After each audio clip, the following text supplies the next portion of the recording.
Beneath the vast skies of a frontier ranch, shadows of greed and betrayal loom over a land steeped in secrets.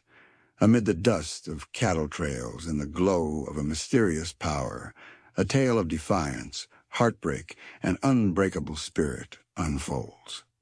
Will the echoes of the past destroy everything, or can hope rise from the ashes?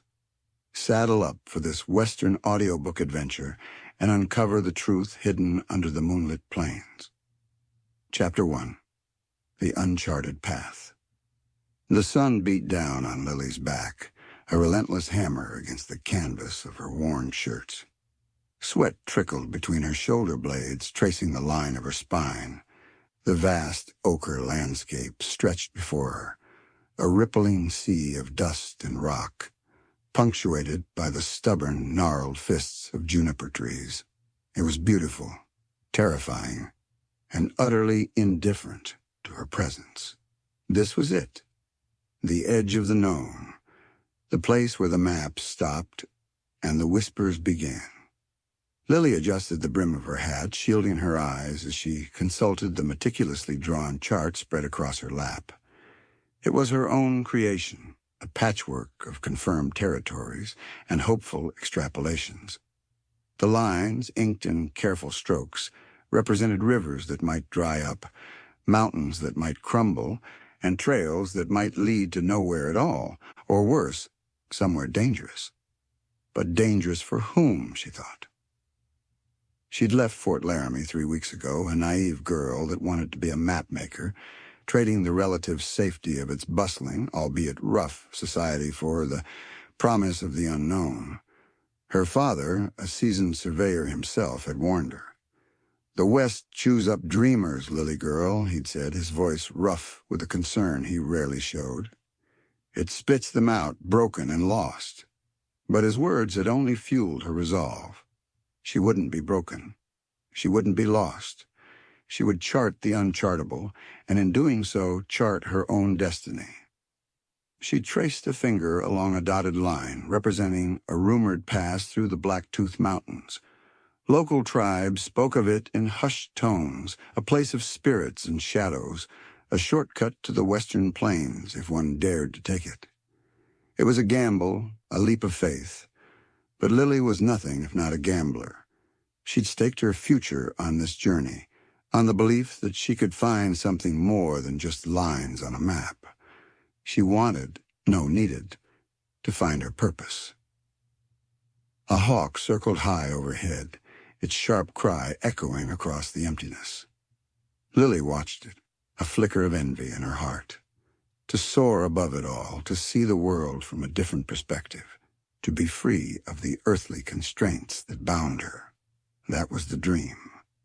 She packed away her map, the parchment crackling in the dry air. Her horse, a sturdy, reliable mare named Dusty, shifted beneath her, sensing her restlessness. "Easy, girl," Lily murmured, stroking the horse's warm neck. "Just a little further." The little further turned into hours. The sun dipped lower, painting the sky in fiery hues of orange and purple. The air, though still warm, carried a hint of the coming night's chill. Lily began to search for a suitable campsite, a place with some shelter and, hopefully, access to water. Doubt, a cold serpent, began to coil in her stomach. Had she been foolish? Had her father been right? She found a small alcove, formed by an outcropping of rock. It wasn't much, but it offered some protection from the wind. She dismounted, her legs stiff from the long ride. Dusty nudged her, seeking reassurance. Lily offered a weary smile and a handful of dried oats. As she built a small fire, the crackling flames pushing back the encroaching darkness, she heard it. A faint, rhythmic thudding, barely audible above the whisper of the wind. Hoofbeats. Someone was coming. Her heart quickened. She reached for the worn leather holster at her hip, her fingers closing around the smooth grip of her father's old revolver. It was heavy, unfamiliar, a weapon she'd hoped never to use.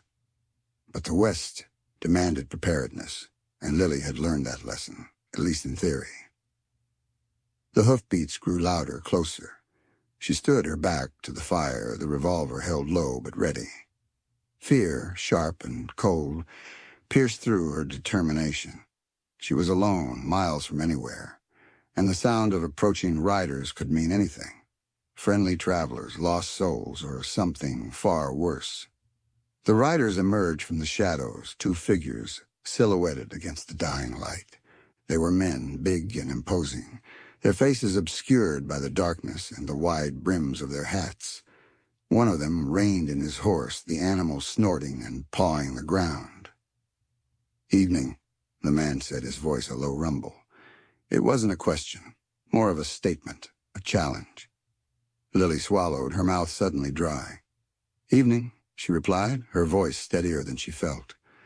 She kept the revolver hidden behind her leg, but her hand tightened on the grip. The man leaned forward, his eyes glinting in the firelight. He was older, his face weathered and lined, a network of wrinkles etched by sun and hardship. A scar, pale and jagged, ran across his left cheek. He studied her, his gaze intense and unsettling. "You lost, little lady?" he asked, a hint of mockery in his tone. Lily lifted her chin, refusing to be intimidated. "I'm not lost," she said. "I'm a map maker." The man chuckled, a dry, humorless sound. "A map maker, are you? Out here all alone?" He glanced at his companion, who remained silent, a shadowy figure in the background. "Seems a foolish occupation for a woman." Lily's grip tightened on the revolver. "I can handle myself," she said, her voice tight. The man's eyes narrowed. "Can you now?" He dismounted, his movements slow and deliberate. He was tall, towering over her, and the air seemed to crackle with a silent threat. He took a step closer, and Lily instinctively took a step back, her hand moving the revolver slightly, bringing it just barely into view. He saw the movement, and a slow, grim smile spread across his face. "Now, little lady," he said, his voice softer now, almost a purr. "No need for that. We're just curious. Curious about what a pretty thing like you is doing out here, all by herself." His companion finally spoke, his voice a raspy whisper. "Leave her be, Jed. She ain't worth the trouble." Jed ignored him, his eyes fixed on Lily. He reached out a hand slowly, as if approaching a frightened animal. "Just put the gun down, little lady, and we can talk." Lily's heart hammered against her ribs. She was trapped, outnumbered, outmatched. Her dream, her journey, her life, it all seemed to hang in the balance, fragile as a butterfly's wing. She knew with a sickening certainty that she was about to discover exactly how cruel the uncharted path could be. Suddenly a voice cut through the tension, cold and sharp as a winter wind. "She said she can handle herself. I suggest you listen." Both Jed and his companion froze, their heads snapping towards the source of the new voice. Lily, too, looked up, her eyes widening in surprise. A figure emerged from the darkness, riding a magnificent black stallion that seemed to blend seamlessly with the night. The rider was tall and lean, his silhouette framed against the faint glow of the rising moon. He held a rifle in his hand, casually pointed at Jed's chest, his barrel gleaming ominously. The newcomer's face was shadowed, hidden beneath the brim of his hat, but his voice, it was a voice that commanded attention, a voice that spoke of authority, of danger, and of something else, something Lily couldn't quite place. It was a voice that, for a fleeting, irrational moment, made her feel safe. The stranger's gaze swept over the scene and fell upon her, and even from a distance, in the dim, unsteady light, Lily felt its impact, and her breath was snatched from her lungs. She was no longer safe. He might well be more dangerous than the two men that had cornered her. Jed slowly lowered his hand, his eyes fixed on the newcomer. "Who the hell are you?" he growled. The stranger didn't answer. He simply cocked the rifle, the metallic click echoing in the silence. "Ride away," he he said, his voice devoid of emotion. Now. Chapter 2. Whispers of the Outlaw. Jed hesitated, his eyes flickering between the newcomer and Lily. He was weighing his options, calculating the odds. His companion, the silent one, shifted nervously in his saddle, clearly wanting no part of this confrontation. The tension stretched, taut as a drawn bowstring. Finally, Jed let out a harsh breath. "This ain't over, little lady," he muttered, his gaze burning into Lily.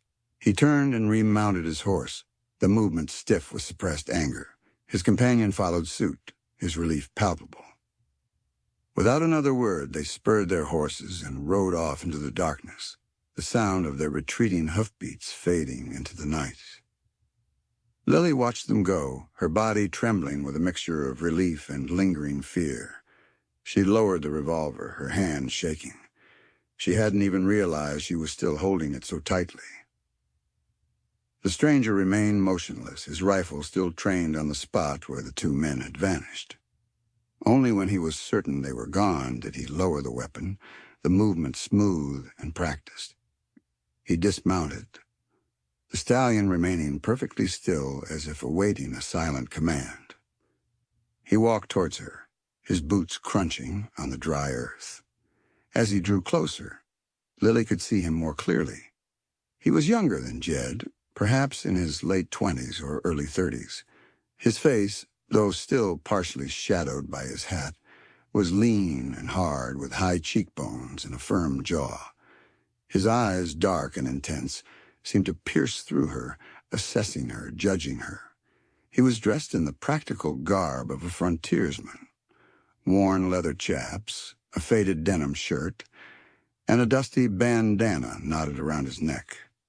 A gun belt heavy with cartridges was slung low on his hips, and a large sheathed knife was strapped to his thigh. He looked dangerous, capable, and utterly self-assured. Lily straightened her shoulders, trying to regain some semblance of composure. "Thank you," she said, her voice still a little shaky. I don't know what would have happened if you hadn't shown up." He stopped a few feet away, his gaze unwavering. "You shouldn't be out here alone," he said, his voice a low rumble. Not unkind, but firm. It wasn't an accusation, simply a statement of fact. "I told them I'm a map maker," Lily replied, a hint of defiance returning to her voice. "I'm charting this territory." He raised an eyebrow, a flicker of amusement in his eyes. "A map maker? And you thought that would deter the likes of Jed Sykes?"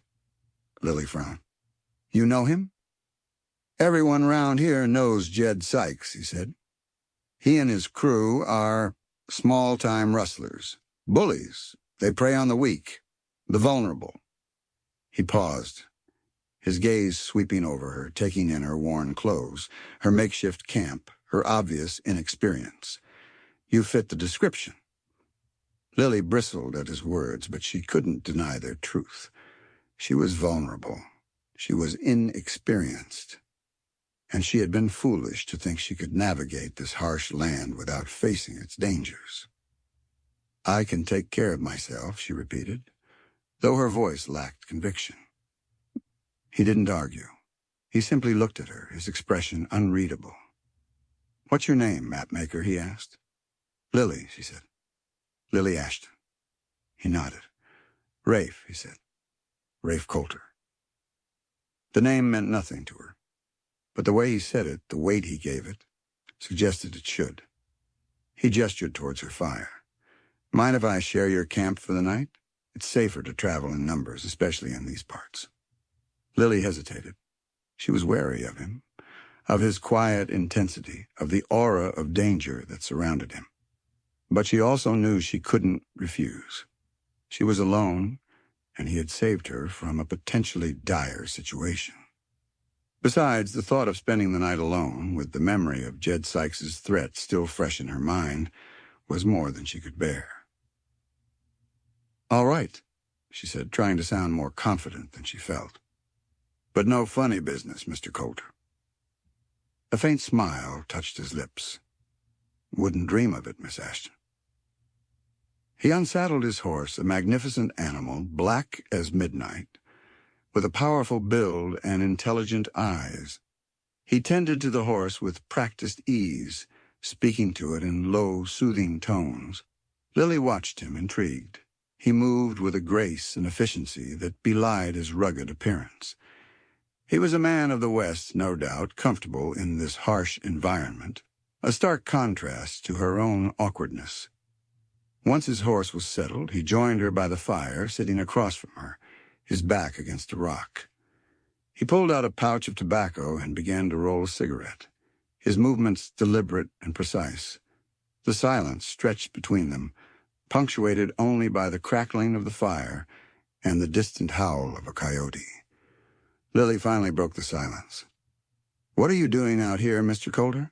she asked. He lit his cigarette, the flare of the match illuminating his face for a brief moment, highlighting the sharp angles of his cheekbones and the intensity of his gaze. He took a long drag, the smoke curling around his head. "I'm hunting," he said, his voice low and smoky. "Hunting what?" Lily asked, curious despite herself. He looked at her, his eyes dark and unreadable. "A man," he said. Lily's breath caught in her throat. She had a sudden, chilling premonition. "An outlaw?" she whispered. He nodded, his gaze holding hers. "The worst kind," he said. "A man named Silas Blackwood." The name sent a shiver down her spine. Silas Blackwood. She'd heard the whispers, the hushed rumors in Fort Laramie. He was a legend, a ghost, a nightmare made flesh. A man who had left a trail of blood and terror across the territory. A man who was said to be unkillable. "They say he's more animal than man," Lily said, her voice barely above a whisper. "That he can't be caught." Rafe took another drag of his cigarette, his eyes fixed on the flames. "Every man can be caught," he said, his voice flat, devoid of emotion. "It just takes the right bait." Lily looked at him, a sudden, horrifying realization dawning on her. She was the bait. She was out here, alone, vulnerable, a perfect target for a man like Silas Blackwood. And Rafe Coulter, the man who had saved her from Jed Sykes, was using her presence on this uncharted path to draw out his prey. She opened her mouth to speak, to protest, to demand an explanation, but the words died in her throat. She was trapped, caught in a web of danger far more complex and terrifying than she could have ever imagined. Her journey to chart the unknown had led her into a world of shadows and violence, a world where she was no longer the mapmaker, but a pawn in a deadly game. And Rafe, the man who had seemingly appeared out of nowhere to rescue her, he might be the most dangerous man in it. Fear coiled in her stomach, cold and tight. She was in the middle of nowhere with a bounty hunter, and he was looking straight at her. He took a last pull of his cigarette before crushing it on the rocky ground. He looked back at her, and there was a silent spark that lit the distance between them. Something that made Lily want to turn and run, something that made her want to stay. He stood, moving with a grace that was both attractive and frightening. "Best get some sleep, Miss Ashton," he said softly. "Tomorrow will be a long day." He turned away, leaving her staring into the dying embers, the first fingers of dawn painting the horizon with a pale, uncertain light. Chapter 3. A bargain struck in dust. Lily slept little, her mind a whirlwind of fear and confusion. Every rustle of the wind, every snap of a twig sent her heart racing. Rafe slept soundly, or at least appeared to, his breathing deep and even. He seemed utterly unconcerned by the dangers that lurked in the darkness, a stark contrast to her own anxiety. As the first rays of dawn painted the sky, Lily rose, stiff and unrested. She rebuilt the fire, the flames, a small comfort against the chill morning air. Rafe stirred, his eyes opening instantly, alert and focused. He sat up, stretching his long limbs with a feline grace. "Morning," he said, his voice devoid of any sleepiness. He looked at her, his gaze assessing. "You look like you haven't slept." Lily shrugged, avoiding his eyes. "I'm fine," she lied.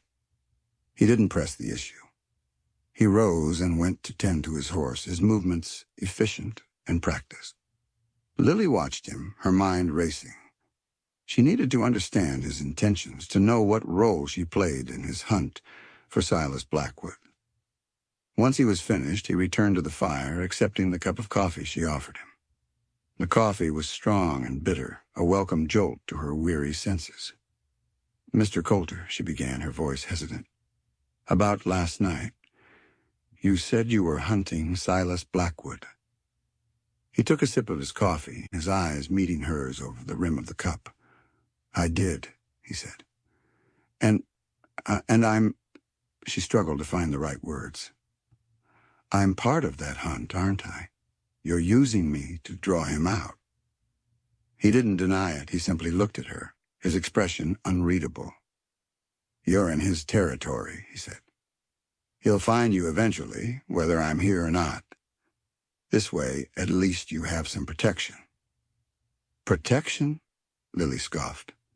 "You're a bounty hunter, Mr. Coulter. You're after the reward, not my safety." He set down his cup, his gaze unwavering. "I won't lie to you, Miss Ashton," he said.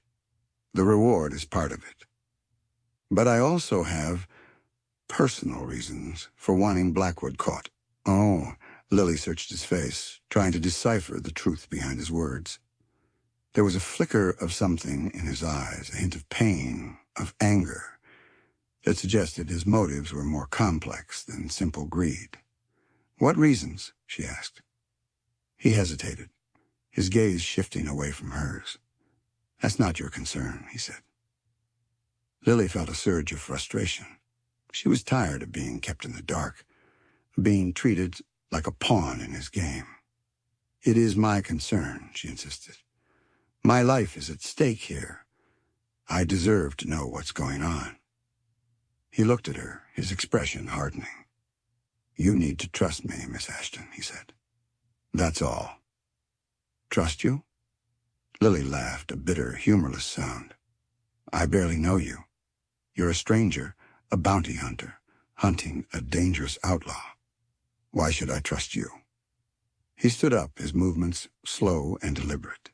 He walked towards her, stopping just a few feet away. "Because I'm the only thing standing between you and men, like Jed Sykes," he said, his voice low and intense. "Or worse, Silas Blackwood." He was right, and she knew it. She was out of her depth, trapped in a dangerous situation. She had no choice but to rely on him, however much she distrusted him. "All right," she said, her voice resigned. I'll cooperate. But I want something in return." He raised an eyebrow, a flicker of interest in his eyes. "And what's that, Miss Ashton?" "Information," she said. "I want to know everything. About Blackwood, about your reasons for hunting him, about what you expect to happen." He considered her request, his gaze searching hers. Finally, he nodded. "Fair enough," he said. "But I'll tell you what you need to know, when you need to know it. No more, no less." It wasn't the complete transparency she'd hoped for, but it was a start. It was a bargain, struck in the dust and the dawn, a fragile agreement between two strangers caught in a web of danger. "And," Lily added, a sudden thought striking her, "I want your word that you won't let any harm come to me, intentionally." Rafe Coulter looked at her, and for just a heartbeat, she saw something akin to empathy flash across those normally stoic features. "You have it," he said, his tone as sure as the mountains that loomed around them. They packed up their camp, and the silence between them heavy with unspoken questions and unresolved tensions. As they mounted their horses, Lily looked out at the vast, uncharted landscape before them. Her journey had taken an unexpected turn, a detour into a world of violence and uncertainty. She was no longer just a mapmaker, charting the physical landscape. She was navigating a treacherous emotional terrain, a landscape of secrets and lies where trust was a rare and precious commodity. Lily took a deep breath and spurred Dusty forward, following Rafe into the unknown. She may have been a pawn, a tool, but she will make her own decisions. She would be a mapmaker, charting not only the land but also the depths of the human heart, her own included. And perhaps in the process, she would find something more than just lines on a map. As they rode, the sun rose higher, casting long shadows across the land. The silence was broken only by the sound of their horses' hooves and the occasional cry of a hawk. Lily glanced at Rafe, riding beside her, his face set and determined. He was a mystery, an enigma, and she was determined to unravel his secrets, to understand the man behind the bounty hunter's mask. She had a feeling it was going to be a long and dangerous ride, a ride that might cost them their lives, their sanity, or their hearts. And the whispers of the infamous outlaw Silas Blackwood felt as close as the wind that carried her hair back from her face. Chapter 4. Beneath a Sky of Secrets. The landscape grew harsher, the rolling hills giving way to rugged canyons and towering mesas. The air was dry and thin, the sun relentless. Lily felt the strain of the journey, the constant vigilance, the underlying fear. She was grateful for Rafe's presence, even though she still distrusted him. He was a skilled tracker, navigating the treacherous terrain with an ease that bordered on supernatural. He seemed to know every hidden spring, every sheltered cave, every dangerous pass. He rarely spoke, his silence adding to the air of mystery that surrounded him. But Lily found herself studying him, observing his every move, trying to glean some insight into his character. She noticed the way he scanned the horizon, his eyes constantly searching for any sign of danger. She noticed the way he handled his rifle, with a familiarity that spoke of years of experience. She noticed the small, almost imperceptible gestures, the way he touched the hilt of his knife when he was tense, the way he softened his gaze when he looked at his horse. He shared small details with her throughout the day, pieces of his knowledge of the land. "See the tracks there by the dry wash?" he'd said, pointing to barely there animal prints. "Coyote came through here early this morning, probably heading for the water hole a few miles north." Then he'd taught her how to find water in the most unlikely places, drawing moisture from cactus pulp, and how to recognize edible plants amidst the thorny brush. They stopped for a midday meal, sharing dried meat and hardtack. Lily, emboldened by the earlier bargain, decided to press him for more information. "You said you had personal reasons for hunting Blackwood," she said, her voice casual, as if they were discussing the weather. "What are they?" He looked at her, his eyes guarded. "I told you. That's not your concern." "It is my concern," Lily insisted. "You're using me as bait. I deserve to know why." He hesitated, his gaze shifting away from hers. He stared out at the vast, empty landscape, as if searching for the right words. Finally he spoke, his voice low and strained. "He killed my brother," he said. The words hung in the air, heavy and stark. Lily stared at him, shocked. She had expected something different. A story of stolen gold, a betrayal, of some grand, romantic tragedy. But this was raw, personal, a wound that clearly hadn't healed. I'm sorry," she said, her voice soft. He shook his head, dismissing her sympathy. "It was a long time ago," he said, "but I made a promise to bring him to justice." Lily understood now. The intensity in his eyes, the unwavering determination, the aura of danger that surrounded him. It all made sense. He was driven by vengeance. by a need to settle a score, to avenge a loss that had clearly shaped his life. How did it happen?" she asked cautiously. He took a deep breath, his gaze fixed on the distant horizon. "My brother Thomas was a sheriff," he said, "in a small town not far from here. He was a good man, honest and brave. He tried to stand up to Blackwood, to protect the people he'd sworn to serve." He paused, his voice tightening with emotion. "Blackwood shot him in the back, left him to die in the street." Lily felt a surge of anger, of empathy for this man she barely knew. She could imagine the scene, the brutality, the injustice. She could understand his need for revenge. "And the law? They didn't do anything?" she asked. Rafe snorted a bitter, humorless sound. "The law," he said. "Blackwood was the law in those parts. He had the local judge in his pocket. The marshals bought and paid for. There was no one to stop him." "So you took it upon yourself," Lily said softly. He nodded. "I was just a kid then," he said. "But I swore I'd find him. I'd make him pay." He looked at her then, his eyes filled with a mixture of pain and determination. "And I will," he said, "no matter what it takes." Lily saw a different side of him then, a vulnerability that he usually kept hidden. She saw the boy he had been, the loss he had suffered, the burden he carried.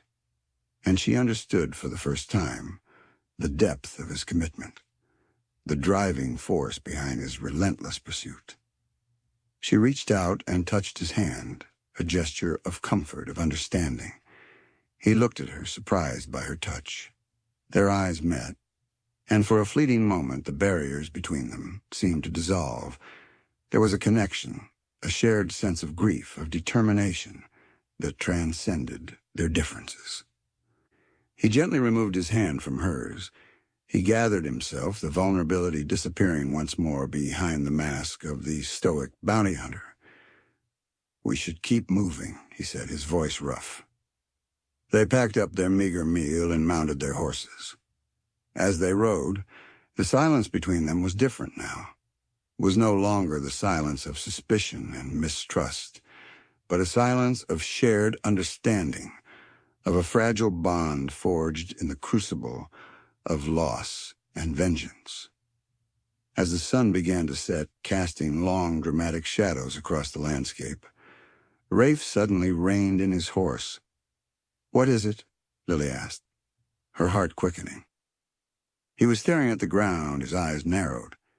He dismounted, crouching down to examine something. Lily followed suit, her senses on high alert. He pointed to a faint set of tracks, barely visible in the fading light. "Fresh," he said. "One rider heading west." Lily's breath caught in her throat. "Blackwood?" she whispered. Rafe nodded, his face grim. "Maybe," he said.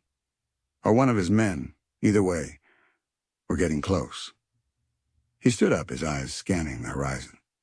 "We'll make camp here," he said, "and keep watch. He might be watching us right now." The thought sent a shiver down Lily's spine. They were no longer just hunters. They were the hunted too, and beneath the vast, starlit sky filled with more secrets than she could ever hope to map, Lily knew that the game had truly begun. A game they are playing with one of the deadliest men in the West.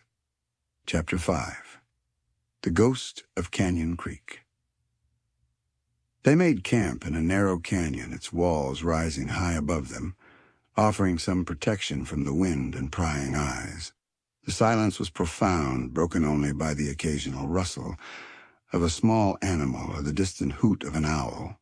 The air was cold, the chills seeping into Lily's bones despite the small fire Rafe had built. Rafe was on edge, his senses heightened. He paced the small campsite, his rifle constantly at the ready.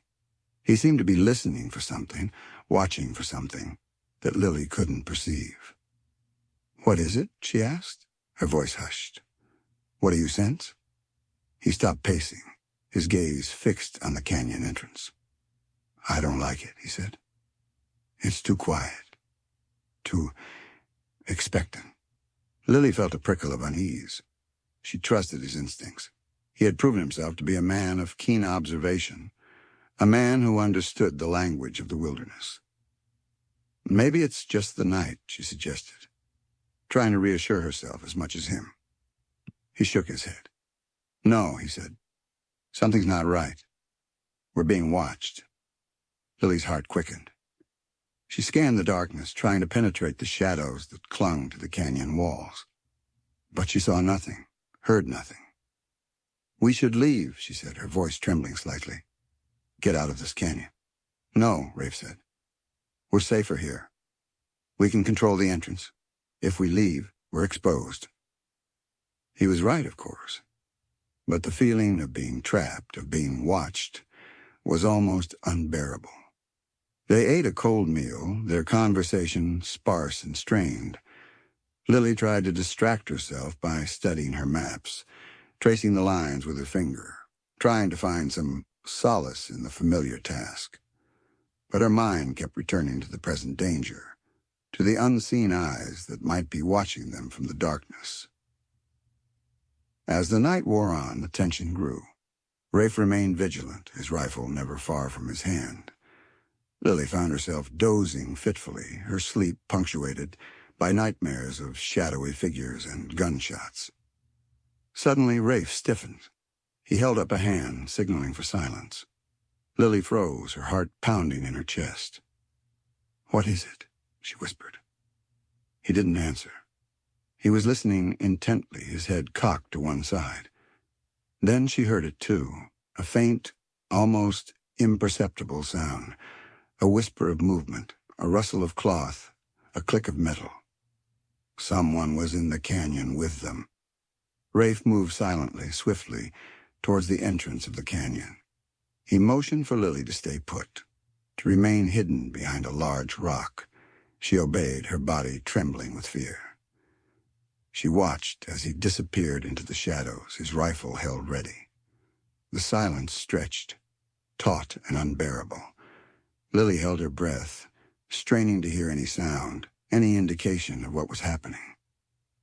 Then a sudden burst of gunfire shattered the stillness. The shots echoed through the canyon, loud and deafening. Lily cried out, her hand flying to her mouth. She scrambled to her feet, her heart hammering against her ribs. She had to know what was happening. She had to help Rafe. She crept towards the canyon entrance, her father's revolver clutched in her hand. She peered around the corner, her eyes wide with fear. She saw Rafe, silhouetted against the faint moonlight, engaged in a fierce gunfight with two figures. The figures were shadowy and indistinct, but she could see the flashes of their guns, hear the angry snarls of their voices. Rafe was outnumbered, but he was holding his own. He moved with a speed and agility that was astonishing, dodging bullets, firing back with deadly accuracy. One of the figures went down, clutching his chest. The other continued to fire, his shots wild and desperate. Lily knew she had to do something. She couldn't just stand there and watch Rafe be killed. She raised her revolver, her hand shaking, and took aim at the remaining figure. She fired. The shot went wide, missing the figure by several feet. But it had the desired effect. The figure, startled by the unexpected attack, turned his attention to Lily. He fired at her, the bullet whizzing past her head so close she felt the wind of its passage. She ducked behind the rock, her heart pounding in her ears. Rafe seized the opportunity. He fired again, and this time his aim was true. The figure crumpled to the ground, his gun clattering on the rocks. The silence returned, sudden and complete. Lily slowly emerged from behind the rock, her revolver still clutched in her hand. Rafe was standing over the two fallen figures, his rifle trained on them. He looked at Lily, his face grim. "You all right?" he asked, his voice rough. Lily nodded, her voice choked with emotion. "Yes," she managed to say. Are they dead?" Rafe said, his voice flat. He walked over to the figures, examining them closely. He knelt down beside one of them, searching his pockets. "They're Blackwood's men," he said. "I recognize them." He pulled out a small, folded piece of paper from one of the men's pockets. He unfolded it, his eyes scanning the contents. "What is it?" Lily asked. He looked at her, his expression dark. "It's a map," he said. "A map of this territory, with a specific location marked." He pointed to a spot on the map, a small canyon, not far from where they were. "Canyon Creek," he said. "It's an old ghost town, abandoned years ago." Lily felt a chill run down her spine. Canyon Creek. She'd heard the stories, the whispers. It was said to be haunted, a place of death and despair, a place where no one dared to go. "Why would Blackwood be going there?" she asked. Rafe folded the map, his gaze fixed on the distant horizon. "I don't know," he said. "But I have a feeling we're about to find out." He looked towards the canyon entrance, the bodies, the night. "And something tells me it has a lot to do with you, Miss Ashton." Chapter 6. Scars of the Past. The aftermath of the gunfight left a heavy pall over the camp. Even after Rafe had ensured the two men were truly dead and had dragged their bodies a distance away, a sense of unease lingered. The air, once still and silent, now seemed to hum with the residual violence. Lily couldn't shake the image of the men falling, the sound of the gunshots echoing in her ears. She had never seen death so close, so brutal. It was a far cry from the romantic notions of the West she had harbored before leaving Fort Laramie. Rafe, though seemingly unfazed by the violence, was more withdrawn than usual. He cleaned his rifle meticulously, his movements precise and practiced. He spoke little, his gaze constantly scanning the canyon walls. "We need to move," he said, finally breaking the silence, "before more of Blackwood's men show up." "To Canyon Creek?" Lily asked, her voice hesitant. The name still sent shivers down her spine. He nodded. "That's the only lead we have," he said. "And I have a feeling that's where Blackwood wants us to go." "But why?" Lily asked. "Why would he lead us to a ghost town?" Rafe shrugged. "I don't know," he said, "but I intend to find out." They packed up their camp quickly, efficiently. Lily felt a growing sense of dread, a premonition of danger. She couldn't shake the feeling that they were walking into a trap. As they rode towards Canyon Creek, Rafe finally began to open up, sharing more about his past, about his connection to Silas Blackwood. "Blackwood wasn't always an outlaw," he said, his voice low and somber. "He was a rancher once, a wealthy, powerful man. He owned most of the land around here." "What happened?" Lily asked.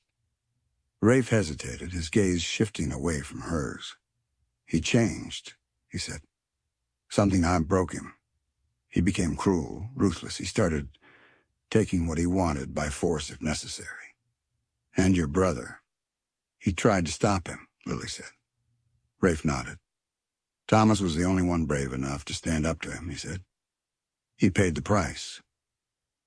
He fell silent, his jaw tight with suppressed anger. Lily could see the pain in his eyes, the raw wound that had never healed. "It wasn't just my brother," Rafe continued after a long pause. "Blackwood destroyed a lot of lives. He took land. He stole cattle. He killed anyone who got in his way." He looked at Lily, his gaze intense. "He's a monster, Miss Ashton," he said, "and he needs to be stopped." Lily understood his motivation now, his unwavering determination. It wasn't just about vengeance, it was about justice, about preventing Blackwood from hurting anyone else. "But why me?" she asked, her voice barely above a whisper. "Why is he interested in me?" Rafe was silent for a long moment, his gaze searching hers. "I don't know for sure," he said, "but I have a theory." He paused, as if reluctant to share his thoughts. "Your father," he said. "He was a surveyor, wasn't he?" Lily nodded, surprised. "Yes," she said. How did you know? I did some digging, Rafe said. After I heard you were out here making maps. Your father, he charted this territory years ago, before Blackwood rose to power. Lily frowned. So? She said. So, Rafe continued. Maybe he found something. Something Blackwood wants. Something hidden. Something valuable.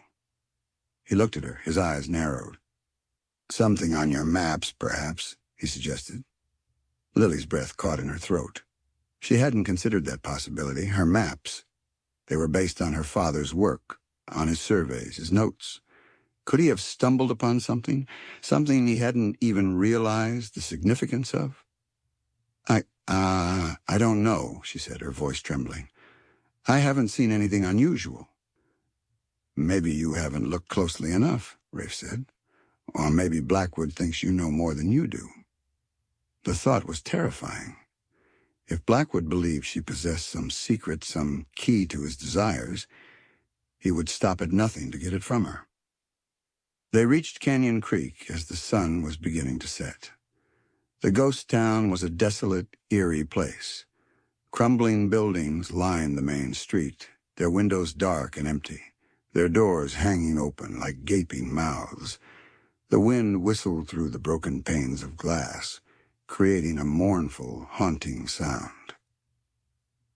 The silence was oppressive, broken only by the creak of rotting wood and the rustle of dry leaves. The air was heavy with a sense of decay, of loss, of forgotten lives. This place, it feels wrong, Lily said, her voice hushed. Rafe nodded, his hand resting on the butt of his rifle.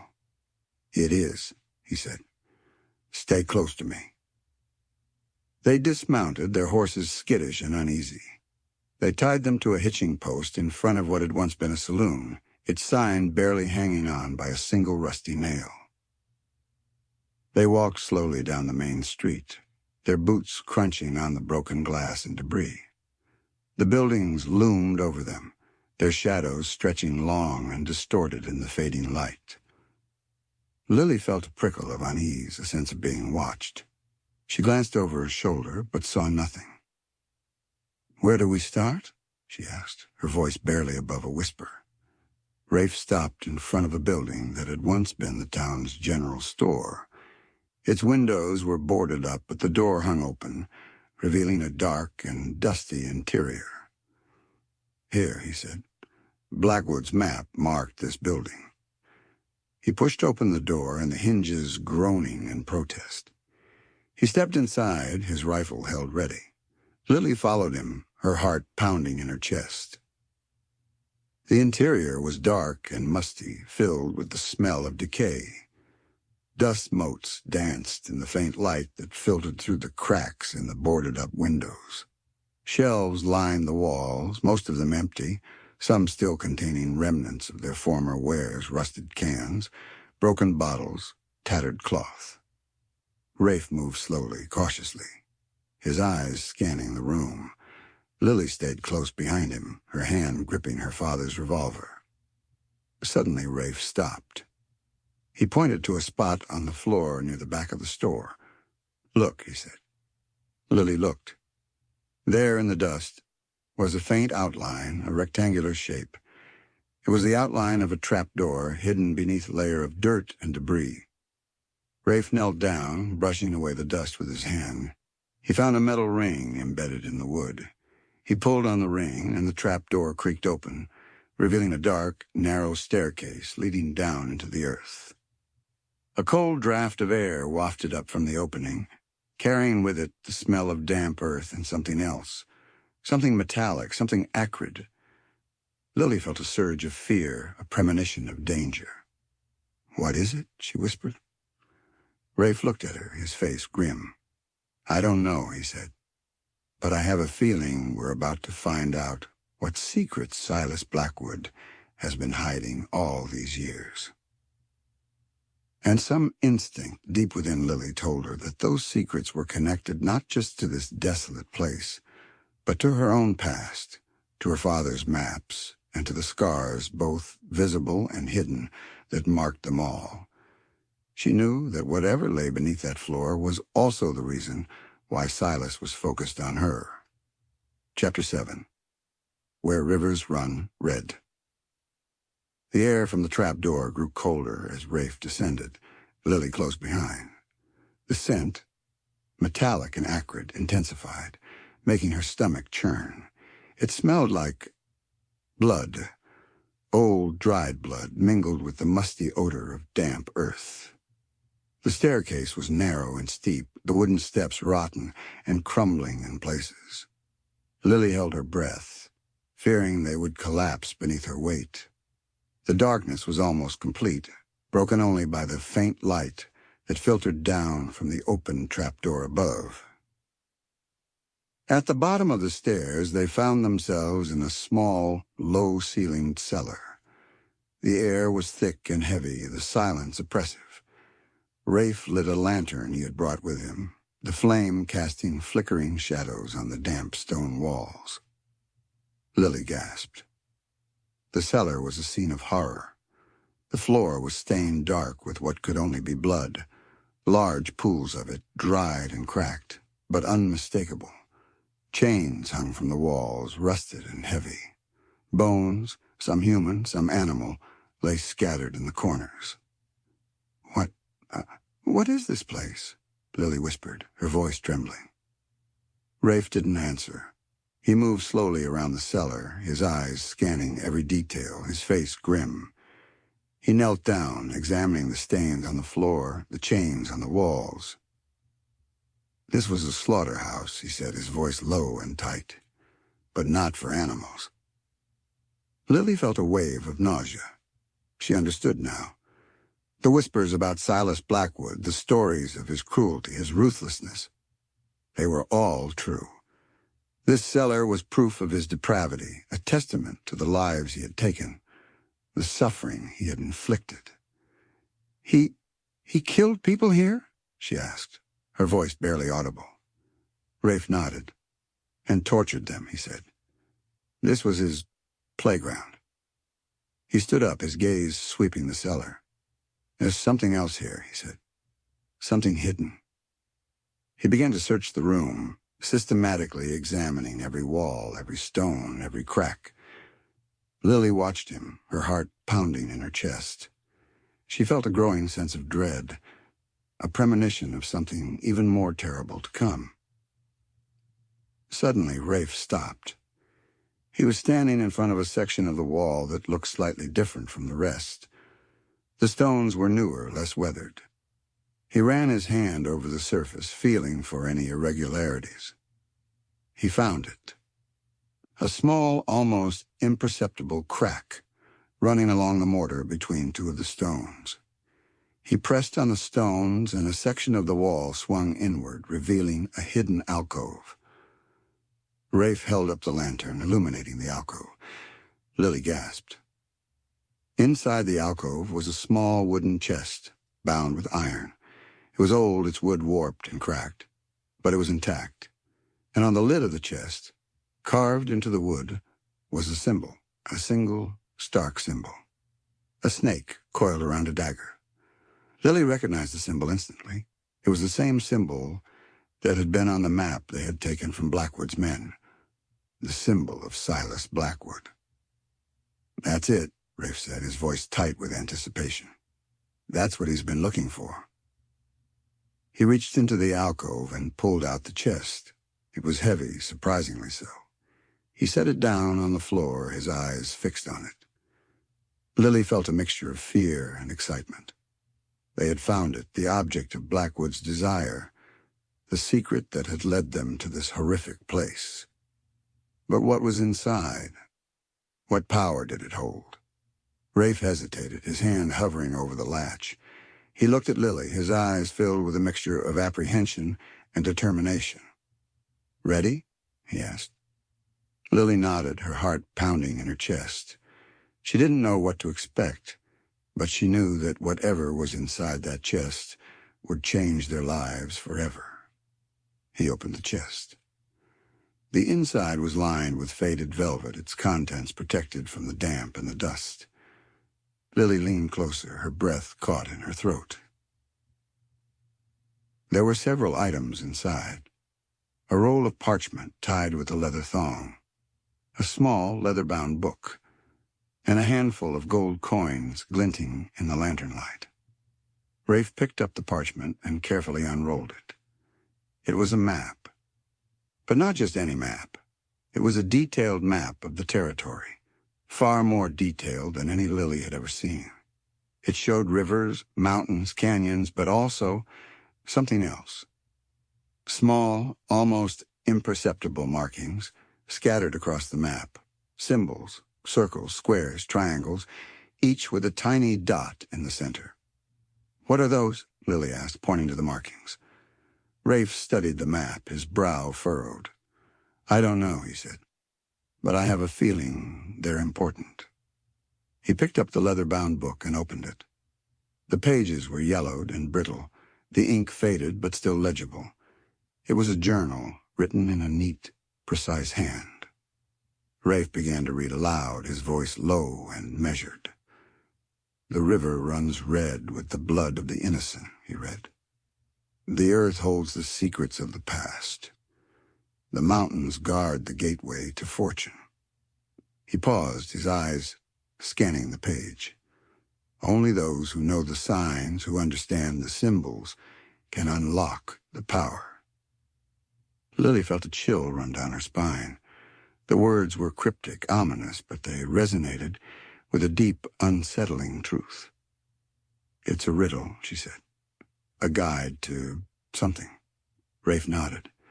"And I think," he said, his gaze fixed on the map, "those markings on the map are the key." He looked at Lily, his eyes filled with a sudden realization. "Your father," he said. "He must have known. He must have understood the symbols." Lily stared at him, her mind racing. Her father's maps, the symbols, the riddle, it all connected. He had stumbled upon something far more significant than he had ever realized. And now the knowledge had put her in mortal danger. Suddenly a sound from above shattered the silence. The creak of the trapdoor, followed by a heavy thud. They were no longer alone. Rafe slammed the chest shut, his hand flying to his rifle. He looked at Lily, his face grim. "Blackwood," he said. And as footsteps echoed down the narrow staircase, Lily knew that the river of their lives, like the one in the journal, was about to run red. This was going to be a bloody fight. Chapter 8. The Price of Freedom. Rafe pushed Lily behind him, his body shielding her from the entrance of the cellar. He raised his rifle, his eyes fixed on the staircase. The footsteps grew closer, heavier, accompanied by the scrape of metal on stone. "Stay down," he whispered to Lily, his voice tense. Lily crouched behind him, her heart pounding in her chest. She clutched her father's revolver, her hand shaking. She was terrified, but she was also determined to fight. She wouldn't let Blackwood take her, wouldn't let him win. A figure appeared at the bottom of the stairs, silhouetted against the faint light from above. It was a man, tall and broad-shouldered, his face obscured by the shadows, but Lily knew who it was. Silas Blackwood. He was even more imposing than she had imagined. He exuded an aura of menace, of cruelty that made her skin crawl. He held a revolver in his hand, its barrel glinting in the lantern light. "Well, well, well," Blackwood said, his voice a low, gravelly growl. "Look what we have here. The bounty hunter and the little map maker." He took a step closer, his eyes scanning the cellar. He saw the open chest, the map, the journal. A slow, cruel smile spread across his face. "You found it," he said. "My legacy." Rafe didn't answer. He kept his rifle trained on Blackwood, his finger on the trigger. "I must say, I'm impressed," Blackwood continued, his voice dripping with sarcasm. "I didn't think you had it in you, Coulter, especially with such fragile bait." He looked at Lily, his eyes cold and predatory. "You've been a very useful little bird, Miss Ashton," he said, "leading me right to my treasure." Lily glared at him, her fear giving way to anger. "It's not yours," she said, her voice trembling but defiant. It never was. Blackwood chuckled, a dry, humorless sound. Oh, but it is, my dear, he said. It was always meant to be mine. Your father knew that. He tried to hide it, but he couldn't keep it from me. My father was a good man, Lily said, her voice rising. He wouldn't have anything to do with the likes of you. Blackwood's smile vanished. His eyes narrowed, his face hardening with anger. Your father was a thief, he said, his voice low and menacing. He stole what was rightfully mine. And now you're going to pay the price. He raised his revolver, aiming it at Lily. Rafe fired. The shot echoed through the cellar, loud and deafening. Blackwood staggered back, his revolver flying from his hand. He clutched his shoulder, his face contorted in pain. But he didn't fall. He roared in anger, his eyes blazing with fury.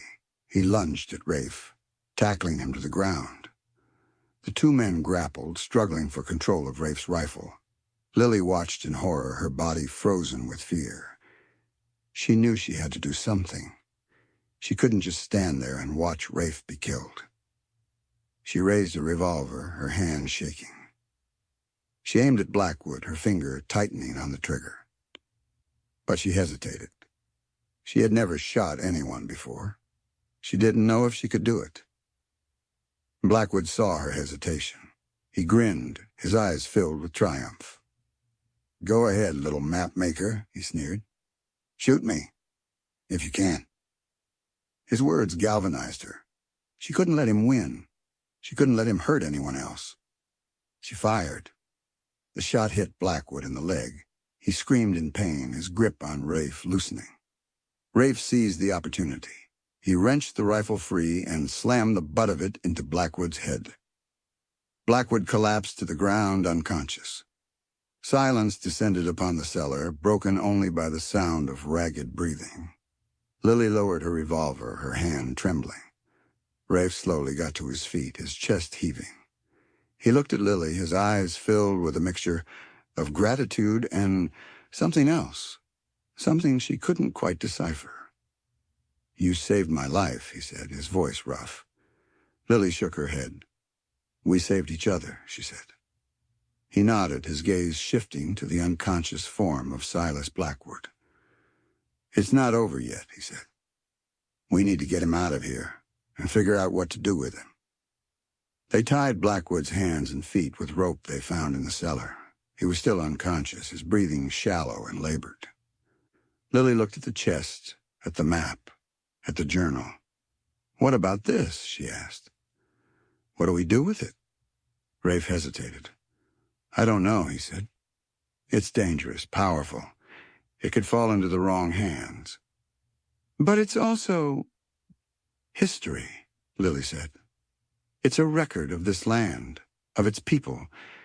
It shouldn't be destroyed. Rafe considered her words. He knew she was right. The map, the journal, they were more than just tools for treasure hunting. They were a testament to the past, a key to understanding the present. He looked from the map to Lily, a slow dawning of understanding spreading on his weary features. You're right, he said finally, meeting her gaze with gravity. We have to take it, Lily, all of it. They decided to take the chest with them. They would figure out what to do with it later, once they were safe. They struggled to carry the chest up the narrow staircase, Blackwood's unconscious body slung between them. It was a difficult, arduous task, but they managed it, driven by adrenaline and a shared sense of purpose. As they emerged from the cellar, blinking in the faint light of dawn, Lily knew that their journey was far from over. They had survived this encounter, but the price of freedom, the price of justice, was high. And the secrets of the map, the riddle of the journal, still remained to be solved. The sun was beginning to rise, casting a pale golden glow over the desolate landscape. But as Lily looked out at the horizon, she saw not beauty but danger. She knew that their path ahead would be fraught with peril. that they would face more challenges, more threats.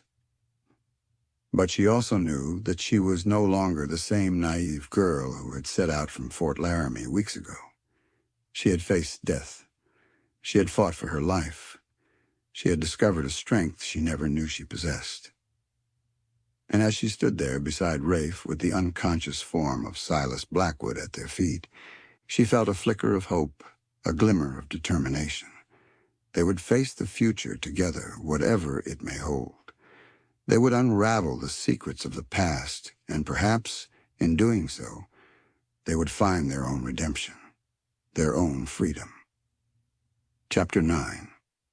Echoes in the Wind.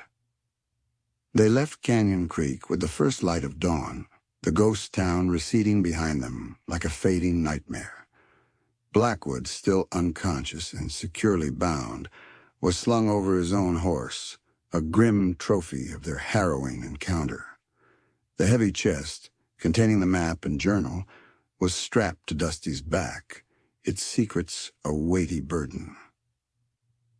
The ride was tense and silent.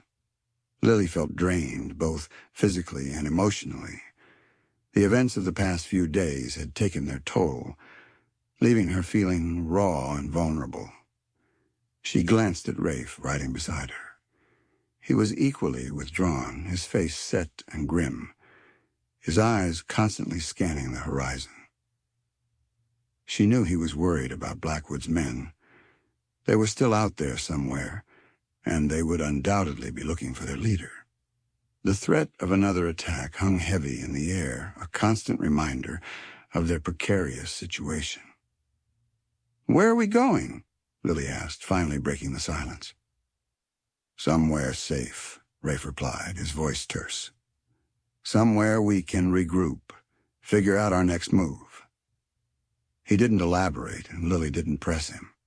She trusted his judgment, his instincts. He knew this land better than she did, knew how to survive in this harsh and unforgiving environment.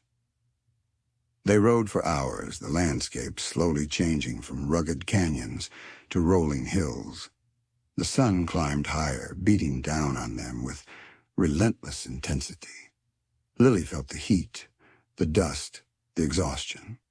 But she pushed on, driven by a stubborn determination to survive. As they rode, she found herself thinking about the map, about the journal, about the cryptic words they had read. The river runs red with the blood of the innocent. The earth holds the secrets of the past. The mountains guard the gateway to fortune. What did it all mean? What were the symbols on the map? What was the fortune the journal referred to? She realized that her father must have known something, must have understood the significance of the symbols. He had charted this territory, had spent years exploring its hidden corners. He had left her a legacy, a puzzle, that she was now compelled to solve. She glanced at Rafe again. He was more than just a bounty hunter, more than just a protector.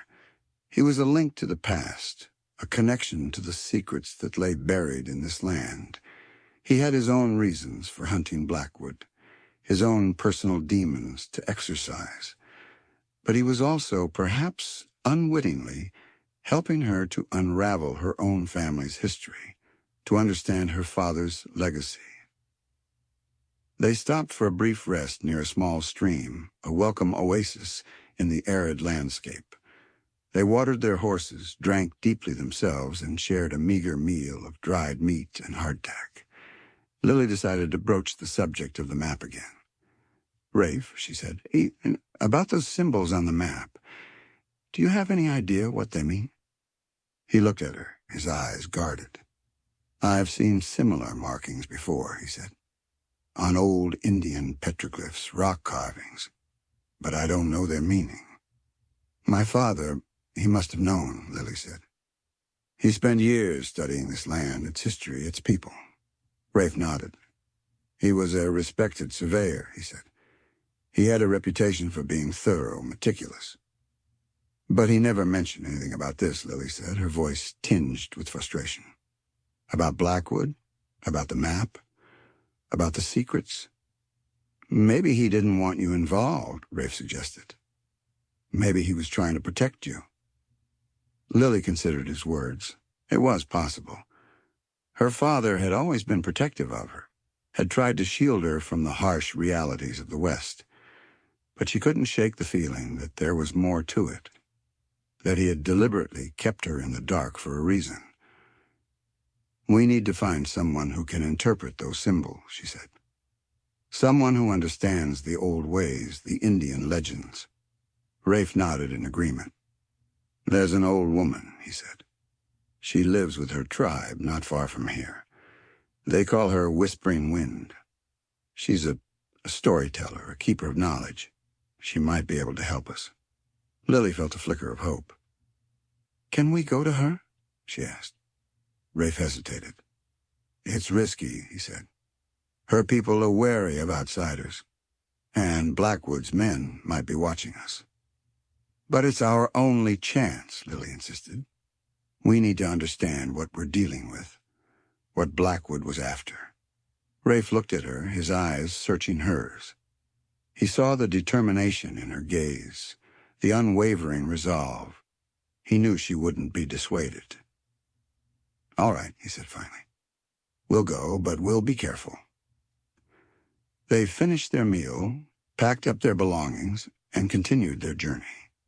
As they rode, the landscape began to change again, the rolling hills giving way to a more forested area with tall pines and shimmering aspens.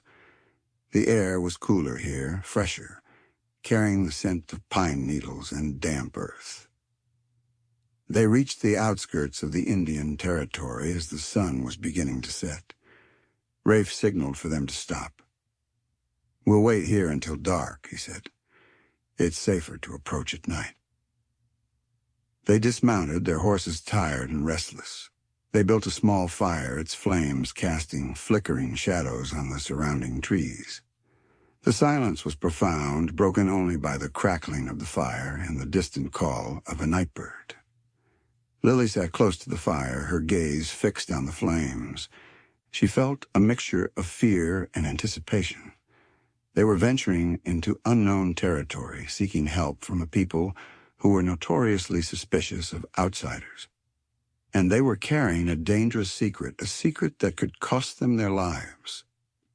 As the darkness deepened, the wind began to pick up, rustling the leaves in the trees, creating a whispering sound that seemed to carry voices, secrets from the past. Lily shivered, pulling her blanket closer around her. She listened to the wind, to the echoes of forgotten lives, of lost dreams, of ancient wisdom. And she hoped with all her heart the whispering wind would be able to guide them, to help them unravel the mysteries of the map, and to finally bring Silas Blackwood to justice. The weight of the past and the uncertainty of the future pressed down on her, heavy as the night sky above Batch. Chapter 10. A Flame in the Darkness. Under the cloak of darkness, Rafe led Lily towards the heart of the Indian territory. The journey was slow and cautious, every rustle of leaves, every snap of a twig, sending their hearts racing. Rafe moved with a silent grace, his senses honed to the subtle nuances of the night. He seemed to know this land intimately, navigating the winding trails and hidden paths with an ease that bordered on supernatural. Lily followed closely behind, her hand never far from her father's revolver. She was acutely aware of their vulnerability, of the dangers that lurked in the shadows. They were outsiders, intruders, in a land that was not their own, and they carried a secret that could bring them great harm. As they drew closer to the Indian encampment, they began to hear the faint sounds of drums and chanting, a rhythmic pulse that resonated deep within the earth. The air grew thick with the smell of wood smoke and something else, something sweet, something earthy that Lily couldn't quite identify. Rafe stopped at the edge of a clearing, signaling for Lily to remain hidden behind a thicket of trees. He moved forward silently, disappearing into the darkness. Lily waited, her heart pounding in her chest, her senses on high alert. She waited for what felt like an eternity, the sounds of the drums and chanting growing louder, more insistent. She strained her eyes, trying to penetrate the darkness, but she saw nothing. Finally, Rafe reappeared, his face grim. "They know we're here," he said, his voice low. "They're waiting for us." Lily felt a surge of fear, but she also felt a strange sense of calm. She had come this far, she had faced so much. She wouldn't turn back now. She would face whatever lay ahead, with courage and determination. Rafe led her into the clearing. The sight that greeted her was both awe-inspiring and intimidating. A large bonfire blazed in the center of the clearing, casting flickering shadows on the surrounding trees and on the faces of the people gathered around it. They were Indians, dressed in their traditional clothing, their faces painted with intricate designs.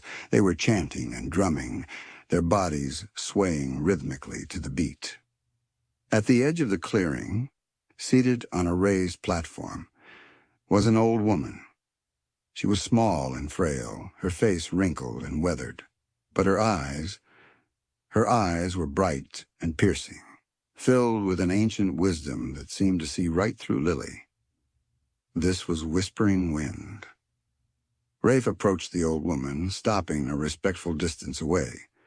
He spoke to her in a language Lily didn't understand, his voice low and deferential. The old woman listened intently, her gaze fixed on Rafe. After a few moments, she replied, her voice surprisingly strong and clear. Rafe turned to Lily, his face unreadable. "She will see us," he said. "But we must approach with respect, and we must be honest." Lily nodded, her heart pounding in her chest. She followed Rafe towards the platform, her eyes fixed on the old woman. As they approached, the chanting and drumming ceased. Silence descended upon the clearing, heavy and expectant. Lily felt the eyes of the Indians upon her, curious, wary, assessing. Rafe stopped before the platform and bowed his head. Lily did the same, her heart filled with a mixture of fear and reverence. Whispering Wind looked at them, her gaze sweeping over them, taking in every detail. She spoke again, her voice soft but firm. Rafe translated. "She asks why we have come," he said. Lily took a deep breath. "We seek your wisdom," she said, her voice trembling slightly. "We need your help to understand a secret, a mystery." She reached into her saddlebag and pulled out the map, carefully unrolling it on the ground before the old woman. She then took out the journal, placing it beside the map. Whispering Wind looked at the map, at the journal, her eyes narrowing. She reached out a wrinkled hand and touched the parchment, her fingers tracing the lines, the symbols. She spoke again, her voice low and guttural. Rafe listened intently, his brow furrowed. "She recognizes the symbols," he said. "She says they are ancient, belonging to a people who lived in these lands long ago." "Can she interpret them?" Lily asked. Her voice filled with hope. Whispering Wind continued to speak, her gaze fixed on the map. Rafe translated, his voice hesitant. She says the map is a guide," he said. "A guide to a place of great power, a place where the earth meets the sky, where the spirits dwell. The gateway to fortune," Lily whispered, remembering the words from the journal. Whispering Wind nodded. "But," she said, her voice suddenly sharp, "it is also a place of great danger, a place where darkness resides, a place where blood has been spilled." Lily felt a chill run down her spine. She knew instinctively that the old woman was speaking the truth. The map, the journal, they were not just guides to treasure. They were keys to a dark and dangerous secret. "The man who seeks this place," Whispering Wind continued, her gaze fixed on Lily, "he is evil. He is consumed by greed and darkness. He must be stopped." She was talking about Blackwood, of course. Lily felt a surge of anger, of determination.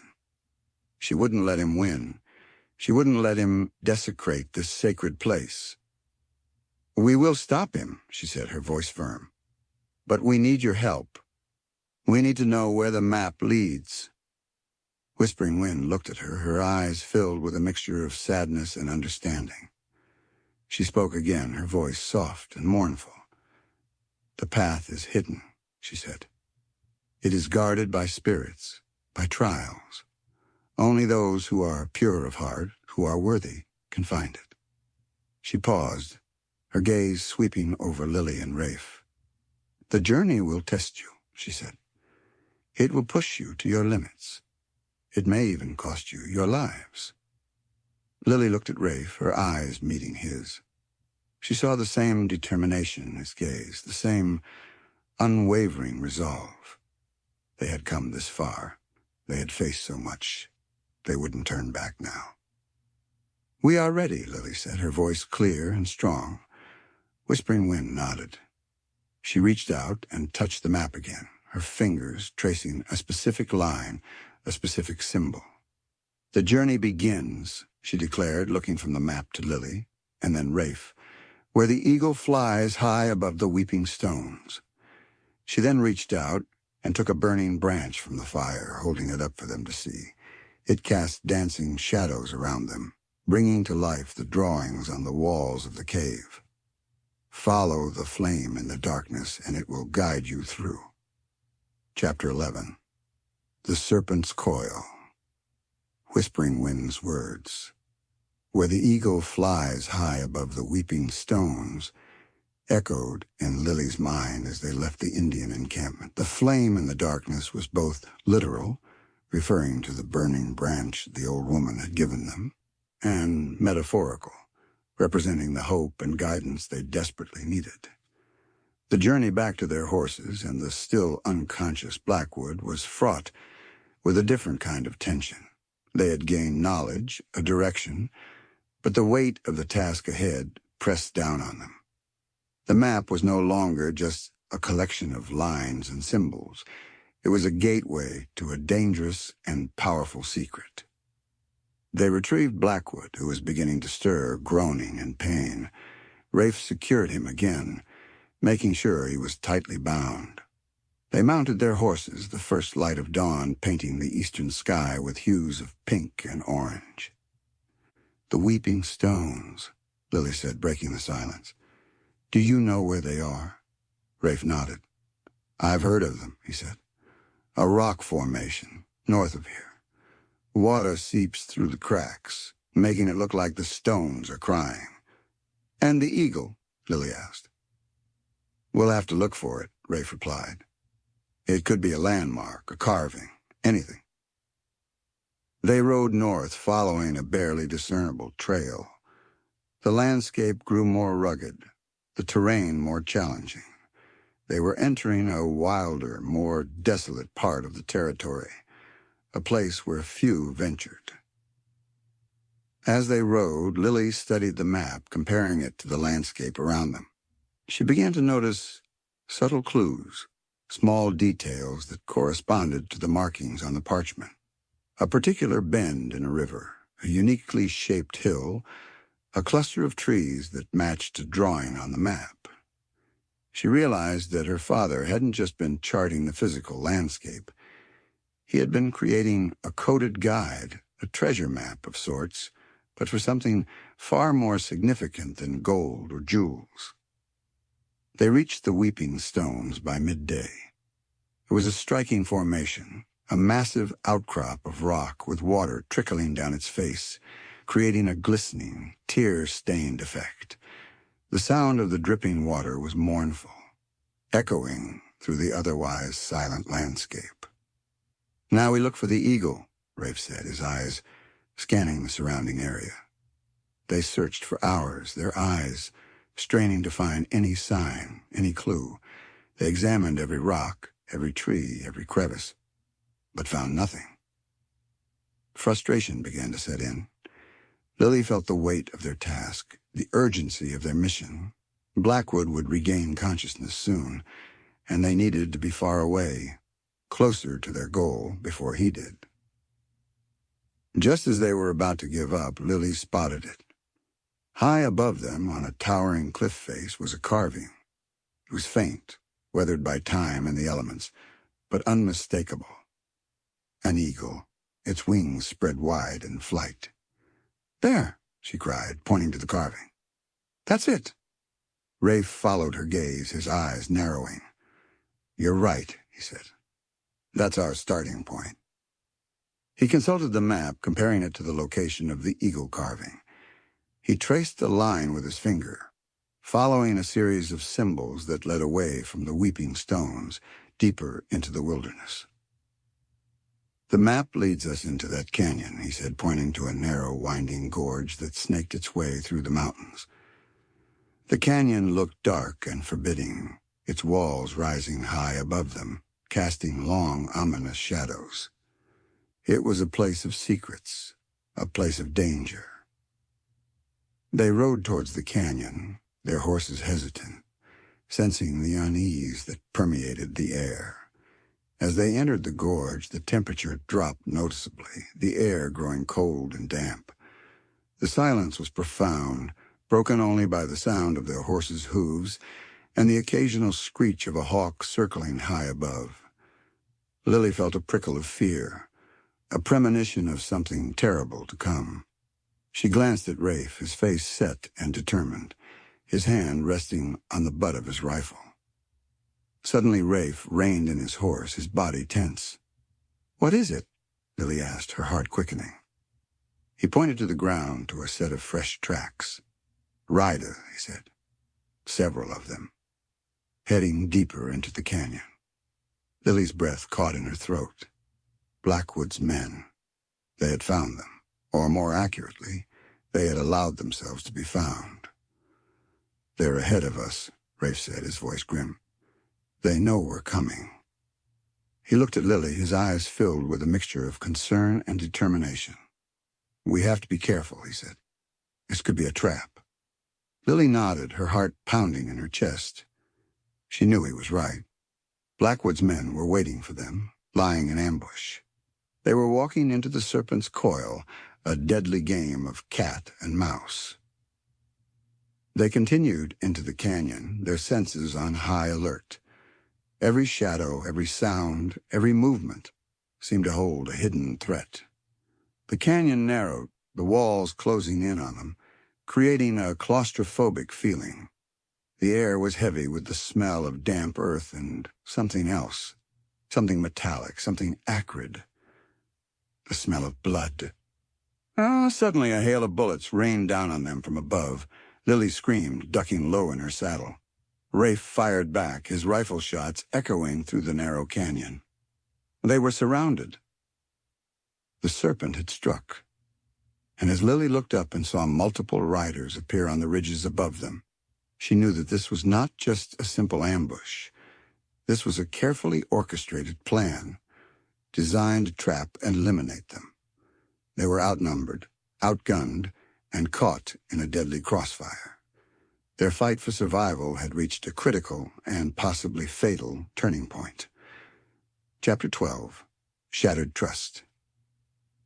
The ambush was swift and brutal. Bullets whizzed past Lily's head, splintering rock and kicking up dust. She clung to Dusty, urging the terrified horse forward, seeking any cover she could find. Rafe, firing with deadly accuracy, managed to drop one of the attackers, but it was clear they were severely outmatched. "Get down!" Rafe yelled, his voice strained above the roar of gunfire. Lily slid from her saddle, scrambling behind a large boulder just as a bullet ricocheted off the spot where she'd been a moment before. She pressed herself against the cold stone, her heart hammering against her ribs, her breath coming in ragged gasps. Rafe was positioned behind a nearby outcrop, returning fire, trying to provide them with some protection. But the attackers were numerous, their positions well chosen, high on the canyon walls, giving them a clear advantage. "We're pinned down!" Lily cried, her voice filled with panic. "We can't stay here!" Rafe nodded, his face grim. "We need to move," he said. Towards the back of the canyon. There might be another way out. He glanced at Blackwood's horse. Their prisoner was still unconscious, slumped over the saddle, seemingly oblivious to the chaos around him. Leaving him behind was not an option. He was their key to ending this, to bringing his men to justice. "Cover me!" Rafe yelled. He sprinted from his position, firing as he ran, drawing the attacker's fire. Lily, her hands shaking, raised her father's revolver and fired at the figures on the canyon walls. She didn't know if she hit anything, but she hoped she provided enough distraction for Rafe to reach the next point of cover. He made it, diving behind a cluster of rocks just as a bullet grazed his arm. He winced in pain, but continued to fire, his determination unwavering. "Your turn," he shouted to Lily. Lily took a deep breath, steeling her nerves. She knew she had to be brave, had to be strong. She couldn't let fear paralyze her. She sprinted from behind the boulder, running as fast as she could, her eyes fixed on Rafe's position. Bullets whizzed past her, kicking up dust and debris. She felt a sharp pain in her leg, but she didn't stop. She couldn't stop. She reached Rafe's position, collapsing behind the rocks, her body trembling with exertion and fear.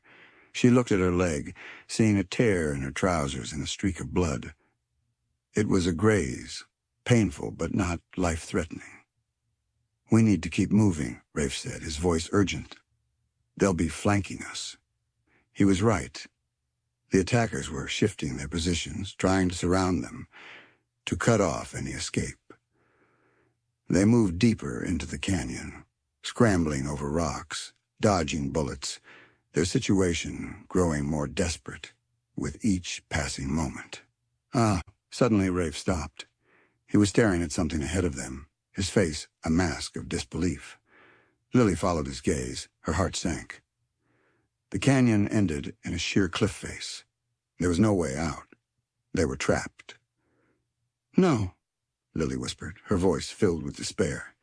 "It can't be." Rafe turned to her, his eyes filled with a strange mixture of anger and betrayal. "The map," he said, his voice low and accusing. "It led us here. To a dead end." Lily stared at him, confused. "What are you saying?" she asked. "You knew," he said, his voice rising. "You knew it was a trap. You led us here on purpose." Lily's eyes widened in shock. "No," she cried. "That's not true. I would never, Don't lie to me," Rafe said, his voice harsh. "Your father's map. It was a deception. A way to lure me here, to get rid of me."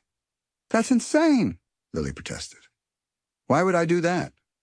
"Because you're working with Blackwood," Rafe said, his eyes blazing with fury. "You always have been." Lily felt a cold wave of dread wash over her. His words, his accusation, were like a knife twisting in her gut. "That's not true," she repeated, her voice trembling. "I swear it's not true." But Rafe didn't believe her. He looked at her with disgust, with contempt. The trust, the fragile bond that had formed between them was shattered, broken beyond repair. "I should have known," he said, his voice filled with bitterness. "I should have seen it sooner. You were too eager, too willing to help. It was all an act." He raised his rifle, aiming it at her. Lily stared at him, her heart breaking. She couldn't believe it. He thought she was his enemy. He was going to kill her.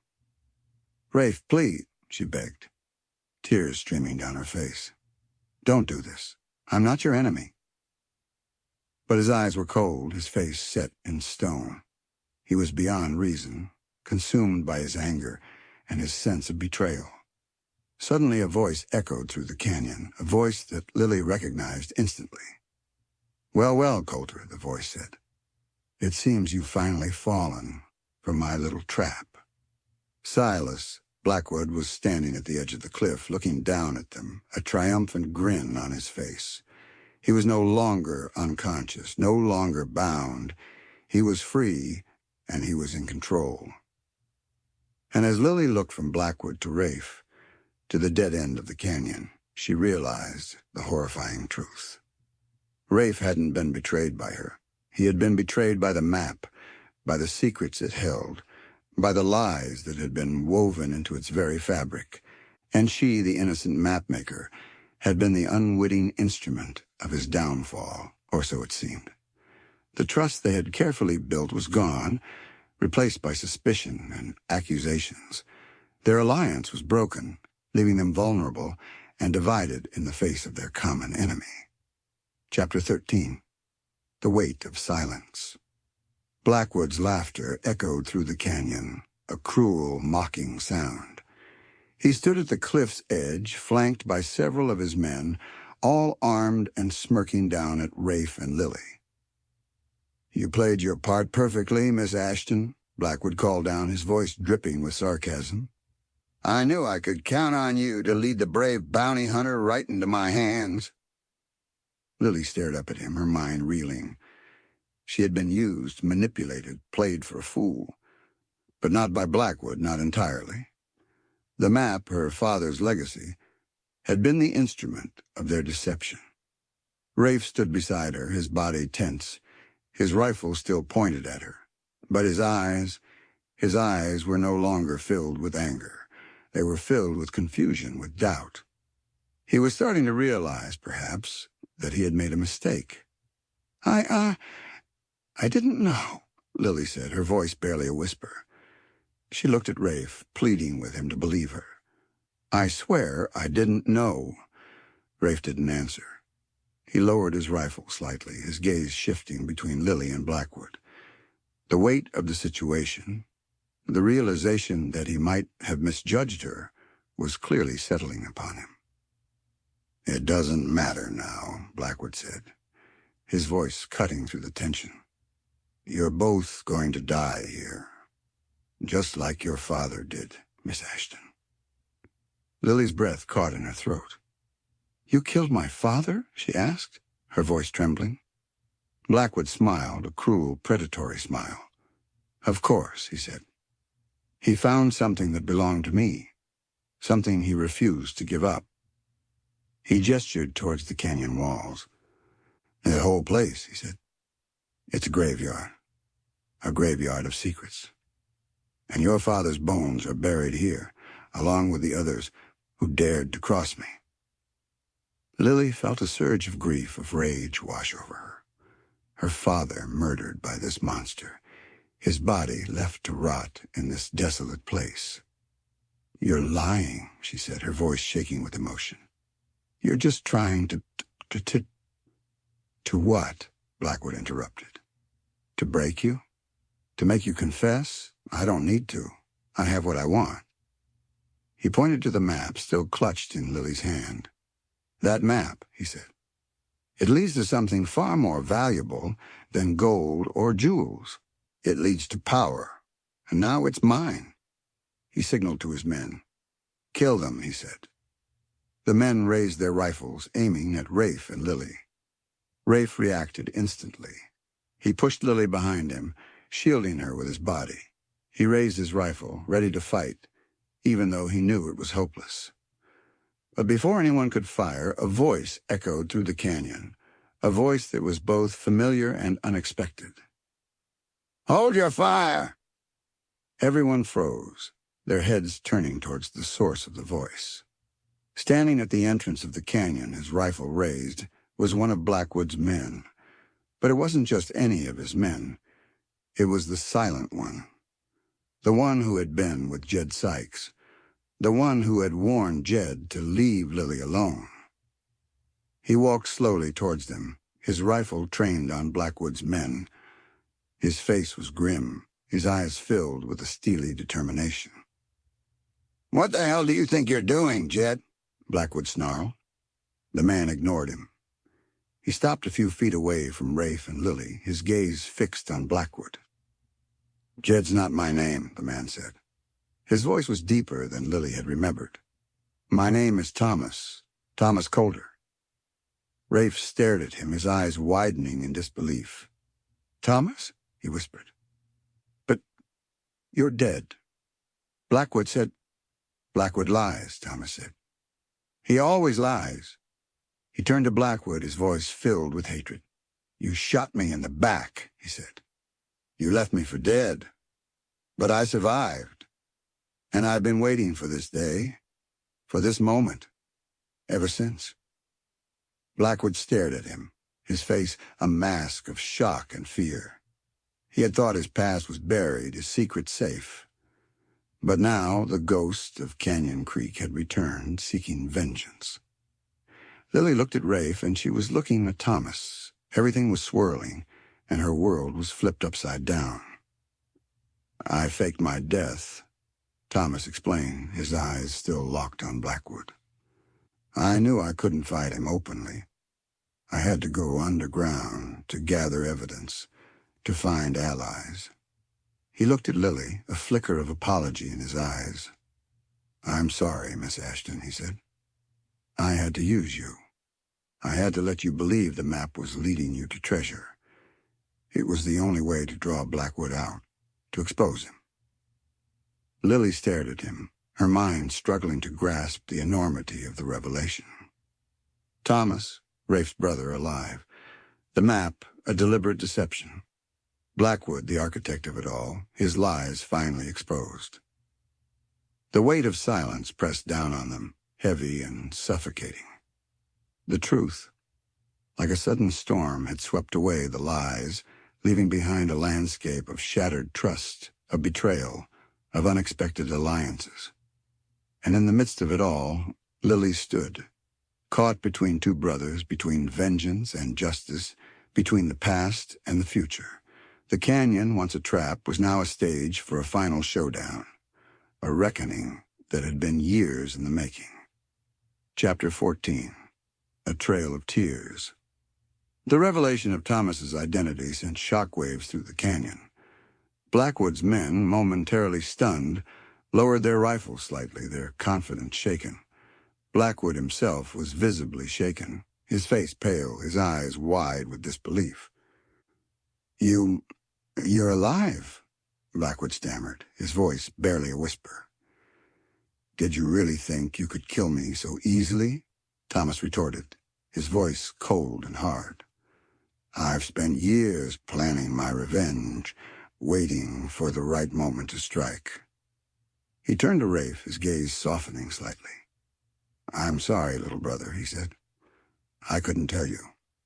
It was too dangerous. Blackwood had eyes and ears everywhere. Rafe stared at him, his emotions a whirlwind of shock, relief, and anger.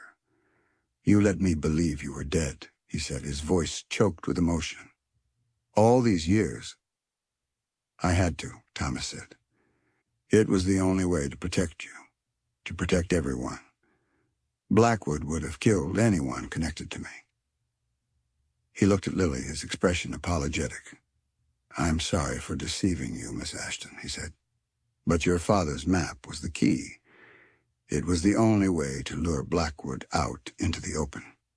Lily nodded, still struggling to process the enormity of the situation. She had been a pawn, yes, but not in the way she had thought.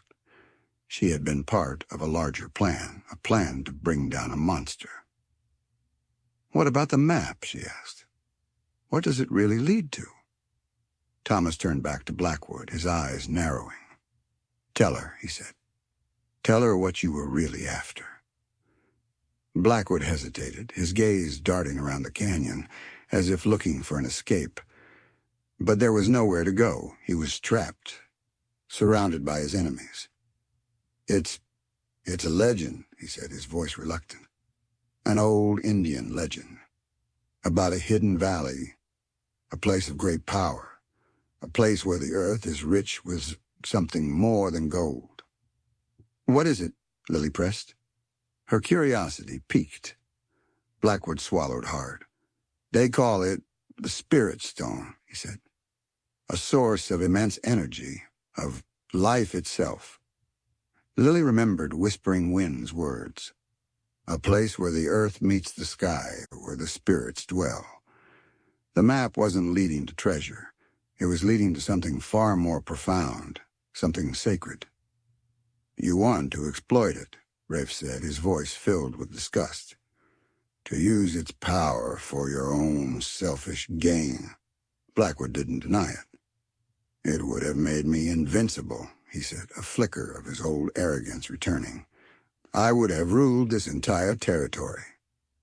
But you couldn't find it, Thomas said. You needed the map, and you needed someone who could interpret the symbols. Someone like Lily's father.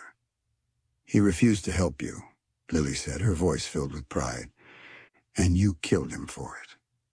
Blackwood's face darkened. He was a fool, he said. He should have cooperated.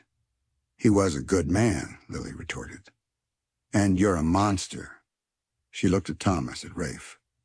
We have to stop him, she said. We can't let him get his hands on the spirit stone. Thomas nodded. We won't, he said. This ends here. He turned to Blackwood's men, his voice ringing through the canyon. Lay down your weapons, he commanded. This is over. Blackwood is finished. The men hesitated, looking at Blackwood, then at Thomas, then at each other. They were uncertain, confused, their loyalty wavering. Don't listen to him, Blackwood shouted. He's a dead man. Kill them all. But his words lacked their former conviction. His power, his authority was crumbling. One by one, Blackwood's men lowered their rifles, their faces filled with a mixture of fear and resignation.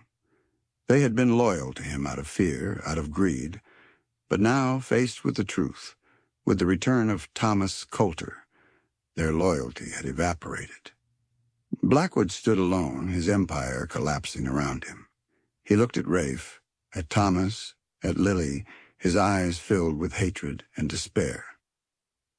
You may have won this battle, he said, his voice trembling with rage, but you haven't won the war. The spirit stone will be mine.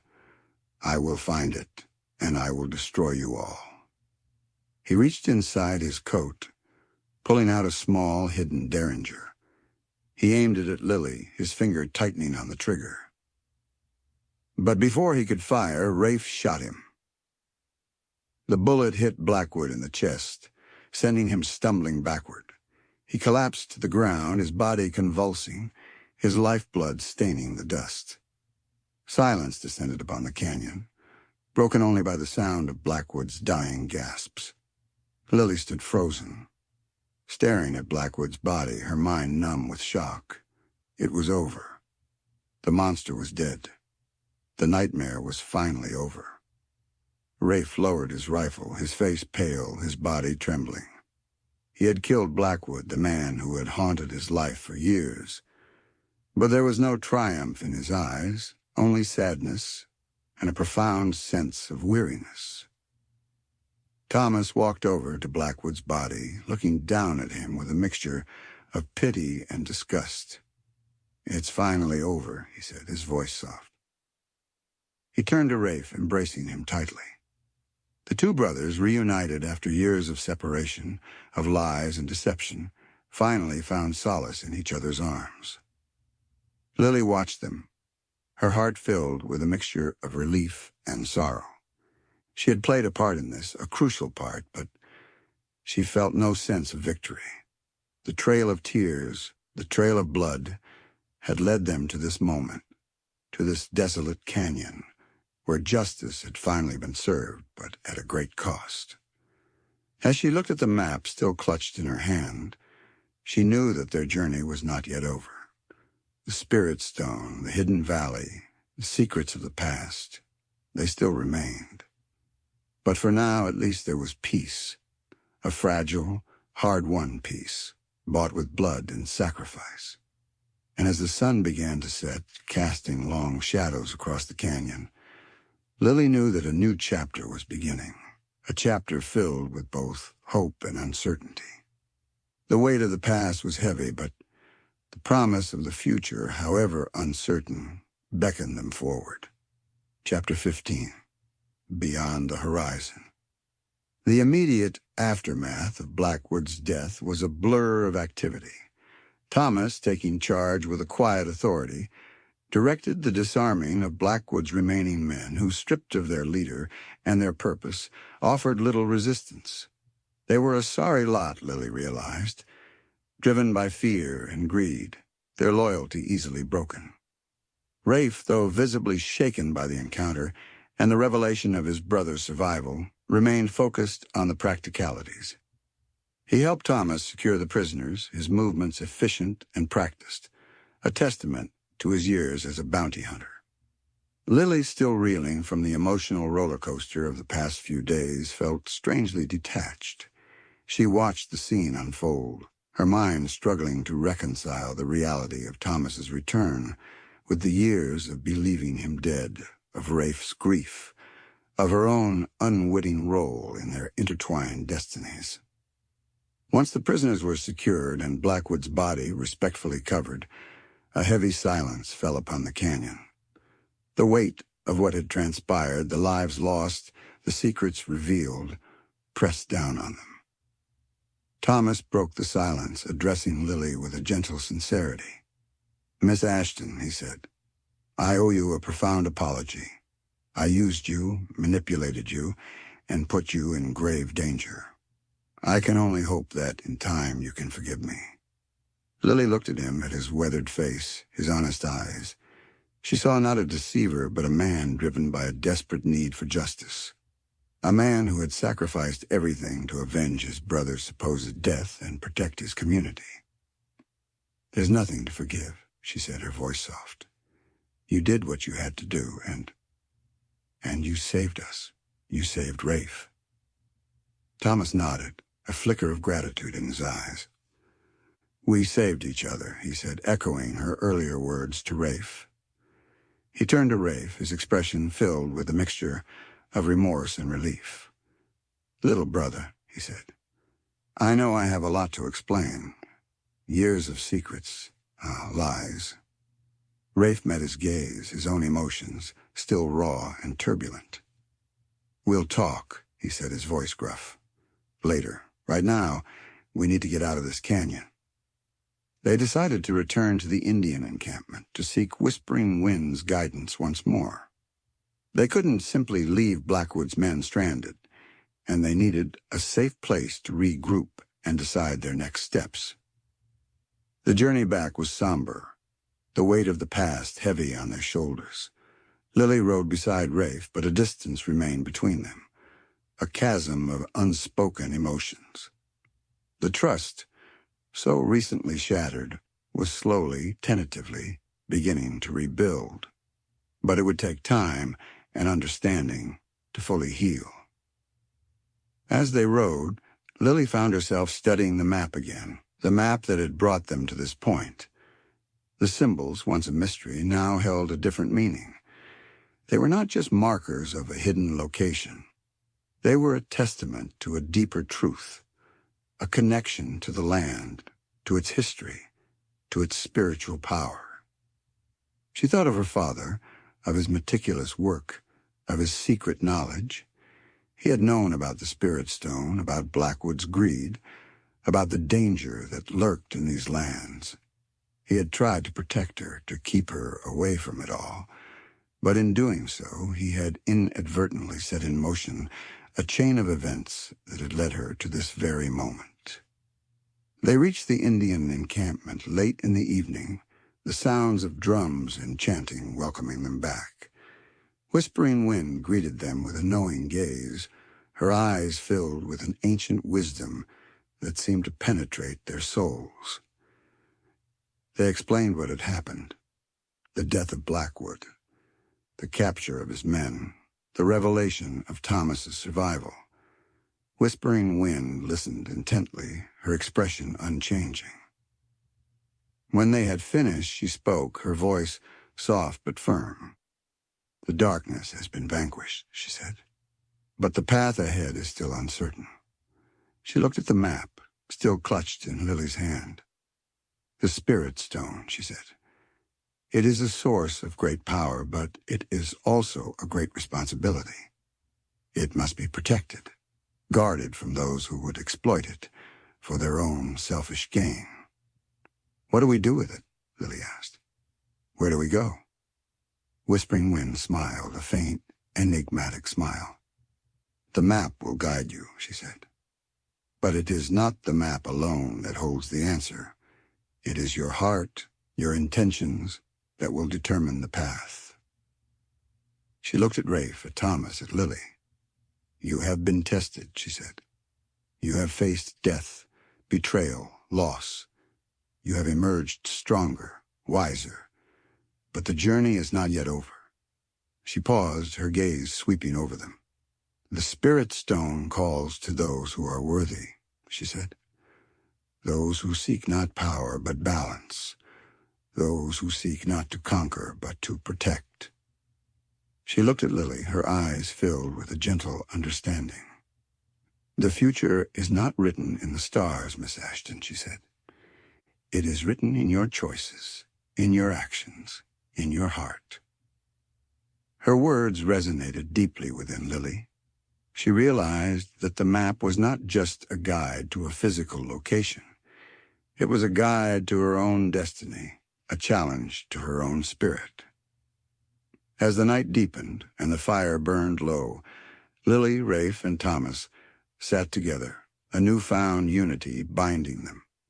The past was behind them, the weight of secrets lifted, the path ahead uncertain. But they were no longer alone. They had each other, and they had a shared purpose: to protect the Spirit Stone, to honor the legacy of the past, and to forge a new future. A future beyond the horizon, a future guided not by greed or vengeance, but by hope and by love. The journey would be long and arduous, but they were ready. They were prepared to face whatever challenges lay ahead, together. Chapter 16. The Heart's Compass. With Blackwood's threat extinguished and his men handed over to the authorities in a nearby town, a sense of weary relief settled over the trio. Thomas, no longer a ghost, began the long process of reclaiming his life, a task made bittersweet by the years lost and the deception he'd had to maintain. Rafe, grappling with the resurrection of a brother he'd mourned, slowly started to bridge the chasm that years of silence had created. Lily, for her part, felt a profound shift within herself. The naive mapmaker who had set out from Fort Laramie was gone, replaced by a woman forged in the crucible of danger and loss. She had found her strength, her courage, and a deeper understanding of the world and her place within it.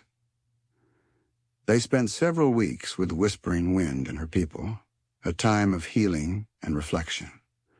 Lily learned more about the symbols on the map, not just their literal meanings, but their deeper spiritual significance. She discovered that her father had not just been a surveyor. He had been a student of the land, a seeker of ancient wisdom, a protector of its secrets. Rafe and Thomas, too, found solace in the quiet rhythm of the encampment. They spent hours talking, sharing stories, rebuilding the bond that had been severed by Blackwood's lies. Rafe learned about Thomas's life in hiding, the network of allies he had built, the constant threat he had lived under. Thomas, in turn, learned about Rafe's life as a bounty hunter, the pain he had carried, the vengeance he had sought. As the days passed, the distance between Lily and Rafe began to close. The shattered trust, the accusations, the hurt, slowly gave way to a deeper understanding, a stronger connection. They talked honestly and openly about their fears, their doubts, their hopes. One evening, as they sat by the fire, watching the stars blaze across the vast, open sky, Rafe spoke, his voice low and hesitant. "Lily," he said, "about what happened in the canyon. I was wrong. I misjudged you. I let my anger, my grief, cloud my judgment." Lily looked at him, her eyes filled with a gentle understanding. "It's all right, Rafe," she said. "You were hurting. You thought you had lost your brother again." "But I accused you," he said, his voice filled with remorse. "I almost—" He couldn't finish the sentence, the memory of that moment, of his rifle pointed at her, too painful to bear. Lily reached out and touched his hand, a gesture of comfort, of forgiveness. "It's in the past," she said. We've both made mistakes. We've both been hurt. But we're here now. We're together." Rafe looked at her, his eyes filled with a mixture of gratitude and something more, something deeper, something that made Lily's heart flutter. He began, then hesitated. He took a deep breath. "I care about you, Lily," he said, his voice raw with emotion. "More than I ever thought possible." Lily's heart skipped a beat. She had felt it too, this connection, this growing affection that had blossomed amidst the danger and the chaos. She had tried to deny it, to push it aside, but it was there, undeniable, a flame burning bright in the darkness. "I care about you too, Rafe," she said, her voice soft. He reached out and took her hand, his touch sending a warm shiver through her. They sat there, hand in hand, gazing at the stars, the silence between them filled with unspoken emotions, with a growing tenderness, with a nascent love. The time came when they had to leave the encampment, to continue their journey, to follow the map to its ultimate destination. Whispering Wind gave them her blessing, her guidance, and a warning. "The Spirit Stone is powerful," she said. "It can be used for good or for evil. It is your choice, your responsibility, to ensure it is protected." She looked at Lily, her eyes filled with a knowing wisdom. "The map is not just a guide to a place," she said. "It is a guide to your heart. Follow your heart, Lily. It will lead you to the truth." With those words ringing in their ears, they set out, the three of them, united by a shared purpose and a growing bond of friendship and love. They followed the map, the symbols now clear, their meanings revealed. The journey was arduous, taking them through rugged mountains, across vast plains, into hidden valleys. But they were no longer alone. They had each other, and they had the guidance of the map, a whispering wind of their own hearts. As they traveled, Lily continued to study the map, to decipher its secrets. She realized that it was more than just a guide to the Spirit Stone. It was a map of the human soul, a journey of self-discovery, a path to enlightenment. She also realized that the fortune the journal referred to was not material wealth, but something far more valuable. Wisdom, understanding, connection to the earth, to the spirits, to each other. The map, her father's legacy, was not just a treasure map. It was a love letter, a message from the past, guiding them, towards a future where they could live in harmony with the land, with its power, with its ancient wisdom. And as Lily rode beside Rafe, their hands occasionally brushing, their eyes meeting, she knew that the greatest treasure of all was not the Spirit Stone, but the love that had blossomed between them, a love forged in the crucible of danger and loss, a love that would guide them, protect them, and sustain them on their journey, wherever it may lead. The heart's compass, she realized, was the truest guide of all. Chapter 17. The Reckoning. The map led them to a hidden valley, nestled deep within the heart of the mountains. It was a place of breathtaking beauty, untouched by the ravages of time and human greed. A crystal-clear river flowed through the valley, its waters sparkling in the sunlight. Lush meadows, carpeted with wildflowers, stretched out before them, framed by towering peaks that pierced the sky. It was a paradise, a sanctuary, a place where the earth seemed to breathe, to pulse with a life force that was almost palpable. Lily felt a sense of awe, of reverence, as she gazed upon this hidden world. She understood now why her father had protected it, why he had hidden its location, why he had entrusted its secret to her. "This is it," she said, her voice hushed with wonder. "This is where the map leads." Rafe and Thomas nodded. their faces reflecting her own sense of awe. They had reached their destination, the end of their long and arduous journey. But what awaited them? What was the Spirit Stone, and how would they protect it?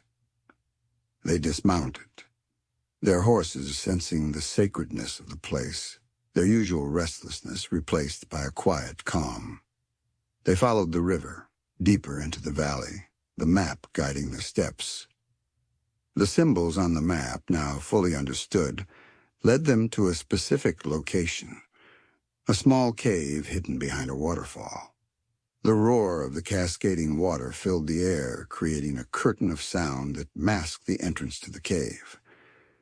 As they approached the waterfall, Lily felt a surge of energy, a tingling sensation that ran through her body. She could sense it, the power of the Spirit Stone emanating from the cave, calling to her, beckoning her forward.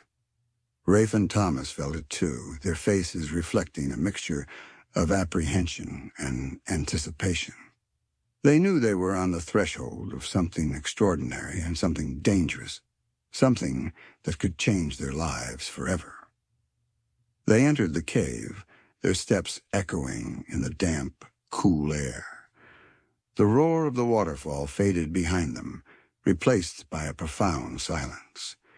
The only light came from the entrance of the cave, and from the faint, ethereal glow that emanated from the depths of the cavern. As they moved deeper into the cave, the glow grew stronger, brighter. They rounded a bend, and there it was, the Spirit Stone. It was not what Lily had expected. It was not a jewel, not a gleaming gem, not a source of dazzling light.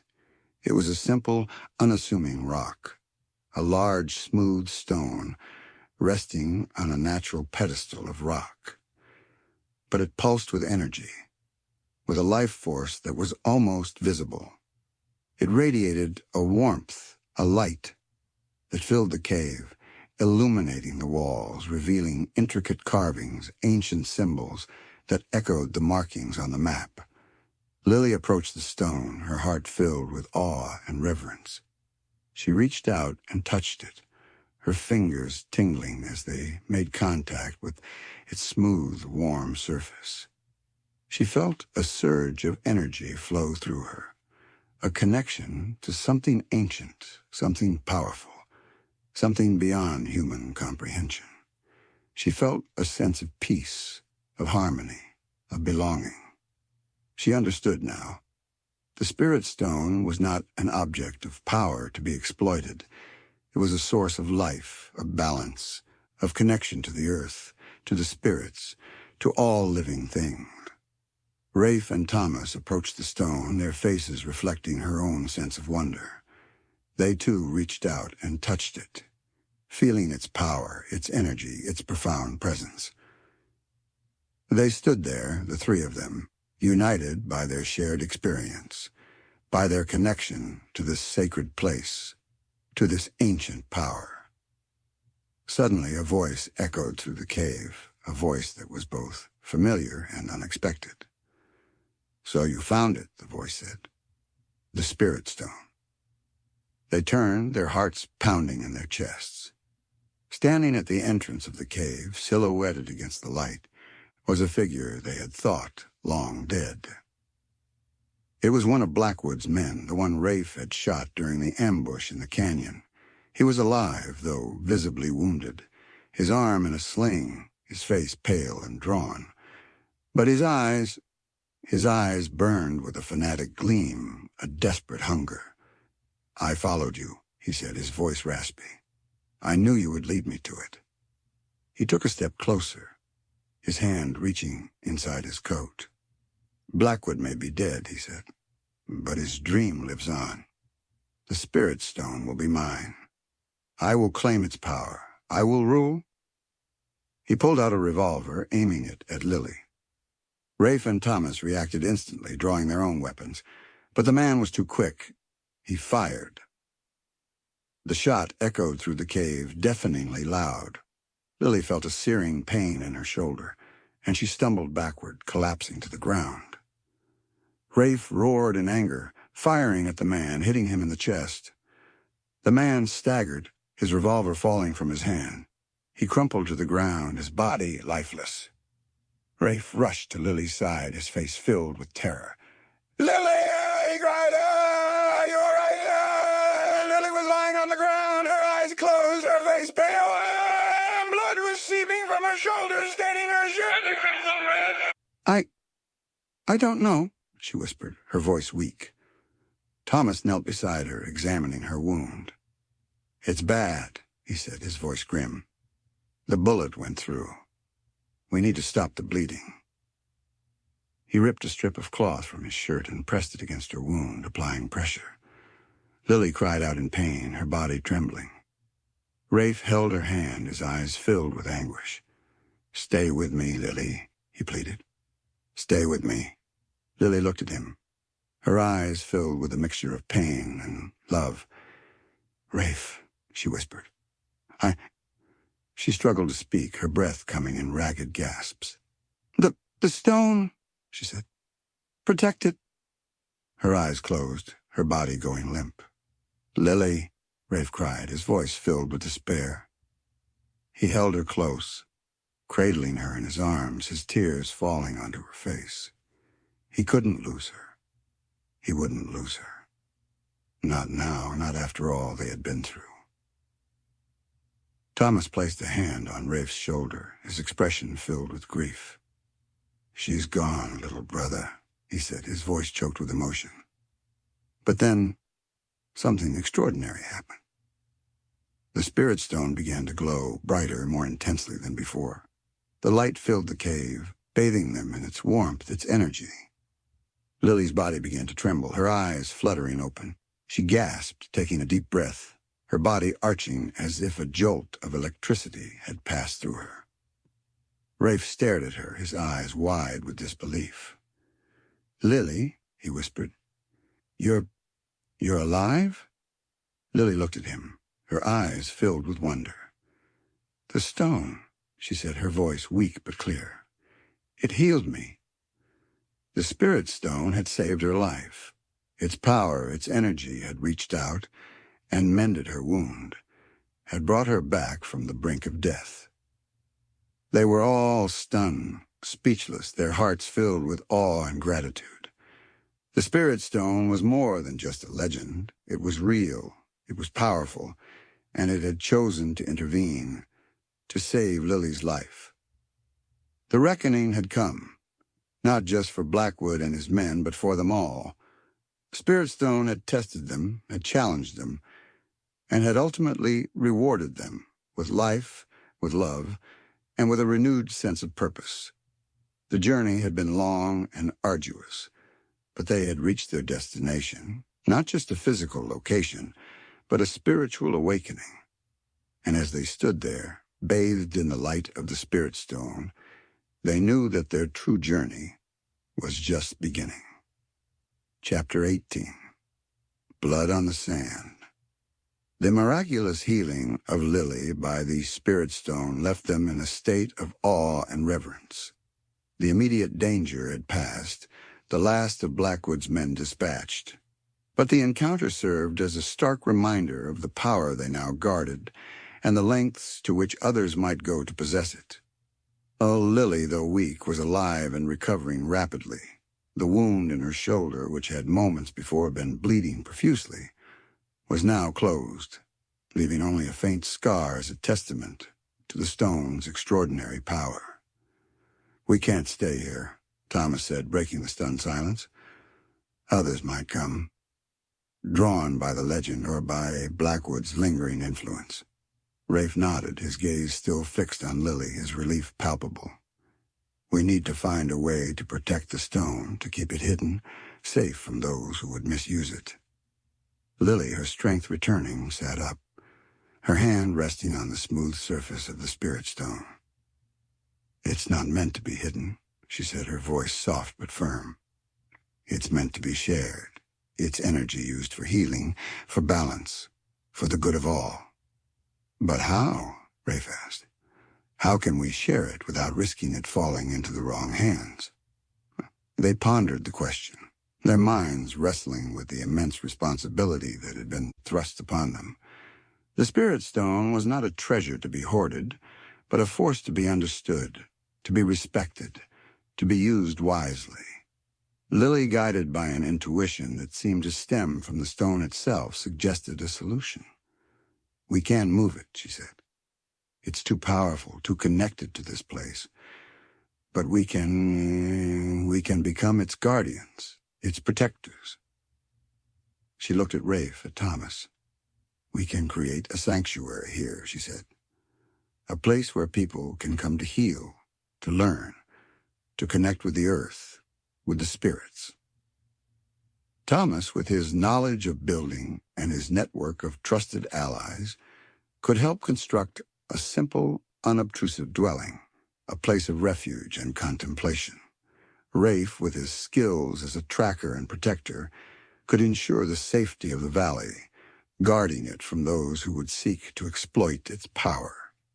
And Lily, with her understanding of the map, of the symbols, of the stone's energy, could become its interpreter, its guide, sharing its wisdom with those who were worthy, those who approached with respect and a pure heart. The idea resonated with them, a sense of purpose filling their hearts. It was a daunting task, a lifelong commitment, but it was a calling they could not ignore. They had been chosen by fate, by the Spirit Stone, to be its guardians, and they would embrace that responsibility with courage and determination. They spent the next few weeks preparing, planning, laying the groundwork for this sanctuary. They carefully concealed the entrance to the cave, making it almost indistinguishable from the surrounding landscape. They gathered supplies, tools, and resources, preparing for the long task ahead. As they worked, a sense of peace settled over them, a harmony with the land, with the Spirit Stone, with each other. The valley, once a place of hidden secrets and potential danger, began to feel like home. A sanctuary, not just for others, but for themselves. One evening, as they sat by the river, watching the sun set over the mountains, Rafe turned to Lily, his eyes filled with a tenderness that made her heart ache with love. "Lily," he said, his voice soft, "when I thought I'd lost you in the cave, I realized—" He hesitated, searching for the right words. "I realized that I can't imagine my life without you," he said. You're everything to me." Lily's heart overflowed with emotion. She had felt the same, this deepening connection, this undeniable love that had grown stronger with each passing day, with each shared challenge, with each tender glance. "I love you, Rafe," she said, her voice trembling slightly. "I love you more than words can say." He reached out and took her hand, his touch sending a warm shiver through her. He leaned in and kissed her, a gentle, tender kiss that sealed their love, their commitment, their shared destiny. But their newfound peace was soon shattered. A band of riders appeared at the entrance of the valley, their faces hard, their eyes filled with greed. They were not Blackwood's men. They were something worse. They were bounty hunters, mercenaries, drawn by rumors of the Spirit Stone, of its power, of its potential value. They had tracked them somehow, their relentless pursuit, fueled by a lust for riches and power. Rafe, Thomas, and Lily stood together, facing the intruders, their resolve hardened by their commitment to protect the valley, to protect the Spirit Stone. "This is a sacred place," Rafe called out, his voice ringing through the valley. "Turn back. You are not welcome here." The leader of the riders, a scarred, brutal-looking man, laughed. "We're not here for your blessings, old man," he said. "We're here for the stone. Hand it over, and we'll leave you in peace." "The stone is not yours to take," Lily said, her voice firm. "It belongs to the earth, to the spirits. It is not a prize to be won." The leader sneered. "We'll see about that," he said. He signaled to his men, and they spurred their horses forward, their weapons drawn. The battle was joined. Rafe and Thomas, seasoned fighters, fought with skill and courage, their rifles spitting fire, their movements precise and deadly. Lily, though less experienced, fought with a fierce determination, her father's revolver blazing in her hand. But the riders were numerous, and they were relentless. They pressed their attack, their bullets whizzing to the air, their horses thundering across the valley floor. The sand of the peaceful valley was stained red with blood, a testament to the violence, the greed that threatened to destroy the sanctity of this hidden paradise. The clash of steel, the roar of gunfire, the cries of the wounded, echoed through the mountains, a stark reminder of the constant struggle between darkness and light, between selfishness and sacrifice. The battle for the Spirit Stone, for the future of the valley, had begun, and the outcome was far from certain. Lily, Rafe, and Thomas were up against a force that seemed to have only one purpose, that was to take the stone at all costs. Chapter 19. A Promise at Dawn. The battle raged across the valley floor, a chaotic dance of death and defiance. Rafe and Thomas fought with the seasoned skill of men accustomed to violence, their movements precise, their aim deadly. Lily, though less experienced, fought with a fierce courage, fueled by her love for Rafe, her loyalty to Thomas, and her unwavering commitment to protect the Spirit Stone. Despite their valiant efforts, the mercenaries were slowly gaining ground. Their numbers were greater, their weapons formidable, and the determination fueled by a ruthless greed.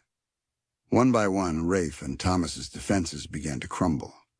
Thomas took a bullet to the leg, collapsing to the ground, his face contorted in pain.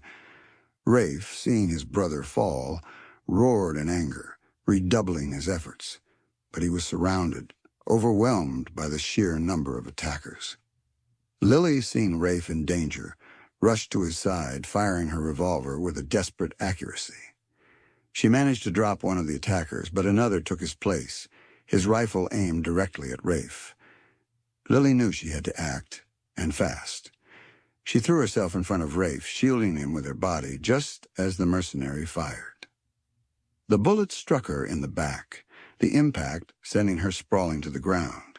She cried out in pain, her body convulsing, her vision blurring. Rafe, horrified, caught her as she fell, his eyes filled with terror. "Lily!" he screamed. "No!" He cradled her in his arms, his tears falling onto her face. He pressed his hand against her wound, trying to stem the flow of blood, but it was no use. The bullet had done its damage. Lily looked up at him, her eyes filled with pain, but also with a profound love. "Rafe," she whispered, her voice weak. I love you." Her eyes closed, her body going limp. Rafe held her close, his heart shattering into a million pieces. He had lost her. He had lost the woman he loved, the woman who had changed his life, the woman who had shown him the true meaning of courage, of sacrifice, of love. He looked up at the mercenaries, his eyes blazing with a fury he had never felt before. He had nothing left to lose. He would avenge Lily's death. He would make them pay. He laid Lily's body gently on the ground, his hand lingering on her face, his heart aching with grief. He stood up, his rifle in his hand, his body trembling with rage. "You will all die for this," he roared, his voice echoing through the valley. He charged at the mercenaries, firing his rifle with a deadly accuracy, his movements fueled by a desperate, all-consuming rage. He was a whirlwind of death, a force of nature, unstoppable, unrelenting. But as he fought, something extraordinary happened. The Spirit Stone, hidden within its cave, began to glow, brighter, more intensely than ever before. The light filled the valley, bathing the battlefield in its ethereal radiance. The mercenary, startled by the sudden burst of light, faltered, their attack losing its momentum. They looked at the cave, their eyes filled with a mixture of fear and awe. And then they began to fall. One by one, the mercenaries collapsed to the ground, their bodies convulsing, their eyes rolling back in their heads. They were not dead, but they were incapacitated, their minds overwhelmed by the power of the Spirit Stone. The light intensified, focusing on Lily's body. Rafe watched in disbelief as the wound in her back began to close, the bleeding stopping, the color returning to her face. She gasped, taking a deep breath, her eyes fluttering open. She looked up at Rafe, her expression filled with confusion and wonder. "Rafe?" she whispered. What happened?" Rafe stared at her, his heart overflowing with joy and relief. She was alive. The Spirit Stone had saved her again. He knelt beside her, taking her hand, his tears falling onto her face. "You're alive," he said, his voice choked with emotion. "You're alive." Lily looked at the cave, at the glowing Spirit Stone. She understood now. The stone was not just a source of power. It was a protector, a guardian, a force for good. Thomas, his leg wound miraculously healed, though still stiff and sore, limped over to them, his face filled with awe. "The stone," he said. It saved us all." The battle was over. The mercenaries were defeated, their greed and violence turned against them by the very power they had sought to possess. As the dawn broke, casting a golden glow over the valley, Rafe, Lily, and Thomas stood together, their hearts filled with gratitude, with relief, with a renewed sense of purpose. They had faced death. They had endured loss. They had been tested to their limits, but they had survived. And they had learned a profound lesson, that the greatest power of all is not found in weapons or wealth, but in love, in sacrifice, in the unwavering commitment to protect what is sacred. Rafe took Lily in his arms, holding her close, his heart overflowing with love. I thought I'd lost you," he said, his voice trembling. "I'm here," she said, her voice soft. "I'm not going anywhere." He kissed her, a long, tender kiss that sealed their love, their commitment, their shared destiny. As they stood there, embracing, with the rising sun warming their faces, they made a promise to protect the Spirit Stone, to create a sanctuary in the valley, to share its healing power with those who were worthy, to honor the legacy of the past, and to build a future filled with hope, with peace, and with love. Their journey had been long and arduous, filled with danger and loss, but it had led them to this moment, to this sacred place, to this profound understanding. And as they looked out at the horizon, at the endless possibilities that lay before them, they knew that their true journey was just beginning. The promise at dawn was not just of a new day, but of a new life, a new purpose, and a love that would endure through all trials. Chapter 20. The Last Stand.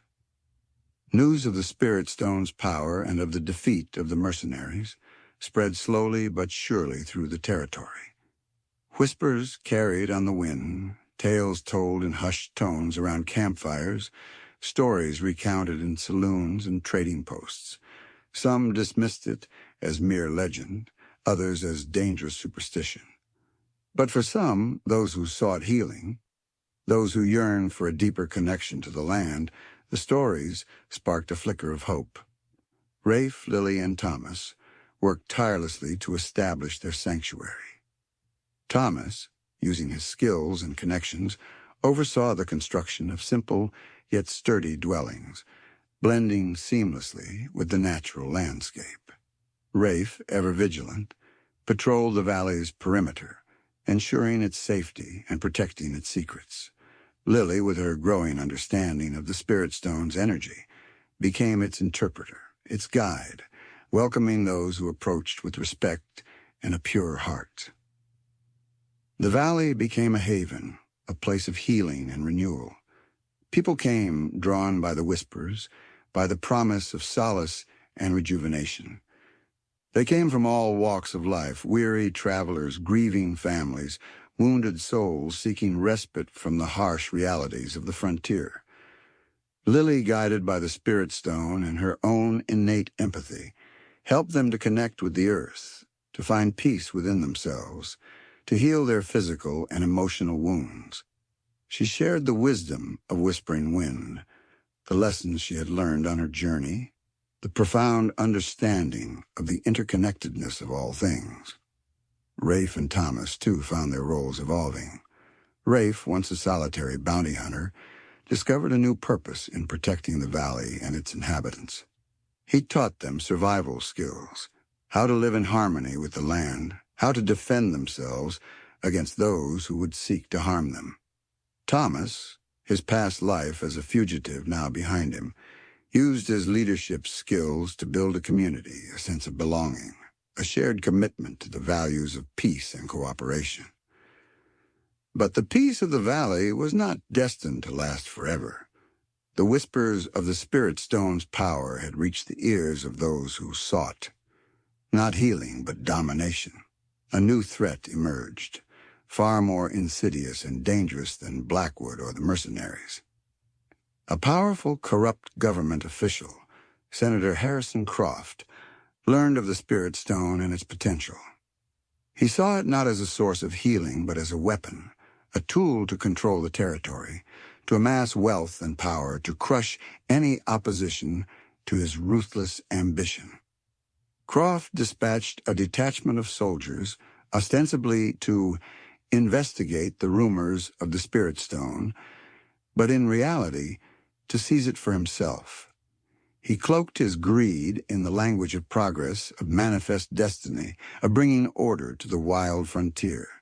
But his true intentions were clear: to exploit the stone's power for his own selfish gain.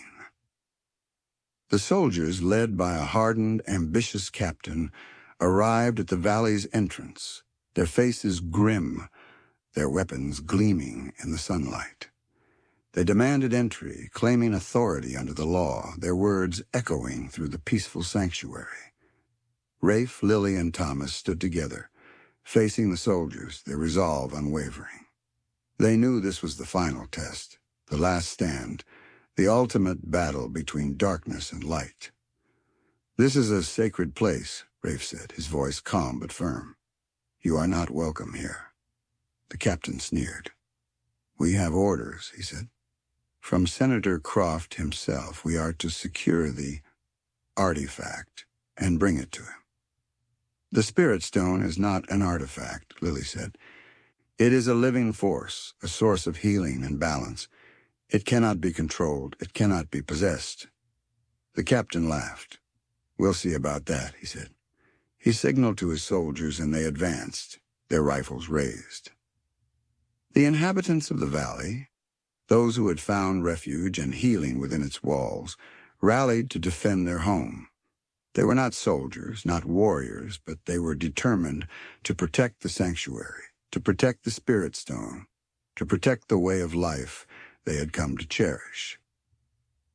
The battle was joined, not with the roar of gunfire and the clash of steel, but with a different kind of force. Lily, guided by the Spirit Stone, channeled its energy, creating a protective shield around the valley, deflecting the soldiers' bullets, disrupting their advance. Rafe and Thomas, drawing upon their years of experience, fought with a quiet, focused intensity, using their knowledge of the terrain to their advantage, leading the soldiers into traps, disarming them, disrupting their formations. The inhabitants of the valley, inspired by Lily's courage and empowered by the Spirit Stone's energy, fought with a fierce determination, using whatever tools they had at hand, rocks, sticks, farming implements, to defend their home. The battle raged, a clash not just of physical force, but of ideologies, of values, of worldviews. The soldiers, driven by greed and ambition, sought to dominate, to control, to exploit. The inhabitants of the valley, guided by love and compassion, sought to protect, to heal, to preserve.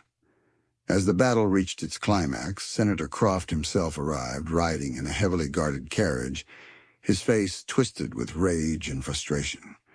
He had underestimated the resistance, the power of the Spirit Stone, the determination of the people he had sought to conquer. He ordered his soldiers to redouble their efforts, to crush the resistance, to seize the stone at any cost. But it was too late. Lily, channeling the full force of the Spirit Stone, unleashed a wave of energy that swept across the valley floor. The soldiers, overwhelmed by the power, collapsed to the ground, their weapons falling from their hands. They were not harmed, but they were incapacitated. Their minds temporarily cleansed of their greed, their ambition, their violence. Senator Croft, seeing his plans crumbling before him, screamed in fury, ordering his personal guards to attack. But they, too, were swept aside by the Spirit Stone's power, their weapons rendered useless, their bodies frozen in place. Croft was left alone, his power stripped away, his ambitions thwarted, his dreams of domination shattered. He stared at Lily, at Rafe, at Thomas, his eyes filled with hatred and fear. You can win," he stammered. I will destroy you." But his words were empty, his threats meaningless.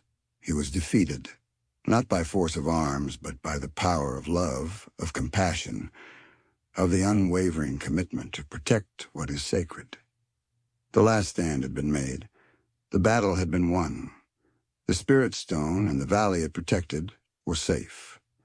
And as the sun set, casting a golden glow over the peaceful sanctuary, Lily, Rafe, and Thomas knew that their journey, their mission, their love, would endure, a beacon of hope in a world desperately in need of healing and balance.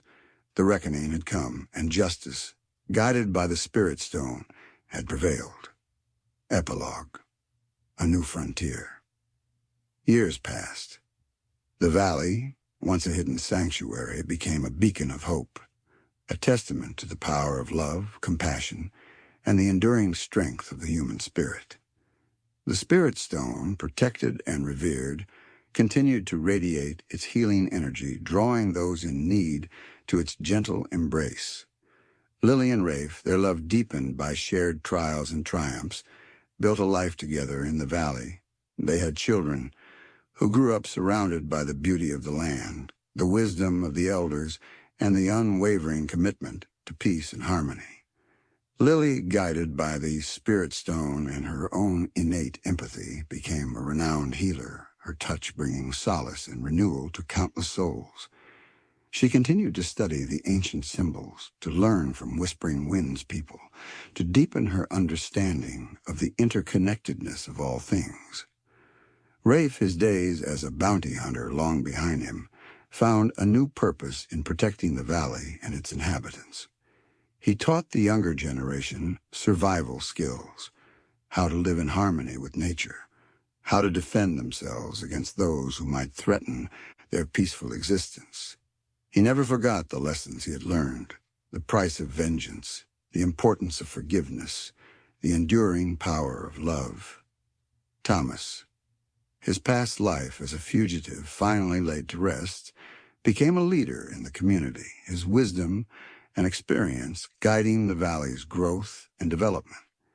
He fostered a sense of belonging, of shared responsibility, of unwavering commitment to the principles of justice and compassion. He and Rafe, their bond reforged in the crucible of conflict, stood side by side, their brotherhood a symbol of reconciliation and enduring strength. The valley flourished. Simple dwellings, crafted from natural materials, blended seamlessly with the landscape. Gardens bloomed, providing sustenance and beauty. Children laughed and played, their innocence a testament to the sanctuary's protective embrace. Whispering Wind, though her physical presence eventually faded into the mists of time, remained a guiding spirit, her wisdom echoing through the valley, her teachings passed down through generations. The stories of her people, of their connection to the land, of their reverence for the Spirit Stone, became an integral part of the valley's culture, a reminder of the ancient wisdom that sustained them. Senator Croft, stripped of his power and influence, faded into obscurity, his dreams of domination replaced by the bitter reality of his defeat. The soldiers he had sent to conquer the valley, their minds touched by the Spirit Stone's power, returned to their former lives, forever changed by their experience, carrying within them a seed of understanding, a glimmer of hope for a different way of being. The legend of the Spirit Stone, and of the valley it protected, continued to spread, carried on the wind, whispered in the shadows, recounted in the songs of the people.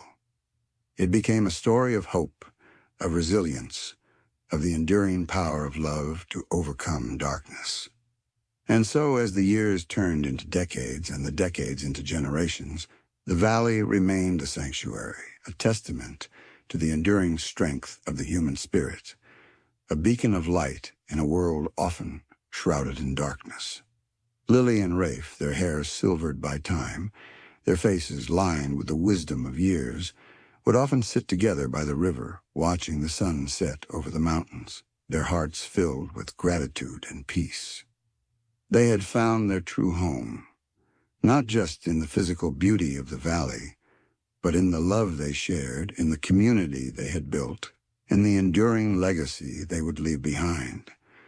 They had faced their demons, they had overcome their challenges, they had found their purpose, and they had created a world where their children and their children's children could live in harmony with the land, with each other, and with the Spirit Stone that guided their lives.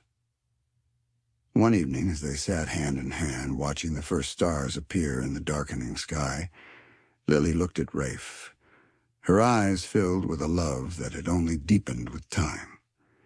"We did it, Rafe," she said, her voice soft but firm. "We kept our promise." Rafe smiled, his gaze meeting hers, his heart overflowing with love and gratitude. "We did it together, Lily," he said, "and we always will." And as the stars blazed across the vast, open sky, the Spirit Stone pulsed with a gentle light, its energy embracing the valley, its wisdom whispering on the wind, a testament to the enduring power of love, of hope, and of the new frontier that they had built together, a frontier not of conquest and domination, but of peace, of healing, and of the enduring spirit of humanity. The end. Oak understood Rustler's moon. On the vast expanse of her family's ranch, 20-year-old Clara defies tradition by taking charge after her father's death. Her determination is tested when a series of cattle rustlings threaten their livelihood. Enter Finn, a mysterious drifter with a knack for handling cattle and a past he keeps hidden. As they work side by side to protect the ranch, Clara finds herself drawn to Finn's quiet strength. But when old enemies resurface, threatening to expose Finn's secrets and destroy the ranch, Clara must choose between her heart and her duty. Under the wide-open skies and the shadow of rustling leaves, their story unfolds as a testament to loyalty, defiance, and the unyielding spirit of the frontier. Chapter 1. Dust and Inheritance. The dust swirled around Clara's boots, a reddish-brown haze that mirrored the color of the parched earth in the setting sun. It was the dust of the ranch, the dust of her life, and now the dust of her inheritance. Her father's hat, too large and heavy with the weight of years and responsibility, sat squarely on her head, casting a shadow over her determined young face. She was barely 20, but the harshness of the frontier had a way of aging a person beyond their years, etching lines of worry and resilience onto even the smoothest skin. She surveyed the vast expanse of the bark ranch, the land stretching as far as the eye could see, a sea of rolling hills and sparse vegetation, dotted with the dark shapes of grazing cattle. It was a beautiful, unforgiving landscape, one that demanded respect and offered little in return without back-breaking work. It was her father's pride, his life's work, and now it was hers. The funeral had been 3 days ago, a simple affair attended by the ranch hands, a few neighboring families, and the somber-faced preacher from Clearwater, the nearest town, a 2-day ride away. Her father, Silas, a man as tough and weathered as the land he loved, had succumbed to a sudden fever, leaving Clara alone, the sole heir to the barquet and all its burdens. She hadn't cried. Not at the funeral, not since. There hadn't been time for tears. There were cattle to tend, fences to mend, accounts to settle, and a ranch to run. Her father had taught her well, had raised her not as a delicate flower, but as a partner, a hand, someone capable of handling the reins. But he hadn't prepared her for this, for the crushing weight of responsibility, for the loneliness that gnawed at her soul. She missed him, missed his gruff voice, his calloused hands, his rare but genuine smiles. She missed the stories he would tell, of the old days, of the hardships he had faced, of the dreams he had built on this unforgiving land. She kicked a loose stone, sending it skittering across the dry earth. "Damn it, Pa," she muttered, her voice a low whisper lost in the vastness of the landscape. "Why'd you have to leave me?" A hawk circled overhead, its sharp cry echoing across the emptiness. Clara watched it, a flicker of envy in her heart. To be free, to soar above it all, to escape the weight of her inheritance. It was a tempting thought, but she knew she couldn't. She wouldn't. The barquet was in her blood, in her bones. It was her duty, her legacy, her life. She turned towards the ranch house, a sprawling, low-slung structure built of rough-hewn logs and adobe. It was more than just a house. It was a fortress, a refuge, a symbol of the family's resilience, their determination to carve a life out of this harsh land. Smoke curled from the chimney, a sign that old Maggie, the cook and housekeeper, was preparing supper. As she approached the house, she saw a figure leaning against the porch railing, a tall, lean silhouette against the fading light. It was Jed, the foreman, a man who had worked for her father for as long as she could remember. He was loyal, dependable, and as close to family as anyone could be without sharing blood. "Evening, Miss Clara," he said, his voice a low rumble, his face etched with concern. "Evening, Jed," Clara replied, forcing a smile. "How's it looking?" He straightened up, pushing back his worn hat. "The south pasture fence needs mending," he said, "and we're short on hands. 2 of the boys left this morning, headed for the gold fields, they said." Clara sighed. It was always something. The constant struggle to keep the ranch running, to keep the cattle fed, to keep the hands employed. It was a never-ending battle. "We'll manage," she said, her voice firm, despite the weariness she felt. "We always do." Jed nodded, his eyes filled with a mixture of respect and pity. "You're your father's daughter, Miss Clara," he said. "Tough as nails." Clara appreciated the compliment, but it didn't ease the burden. She was tough, yes, but she was also young, inexperienced, and alone. She needed help. Someone she could rely on, someone who understood the land, the cattle, the ranch. "Jed," she said, I need a new hand. Someone reliable. Someone who knows cattle." Jed stroked his chin, his gaze thoughtful. "There's talk of a drifter," he said. "Came through Clearwater a few days ago. They say he's good with cattle. Knows his way around a ranch." "A drifter?" Clara frowned. "Drifters were a gamble. Some were honest, hard-working men down on their luck. Others were trouble, thieves, or worse. "What's his name?" she asked. "They call him Finn," Jed said. "Don't know much else about him. Said he was headed west."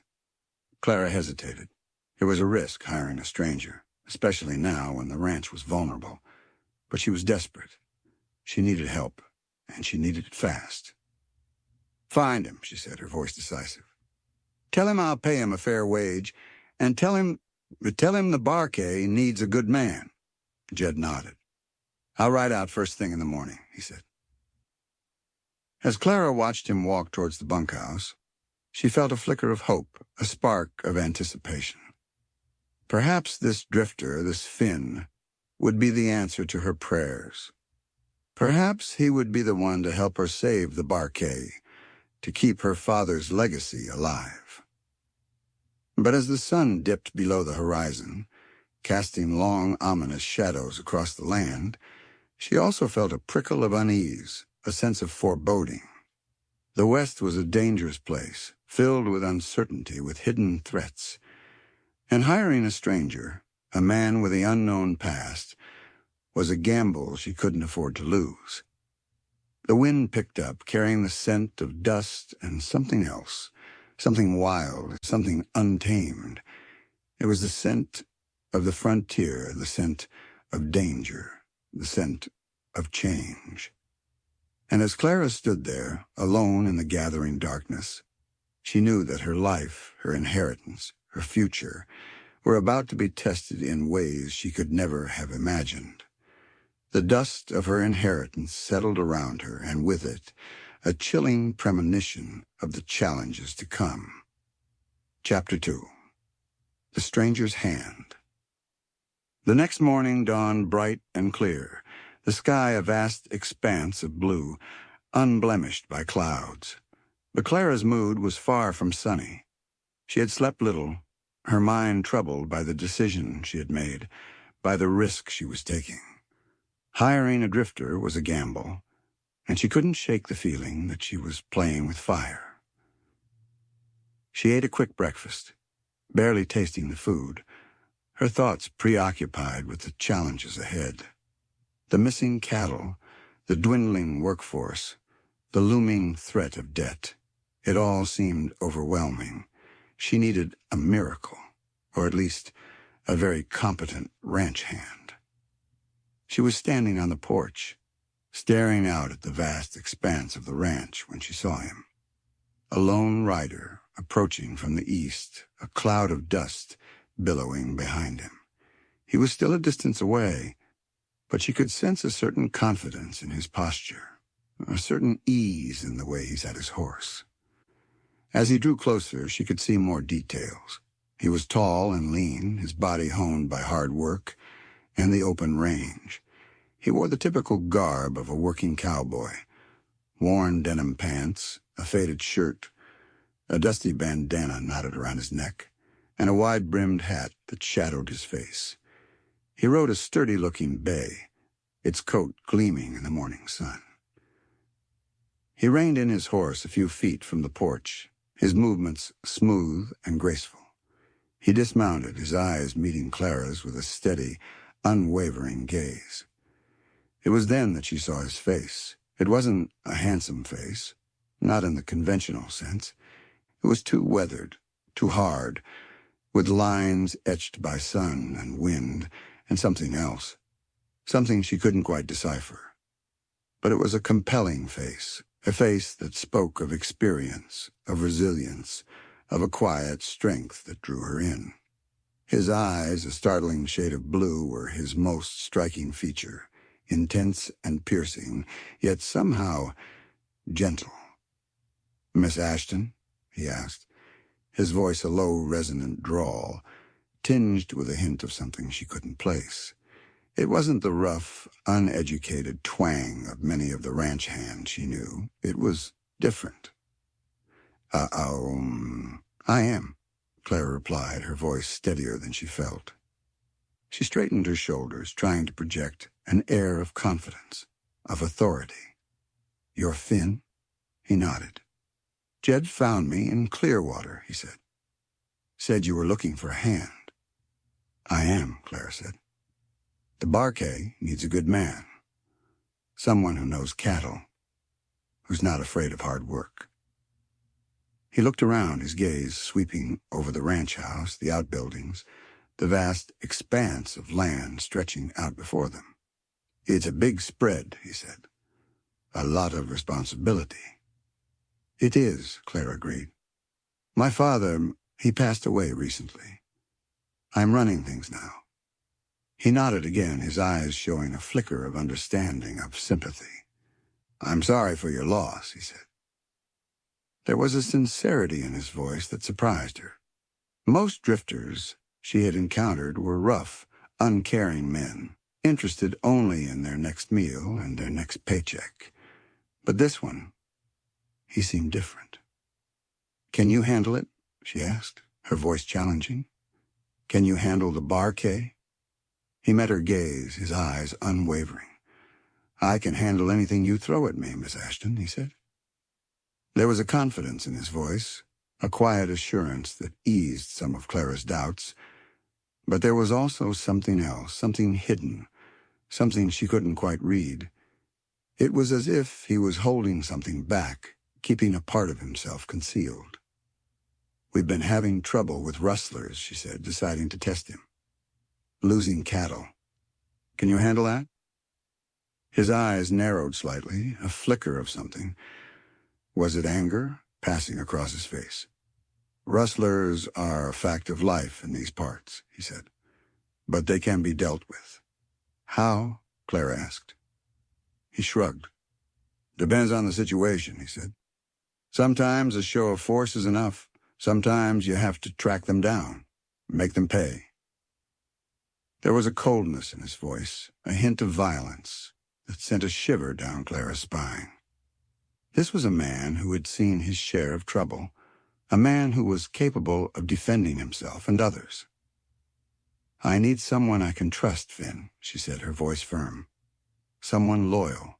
Someone who will put the Barkay first. He held her gaze, his blue eyes intense and unwavering. You have my word, Miss Ashton, he said. I'll do my best for you, for the ranch. Clara studied him, trying to gauge his sincerity, trying to see beyond the surface, to the man beneath. It was a gamble, she knew, but she had a feeling about this one, a gut instinct that told her he was different, that he was worth the risk. All right, Finn, she said, extending her hand. You're hired. He took her hand, his grip firm and warm. His hand was calloused, rough from years of hard work, but his touch was surprisingly gentle. A jolt of something unexpected, something unfamiliar, ran through her at his touch. She quickly pulled her hand away, flustered by her own reaction. Jed will show you to the bunkhouse, she said, her voice a little breathless. Get settled in. We'll start at dawn. He nodded, a faint smile touching his lips. I'll be ready, Miss Ashton, he said. He turned and walked towards the bunkhouse, his movements fluid and graceful. Clara watched him go, her mind filled with a mixture of hope and apprehension. She had hired a stranger, a man with a hidden past, a man who could be either her savior or her downfall. Only time would tell if she had made the right decision. Only time would reveal the true nature of the man who called himself Finn, the man who had just taken the fate of the Barkay into his hands. And as she watched him disappear into the bunkhouse, Clara couldn't shake the feeling that she had just set in motion a chain of events that would change her life forever under the watchful, indifferent gaze of the Rustler's moon. She had his word, but in this land, a man's word was only as good as his gun and his heart. Chapter 3. Whispers on the Wind. The next few days were a whirlwind of activity. Finn proved to be everything Clara had hoped for, and more. He was a tireless worker, rising before dawn and working until long after sunset. He had an uncanny knack for handling cattle, a way of calming even the most skittish animals, of moving them with ease and efficiency. He was skilled with a rope, a rifle, and a horse, a true cowboy in every sense of the word.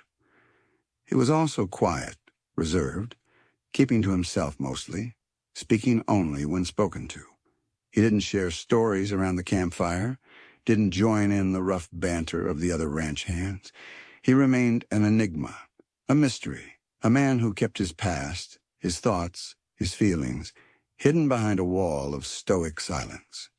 But Clara found herself drawn to him, fascinated by his quiet strength, by his competence, by the intensity of his blue eyes. She caught herself watching him, observing his movements, studying his face, trying to decipher the secrets he held within. She also noticed the way he looked at her when he thought she wasn't paying attention. There was a warmth in his gaze, a tenderness that belied his usual reserve. It was a look that made her heart flutter, that made her cheeks flush, that made her question the wisdom of hiring such a compelling and potentially dangerous man. The work was hard, relentless. They mended fences, rounded up stray cattle, branded calves, and patrolled the vast expanse of the ranch, constantly on the lookout for signs of rustlers. The missing cattle were a constant worry, a gnawing concern that threatened the very survival of the Barquet. One evening, as they were riding back to the ranch house after a long day in the saddle, Clara decided to broach the subject. "Finn," she said, her voice hesitant, have you seen anything? Any sign of the rustlers?" He rode in silence for a moment, his gaze fixed on the horizon. "Nothing concrete," he said finally. "But there are whispers on the wind." Clara frowned. "Whispers?" she asked. "What do you mean?" He looked at her, his blue eyes intense. "Tracks that disappeared too quickly," he said. "Cattle moving in unnatural patterns, a sense of unease in the herd." He paused, his jaw tightening. "Someone knows this land," he said. "Someone who knows how to cover their tracks, how to move cattle without being seen." "You think it's someone local?" Clara asked, a chill running down her spine. The thought that someone she knew, someone she might have trusted, could be behind the rustling was deeply unsettling. He shrugged. "Could be," he said. "Or someone who's been watching, studying the ranch, learning its weaknesses." "But who?" Clara asked, her voice filled with frustration. "Who would do this?" He didn't answer. He simply looked at her, his expression unreadable. They rode in silence for a while, the only sound the rhythmic thud of their horses' hooves and the whisper of the wind across the prairie. As they approached the ranch house, Clara noticed something unusual. A light was on in her father's study, a room she had kept locked since his death. Her heart quickened. "Who's in there?" she asked, her voice sharp. Finn's hand went to his gun, his body tensing. "Stay here," he said. He dismounted, his movements swift and silent. He approached the house cautiously, his rifle held ready. Clara watched him, her heart pounding in her chest, her hand gripping her own revolver. He reached the window of the study and peered inside. He stood there for a moment, his body rigid, his face unreadable. Then he slowly lowered his rifle, his posture relaxing slightly. He turned back to Clara, his expression, was it relief? Mixed with something else, something she couldn't quite decipher. "It's Jed," he said. "He's looking through your father's papers." Clara felt a wave of relief, followed by a surge of confusion. "Jed?" she said. "What's he doing in there?" Finn shrugged. "He didn't say," he replied. "But he seemed disturbed, upset." Clara dismounted and hurried towards the house, Finn following close behind. She unlocked the study door and stepped inside, her eyes adjusting to the dim light. Jed was standing by her father's desk, a stack of papers in his hand. He looked up, startled, his face pale and drawn. "Miss Clara," he said, his voice hoarse, I didn't hear you come in." "What are you doing, Jed?" Clara asked, her voice gentle but firm. Why are you in here?" He hesitated, his gaze shifting away from hers. He looked down at the papers in his hand, his fingers trembling slightly. I was looking for something," he said. "Something your father told me about." "Something important?" "What is it?" Clara asked. He took a deep breath, his eyes meeting hers. "It's about the rustling, Miss Clara," he said. I think I know who's behind it." Clara's heart skipped a beat. "Who?" she asked, her voice barely a whisper. Jed looked at her, his expression filled with a mixture of sadness and fear. "It's an old enemy, Miss Clara," he said. "Someone your father crossed years ago, someone who swore revenge." He paused, his gaze shifting towards Finn, who stood silently by the door, his presence a reassuring yet unsettling force. "Someone named Reuben Kane," Jed said. The name hung in the air, heavy and ominous. Clara didn't know the name, but she saw the effect it had on Finn. His body stiffened, his eyes narrowed, a flicker of something dark and dangerous passing across his face. He knew the name. He knew the man. And as Clara looked at him, at the sudden change in his demeanor, she realized that the whispers on the wind were not just about the rustlers. They were about Finn, too, about his past, his secrets, his connection to the man who was now threatening everything she held dear. The pieces were beginning to fall into place, and the picture they formed was far more complex and far more dangerous than she could have ever imagined. Chapter 4. Branding Iron and Blood. The name Reuben Kane hung in the air like a shroud, heavy and suffocating. Clara felt a chill run down her spine, a premonition of danger. She looked at Finn, searching his face for answers, for reassurance, but his expression was unreadable, his blue eyes clouded with a darkness she hadn't seen before. "Who is he, Jed?" Clara asked, her voice trembling slightly. "Who is Reuben Kane?" Jed sighed, running a hand through his thinning hair. "He was a rancher," he said, his voice low and strained. "Owned a spread north of here years ago. He and your father, they had a falling out. A dispute over land, over water rights." He paused, his gaze shifting away from Clara's. "It got ugly, Miss Clara," he said. "Real ugly. There was a fight. Men were killed." Clara felt a knot tighten in her stomach. She knew her father had been a hard man, a man who had fought for what he believed in, but she had never known the details, the specifics of his past conflicts. "What happened?" she asked. "Your father, he won," Jed said. "He drove Kane off his land. Kane lost everything. He swore revenge. He said he'd come back one day and take everything your father held dear." "But that was years ago," Clara said, trying to reassure herself. "Why now?" Jed shook his head. "I don't know, Miss Clara," he said. "But I found this in your father's papers." He held up a crumpled piece of paper, its edges frayed and yellowed. It was a letter addressed to Silas Ashton, in a crude, scrawling hand. Clara took the letter, her fingers trembling. She unfolded it and began to read, her heart pounding in her chest. The letter was a threat, a promise of vengeance. It was signed by Reuben Kane.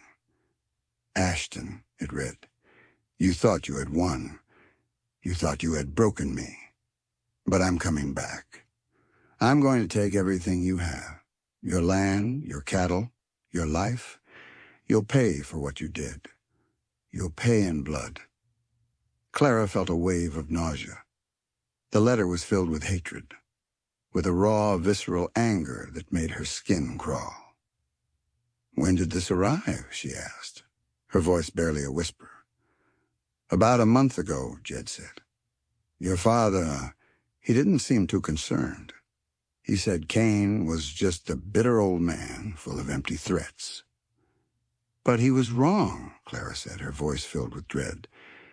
"He was wrong." She looked at Finn, who had remained silent throughout the exchange, his presence a looming shadow in the corner of the room. "You knew him," she said, her voice accusing. "You knew Reuben Kane." It wasn't a question. It was a statement, a realization. Finn didn't answer. He simply looked at her, his expression unreadable. "Why didn't you tell me?" Clara asked, her voice rising. "Why didn't you say anything?" He finally spoke, his voice low and tight. "It wasn't my place," he said. "Not your place?" Clara scoffed. "My ranch is being targeted. My cattle are being stolen. My life is in danger, and it's not your place." "I didn't know for sure it was him," Finn said. "I hoped it wasn't." "But you suspected," Clara said, her voice filled with a mixture of anger and betrayal. She had trusted him, had relied on him, and he had kept this from her. "Yes," he admitted. "I suspected." "Who are you, Finn?" Clara asked, her voice trembling. "What's your connection to Reuben Kane?" He hesitated, his gaze shifting away from hers. He looked out the window at the darkening landscape, as if searching for answers in the shadows. "He was my father," he said finally. The words hit Clara like a physical blow. She staggered back, her hand flying to her mouth. Finn, the man she had hired, the man she had trusted, the man she had started to care for, was the son of her father's sworn enemy. "Your father?" she whispered, her voice barely audible. He nodded, his face a mask of pain and regret. "My name," he said, "is Finn Kane." Clara stared at him, her mind reeling. It all made sense now. His silence, his reserve, his knowledge of cattle, his familiarity with the land, his reaction to Jed's mention of Reuben Kane's name, it all pointed to this devastating truth. She felt a surge of anger, of betrayal, of hurt. She had been played for a fool. She had opened her home, her ranch, her heart, to the son of the man who was now trying to destroy everything she held dear. "Get out," she said, her voice trembling with rage. "Get off my ranch." Finn didn't move. He stood there, his eyes filled with a mixture of sadness and determination. "I came here to help you, Clara," he said, his voice low and earnest. "I swear it. I didn't know about the letter. I didn't know my father was planning this." "I don't believe you," Clara said, her voice cold. "You're just like him. You're a liar, a thief, She couldn't finish the sentence. The words caught in her throat, choked by the pain, the betrayal, the shattering of her trust. Suddenly a gunshot rang out, followed by the panicked shouts of the ranch hands. "Rustlers!" someone yelled. "They're driving off the cattle!" Finn reacted instantly. He grabbed his rifle and ran towards the door, his past, his identity, momentarily forgotten in the face of the immediate threat. "Stay here," he ordered Clara, his voice sharp. He disappeared into the night, leaving Clara alone in the study, her mind in turmoil, her heart broken, her ranch under attack. She stood there, frozen, torn between her anger, her fear, and a lingering, inexplicable hope that Finn, despite his deception, despite his lineage, was not her enemy, that somehow he would prove her wrong. But as she heard the sounds of gunfire and the shouts of men, she knew that the night was far from over, that the branding iron of fate had just seared her life with a mark she would never forget, and that the blood spilled on the parquet would be a testament to the bitter legacy of hate and the fragile, uncertain hope for redemption. The truth had been revealed, but the consequences were just beginning to unfold. Chapter 5. Beneath a Watchful Sky. Clara, despite Finn's order to stay put, couldn't remain in the house. The sounds of the raid, the gunshots, the shouts, the panicked bellowing of cattle were too much to bear. She had to do something, anything, to help defend her ranch, her inheritance, her father's legacy. She grabbed her father's Winchester rifle from the gun rack, the familiar weight of it both comforting and terrifying. She checked the load, her hand surprisingly steady, despite the turmoil raging inside her. She was no stranger to firearms. Her father had taught her to shoot almost as soon as she could walk, but she had never used a gun against another human being. Tonight, that might change.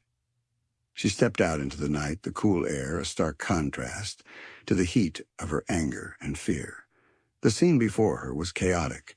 The moon, a sliver of silver in the inky sky, provided little illumination, casting long, distorted shadows that danced and flickered with the movement of men and animals. The rustlers, a dozen or more shadowy figures, were driving a large herd of cattle towards the south pasture, their shouts and whoops echoing through the night. The ranch hands, outnumbered and caught off guard, were fighting back bravely, but they were losing ground. Clara saw Finn, his tall figure, easily distinguishable even in the darkness, firing his rifle with a deadly accuracy. He moved with a fluid grace, a predator in his element, taking down rustlers with calculated precision. But even his skill wasn't enough. The rustlers were too numerous, too determined. They were pushing the cattle relentlessly, forcing the ranch hands to retreat. Clara raised her rifle, her heart pounding in her chest. She sighted along the barrel, her finger tightening on the trigger. She had a clear shot at one of the rustlers, a man silhouetted against the faint moonlight. She hesitated. Could she do it? Could she take a life, even to defend her own? The rustler turned, his rifle raised, aiming at one of the ranch hands, a young man named Billy, who had stumbled and fallen. Clara didn't hesitate any longer. She fired. The shot echoed through the night, loud and deafening. The rustler cried out, clutching his arm, his rifle falling to the ground. He stumbled and fell, disappearing into the swirling dust and chaos. Clara lowered her rifle, her body trembling. She had shot someone. She had taken aim and fired, with the intent to harm, to kill. It was a horrifying realization, a burden she would carry for the rest of her life. But there was no time for remorse, for reflection. The battle raged on. She saw Jed, his face grim, fighting bravely alongside the other ranch hands. He was a good man, a loyal man, and he was in danger. Clara raised her rifle again, scanning the scene, searching for another target. She saw a rustler on horseback charging towards Jed, his knife glinting in the moonlight. She fired again. This time her aim was truer. The rustler screamed, his body jerking violently as the bullet struck him in the chest. He fell from his horse, his body hitting the ground with a sickening thud. Clara felt a wave of nausea, of horror at what she had done. But she also felt a surge of something else, a sense of power, of defiance, of determination. She would not be a victim. She would not let these men destroy her ranch, her life. She continued to fire, her shots echoing through the night, joining the cacophony of gunfire and shouts. She didn't know if she hit anyone else, but she knew she was making a difference. She was helping. She was fighting. She was defending her home. Suddenly, a figure emerged from the darkness, riding straight towards her. It was Finn. "Get back to the house, Clara," he shouted, his voice urgent. "It's too dangerous." "I can help," Clara protested. "I can fight." "You've done enough," Finn said. "Go, now." He didn't wait for her reply. He spurred his horse forward, charging into the thick of the battle, his rifle blazing. Clara hesitated, torn between her desire to help and her instinct to obey. She knew Finn was right. She was out of her depth, a liability in this chaotic melee.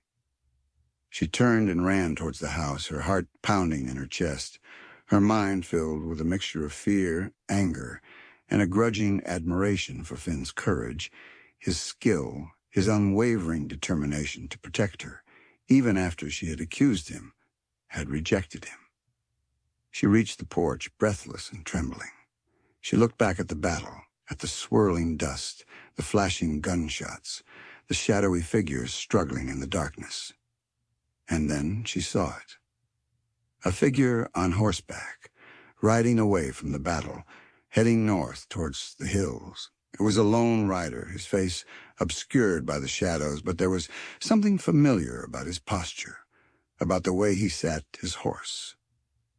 It was Reuben Kane. Clara felt a surge of rage, of hatred, for this man, this phantom from the past, who had orchestrated this attack, who had threatened her life, who had shattered her trust in Finn. She raised her rifle, aiming at the retreating figure. She had a clear shot. She could end it all right here, right now. But she hesitated. Could she do it? Could she kill a man in cold blood? Even a man as vile as Reuben Kane? Her finger tightened on the trigger, then loosened. She lowered the rifle, her body trembling. She couldn't do it. She wasn't a killer. She watched as the figure disappeared into the darkness, swallowed by the night. He was gone, escaped for now. The sounds of the battle began to subside. The gunshots grew fewer, the shouts less frequent. The Rustlers, their leader gone, their attack thwarted, were retreating, disappearing into the night, leaving behind a scene of chaos and destruction. Clara stood there, alone on the porch, beneath the watchful, indifferent sky, her body aching, her mind numb, her heart heavy with grief and uncertainty. The battle was over, but the war had just begun, and as she looked out at the blood-stained dust, at the scattered bodies, at the remnants of her shattered peace, she knew that the price of loyalty, the price of survival, would be far higher than she had ever imagined. The Rustler's moon had cast its shadow, and the night was far from over. Chapter 6. Secrets in the Shadows. The aftermath of the raid was grim. Several of the ranch hands were injured, some seriously. Old Maggie, despite her age, worked tirelessly, tending to the wounded, her face etched with worry and exhaustion. The bunkhouse became a makeshift hospital, filled with the groans of men in pain and the smell of antiseptic and blood. The cattle were scattered, many lost in the vast expanse of the ranch. It would take days, perhaps weeks, to round them all up, to assess the full extent of the damage. Finn, miraculously unscathed, worked alongside Jed and the remaining hands, trying to bring some order to the chaos. He moved with a quiet efficiency, his face set and grim, his blue eyes filled with a cold determination. He spoke little, his focus entirely on the task at hand. Clara, after her initial shock and horror had subsided, did what she could to help. She assisted Maggie in tending to the wounded. She brought water and food to the exhausted men. She tried to offer words of comfort and encouragement. But her mind was elsewhere. She couldn't shake the image of Reuben Kane, riding away into the night, escaping justice. She couldn't forget Finn's deception, his hidden identity, his connection to the man who was now her sworn enemy. She avoided Finn, unable to meet his gaze, unable to reconcile the man she thought she knew with the son of her father's killer. The trust, so fragile to begin with, was shattered, replaced by a mixture of anger, hurt, and a lingering, inexplicable sense of loss. As the day wore on and the initial chaos subsided, a heavy silence settled over the ranch. The weight of the attack, the uncertainty of the future, pressed down on them all. Clara found herself drawn to her father's study, the room where she had discovered the truth about Finn, the room where the past had collided with the present. She stood by the desk, staring at the crumpled letter from Reuben Kane, its words still burning in her mind. She needed answers. She needed to understand what had happened, why her father had been targeted, why Finn had kept his identity a secret. She began to search through her father's papers, sifting through stacks of documents, ledgers, letters, searching for any clue, any hint of the truth. She found old maps, charting the boundaries of the Barkay, marking water sources, grazing lands, and neighboring ranches. She found deeds, contracts, bills of sale, the legal documents that defined her father's empire. And then she found it. Tucked away in a locked drawer beneath a pile of old photographs was a small, leather-bound book. It was a journal, her father's journal, its pages filled with his neat, precise handwriting. Clara's heart quickened. She opened the journal, her fingers trembling slightly. She began to read, her eyes scanning the pages, searching for answers. The journal entries spanned years, documenting her father's life, his struggles, his triumphs, his dreams. She read about his early days on the ranch, his courtship of her mother, the birth of his children, the hardships he had faced, the challenges he had overcome. And then she found it. The entry about Reuben Kane. "Today I met with Kane," her father had written. "He's a stubborn, arrogant man, unwilling to compromise. He claims the water rights to Cottonwood Creek are his, but the law is clear. The water belongs to the Barca." Clara continued to read, her heart pounding in her chest. The entry detailed the escalating conflict between her father and Kane, the threats, the accusations, the growing animosity. "Kane is dangerous," her father had written. "He's a man consumed by greed and hatred. I fear this will not end well." The next few entries described the fight, the violence, the deaths. Clara felt a wave of nausea as she read about the brutal reality of the frontier, the lawlessness, the constant struggle for survival. "I had no choice," her father had written. "I had to defend my land, my family, my life. Kane left me no option." He had driven Kane off his land, had taken everything he owned, but he had also made a powerful enemy, an enemy who had vowed revenge. Clara closed the journal, her mind reeling. She understood now. She understood the depth of the conflict, the hatred that had fueled it, the legacy of violence that had now come back to haunt her. But there was something else, something she couldn't quite grasp, something about Finn. Why had he come to the Barkay? Was it truly to help her as he claimed, or was it part of a larger plan, a scheme orchestrated by his father? She needed to talk to him. She needed to confront him, to demand answers, to uncover the truth once and for all. She stepped out of the study, her heart pounding in her chest. She found Finn in the stable, tending to his horse. He looked up as she approached, his blue eyes filled with a mixture of weariness and something else, something that looked like regret. "We need to talk," Clara said, her voice firm, despite the tremor in her hands. Finn nodded, his gaze meeting hers. He knew this was coming, the reckoning, the moment of truth. And as they stood there, face to face, in the dim light of the stable, with the secrets of the past swirling around them like shadows, Clara knew that the time for whispers was over. The time for answers had come, and the answers, she suspected, would change everything. The shadows held more than just darkness. They held the truth, and it was time for that truth to be revealed. Chapter 7. The Price of Loyalty. The stable was quiet.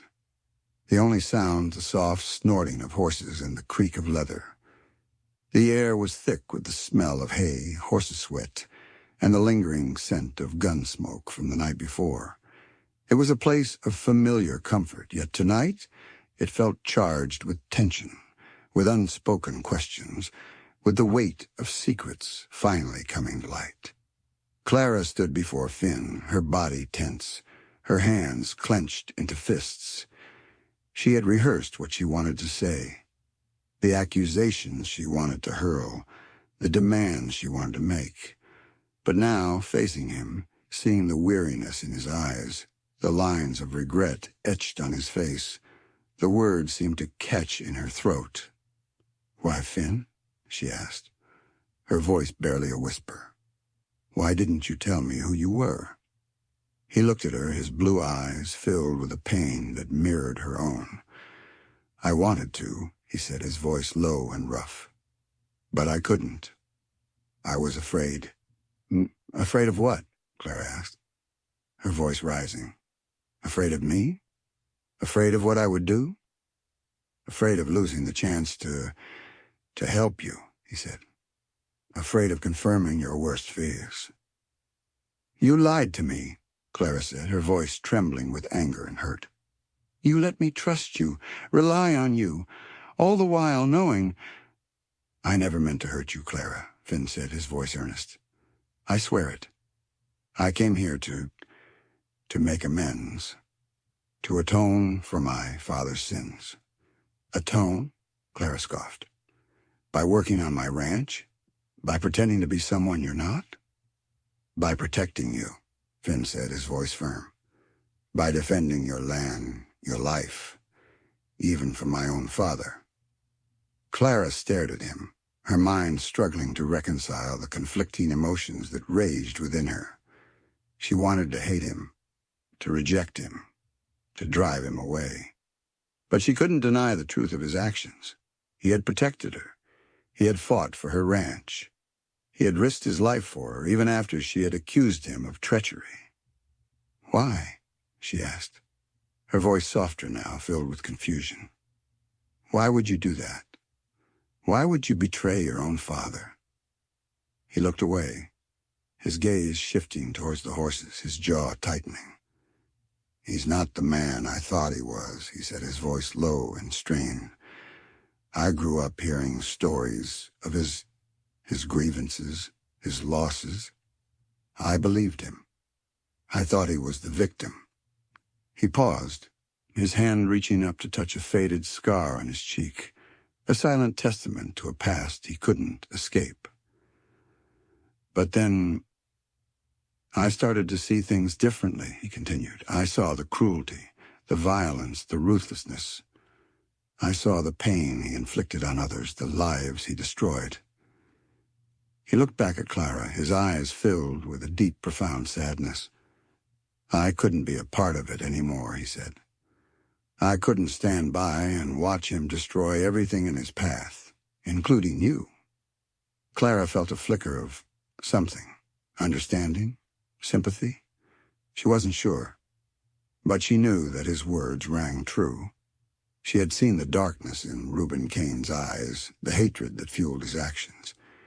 She could believe that Finn, growing up under that shadow, would eventually rebel, would choose a different path. "Ah, so you came here," she said, her voice hesitant. To stop him?" "To try," Finn said. "I knew he was planning something. I knew he was targeting the Barquet.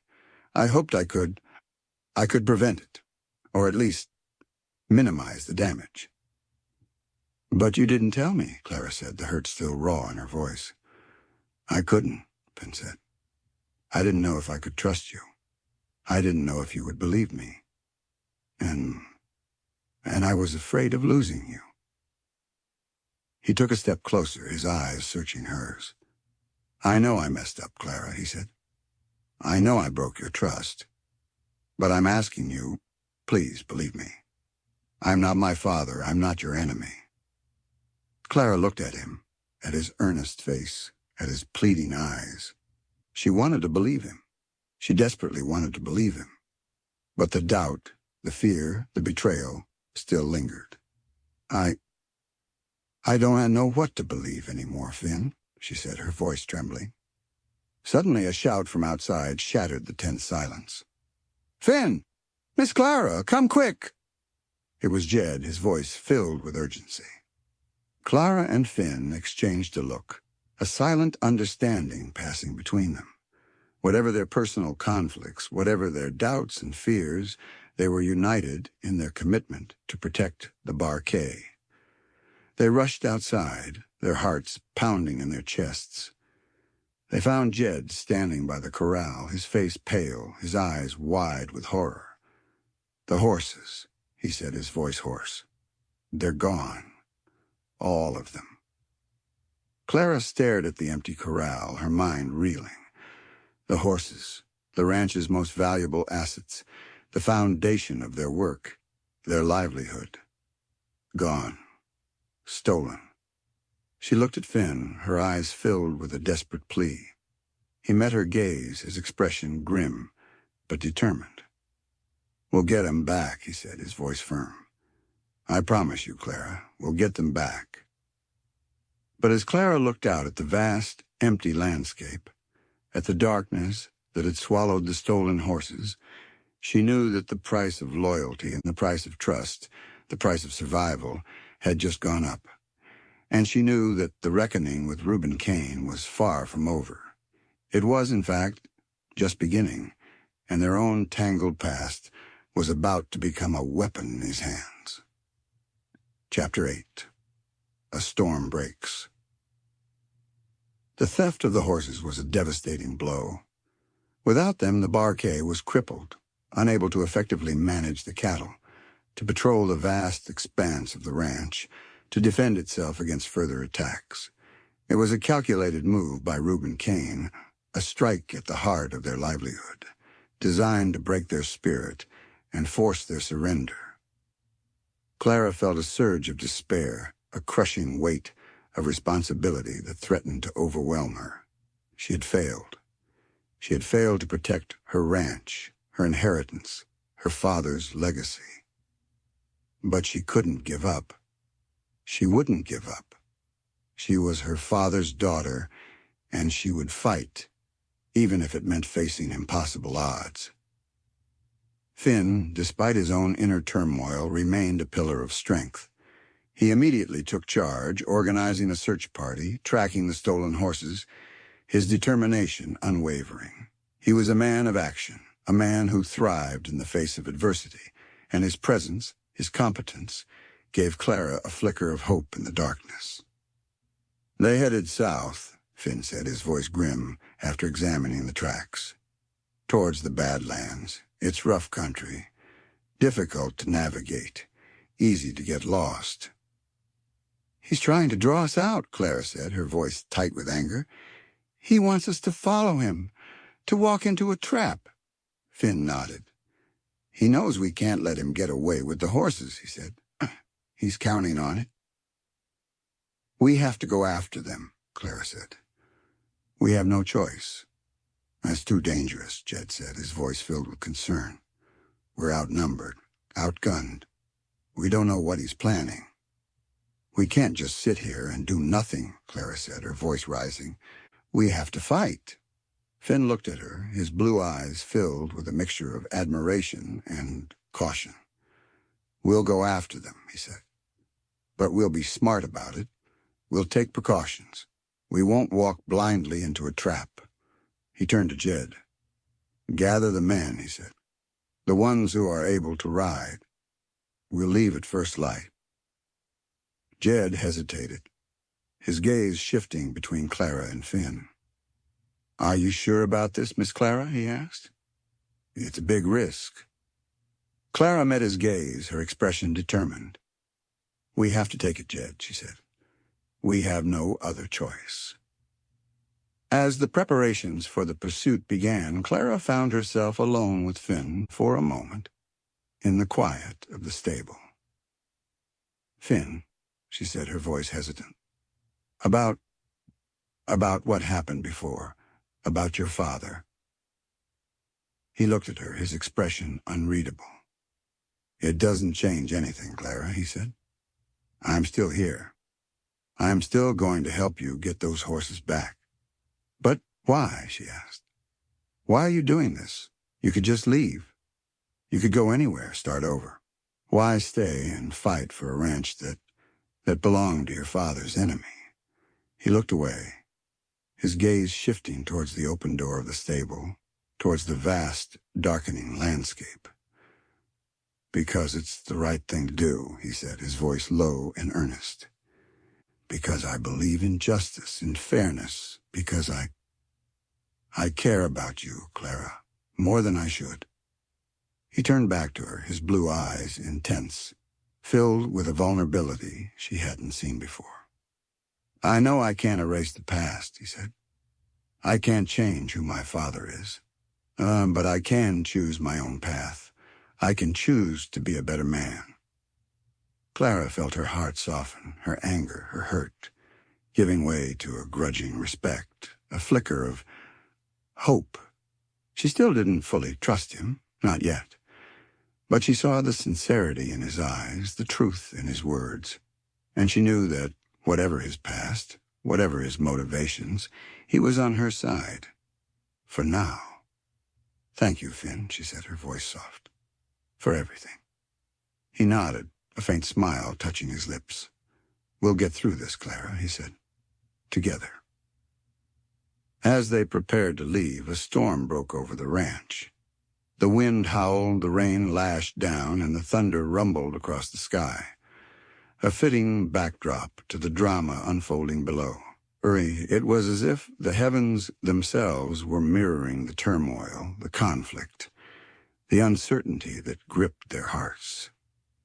Clara looked out at the storm, at the flashes of lightning that illuminated the landscape, at the dark clouds that swirled above them. It was a dangerous night, a night for wolves and outlaws, a night for desperate measures. She knew that the journey ahead would be fraught with peril, that they would face challenges, obstacles that might break them. But she also knew that she was not alone. She had Finn, whatever his secrets, whatever his past, fighting alongside her.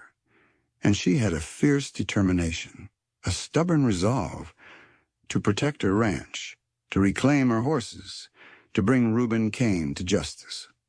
As they rode out into the storm, the rain washing over them, the wind whipping at their faces, Clara felt a surge of adrenaline, a sense of purpose that pushed aside her fear and doubt. She was a woman of the West, a daughter of the frontier, and she would not be defeated. She would fight for her land, for her legacy, for her future. And as the thunder echoed across the plain, a storm of her own making, she knew their confrontation was not just with Reuben Kane and his rustlers, but also between themselves and the ghosts of the past. The storm was a sign, an omen, and a promise of the reckoning to come. Chapter 9. Riders in the Night. The storm raged throughout the night, a relentless assault of wind, rain, and thunder. Riding through it was a brutal test of endurance, pushing both horses and riders to their limits. The darkness was absolute, broken only by the fleeting flashes of lightning that illuminated the landscape in stark, momentary glimpses. Clara, soaked to the bone and shivering with cold, clung to Dusty's mane, her body aching, her mind numb with exhaustion. She had never experienced anything like this unrelenting fury of nature, this feeling of being utterly exposed, vulnerable to the elements. She could see Finn riding ahead of her, his silhouette a dark, determined shape against the stormy sky. He seemed unfazed by the storm, his body moving in perfect harmony with his horse, his focus entirely on the trail ahead. He was a force of nature himself, a man who seemed to belong to this wild, untamed land. They rode for hours, the storm showing no signs of abating. The terrain grew rougher, the trail more treacherous. They were entering the Badlands, a desolate, unforgiving landscape of canyons, mesas, and hidden ravines. It was a perfect place for an ambush, a perfect place to die. Clara felt a growing sense of dread, a premonition of danger.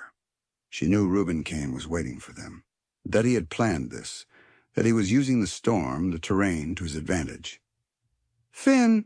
she shouted, her voice barely audible above the roar of the wind. "We need to stop. We need to find shelter." He turned his head, his face barely visible in the darkness. "We can't stop," he shouted back. "We have to keep moving. We have to catch them before they reach the border." Clara knew he was right. If Kane crossed the border, they would lose the horses and any chance of bringing him to justice. But she also knew that they were pushing themselves and their horses to the breaking point. Suddenly, Finn reined in his horse, his body tensing. "What is it?" Clara asked, her heart quickening.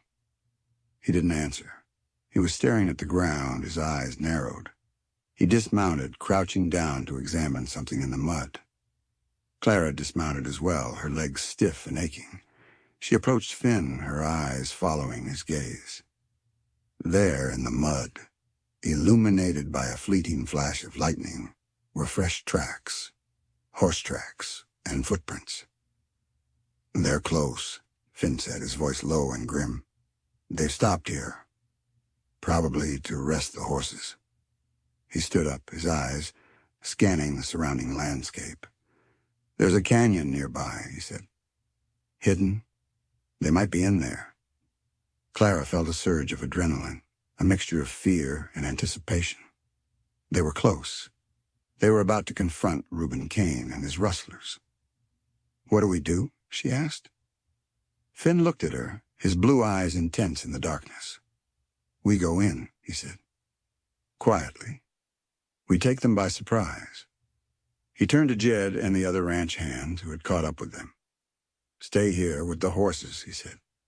"Be ready to move. If things go wrong, get out.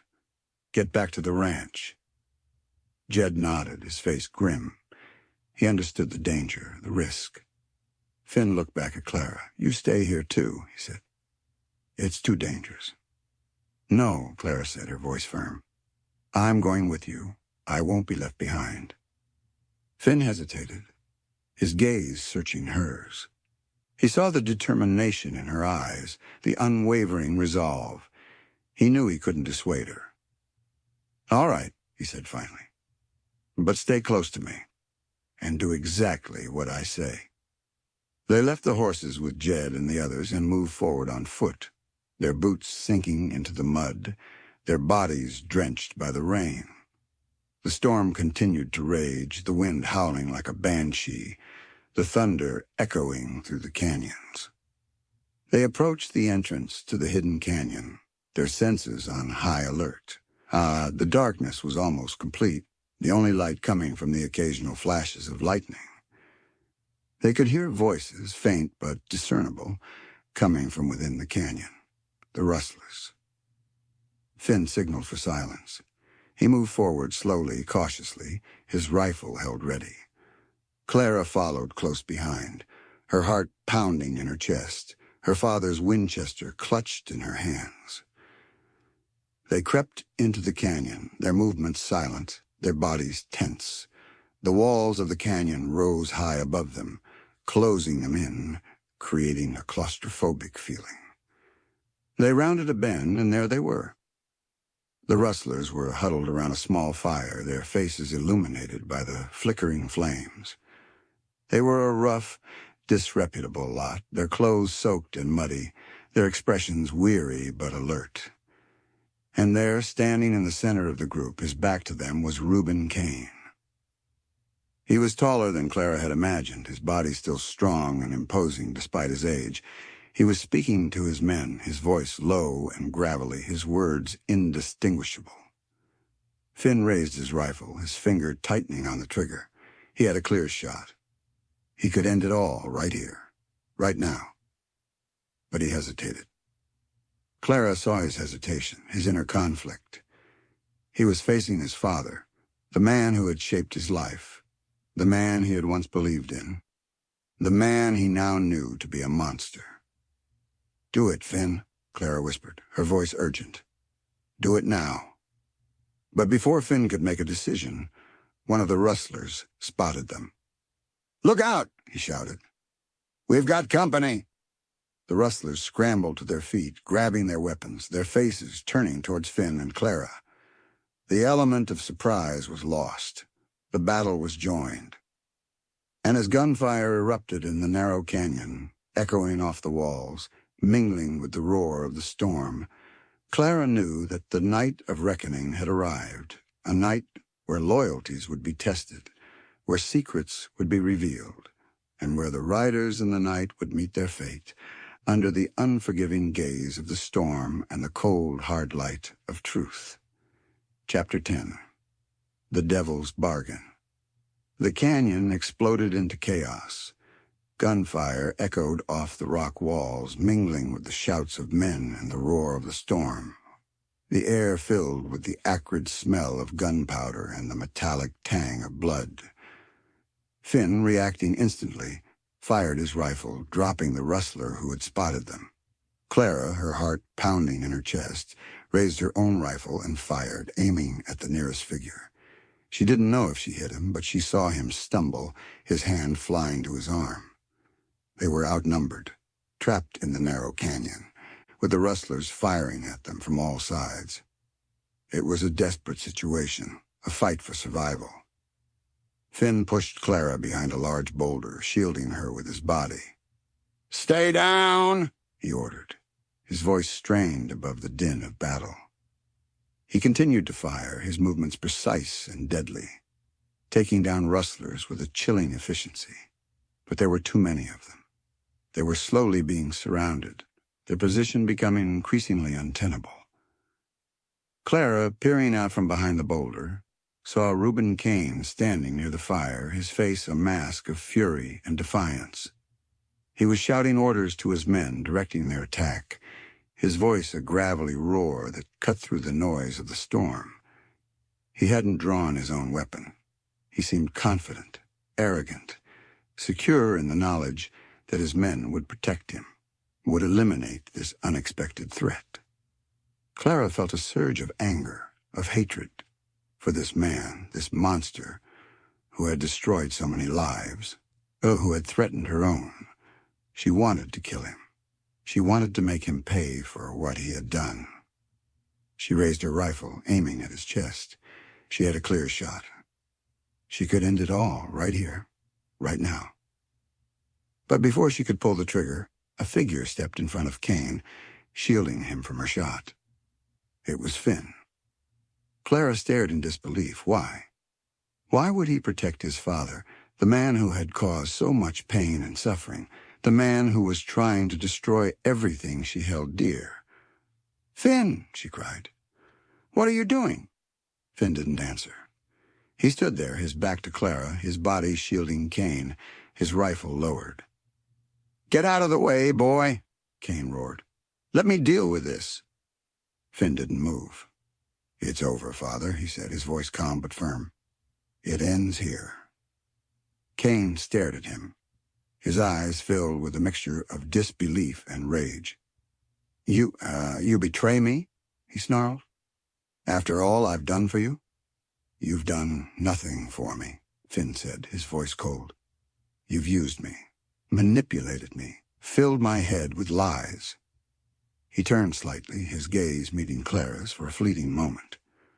There was a sadness in his eyes, a resignation, but also a determination.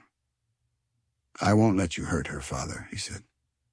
"I won't let you hurt anyone else." Kane's face twisted with fury. "You dare defy me?" he shouted. "I am your father. You owe me your loyalty." "I owe you nothing," Finn said. "My loyalty is to what's right, to what's just, and you are neither." Kane reached for his own gun, his hand trembling with rage. "Then you die with them," he said, his voice a venomous hiss. But before Kane could raise his weapon, Finn acted. He turned swiftly and fired his rifle. The shot hit Kane in the shoulder, spinning him around, sending him crashing to the ground. He cried out in pain, his hand clutching his wound, his face contorted in agony. The rustlers, seeing their leader fall, hesitated, their attack faltering. They looked at Finn, their eyes filled with confusion and fear. Finn stood there, his rifle still raised, his face a mask of grim determination. "It's over," he said, his voice ringing through the canyon. "Drop your weapons, now." The rustlers, demoralized and leaderless, slowly obeyed. They lowered their guns, their faces reflecting a mixture of relief and resignation. The battle was over. Clara emerged from behind the boulder, her rifle lowered, her body trembling. She stared at Finn, at his father lying wounded on the ground, at the disarmed rustlers. She didn't know what to say, what to think. Finn had saved her life, had saved the ranch, but he had also shot his own father. It was a scene of unimaginable complexity, of conflicting loyalties, of desperate choices. Finn turned to her, his blue eyes filled with a profound sadness. "I'm sorry, Clara," he said, his voice hoarse. "I'm sorry for everything." Before Clara could respond, a new voice echoed through the canyon, a voice filled with authority and menace. "Hold it right there." They all turned, their hearts sinking. Standing at the entrance of the canyon, blocking their escape, were several figures on horseback. They were lawmen, their badges gleaming in the faint light, their rifles aimed at Finn and Clara. And leading them, a smug, satisfied expression on his face, was a man Clara recognized from the description Jed had given her. It couldn't be. And yet, it was Senator Harrison Croft.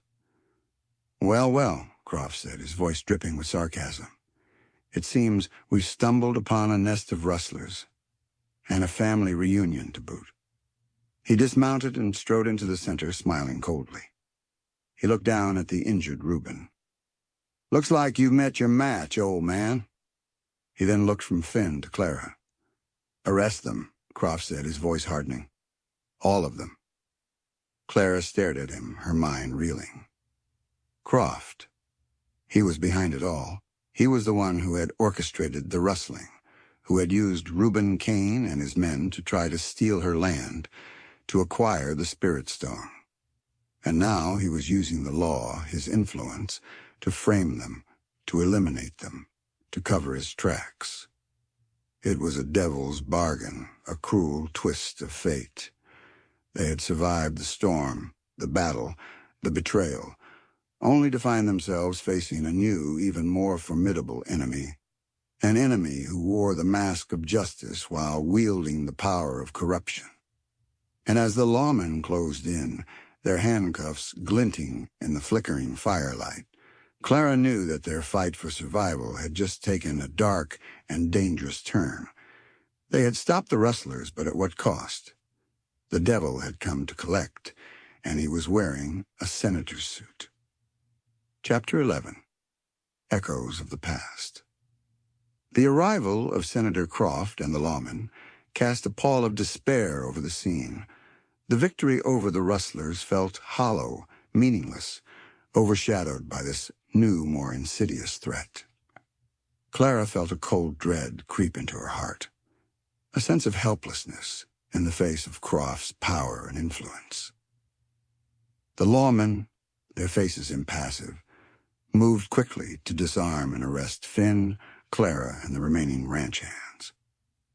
Jed, his face etched with worry and anger, tried to protest, but a sharp word from Croft silenced him. "You're making a mistake," Clara said, her voice trembling but firm. "We're not rustlers. We were defending our ranch, our property."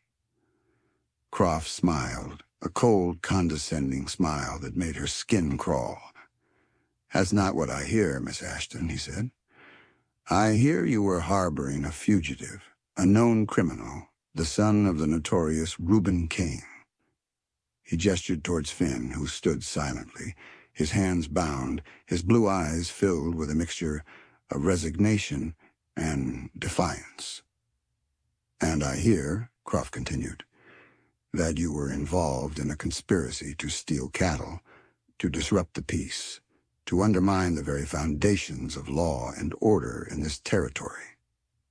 "That's a lie," Clara said, her voice rising. "You know it's a lie." Croft ignored her, his gaze shifting towards the wounded Reuben Kane, who lay groaning on the ground, his shoulder bleeding profusely. "It seems Mr. Kane here has a different story to tell," Croft said. A story of betrayal, of family treachery, of a desperate attempt to reclaim what was rightfully his. He knelt down beside Kane, his voice softening slightly. "Don't worry, old man," he said. "You'll get justice. I'll make sure of it." Clara stared at him, her mind reeling. Croft was twisting the truth, manipulating the situation, using Kane's lies to frame them, to eliminate them, to steal her land and the Spirit Stone. "You're behind it all, aren't you?" she said, her voice filled with a sudden, chilling realization. "You're the one who orchestrated the rustling, who used Kane and his men to try to drive me off my land." Croft stood up, his smile vanishing, his eyes hardening. "You have no proof of that, Miss Ashton," he said. "And I suggest you keep your accusations to yourself, unless you want to make things even worse for yourself." He turned to the lawman. "Take them away," he said. "Take them to Clearwater. I'll see to it that they get a fair trial. And by fair, I mean swift." As the lawmen began to lead them away, Clara looked at Finn, her eyes filled with a mixture of despair and a lingering question. He met her gaze, his expression unreadable.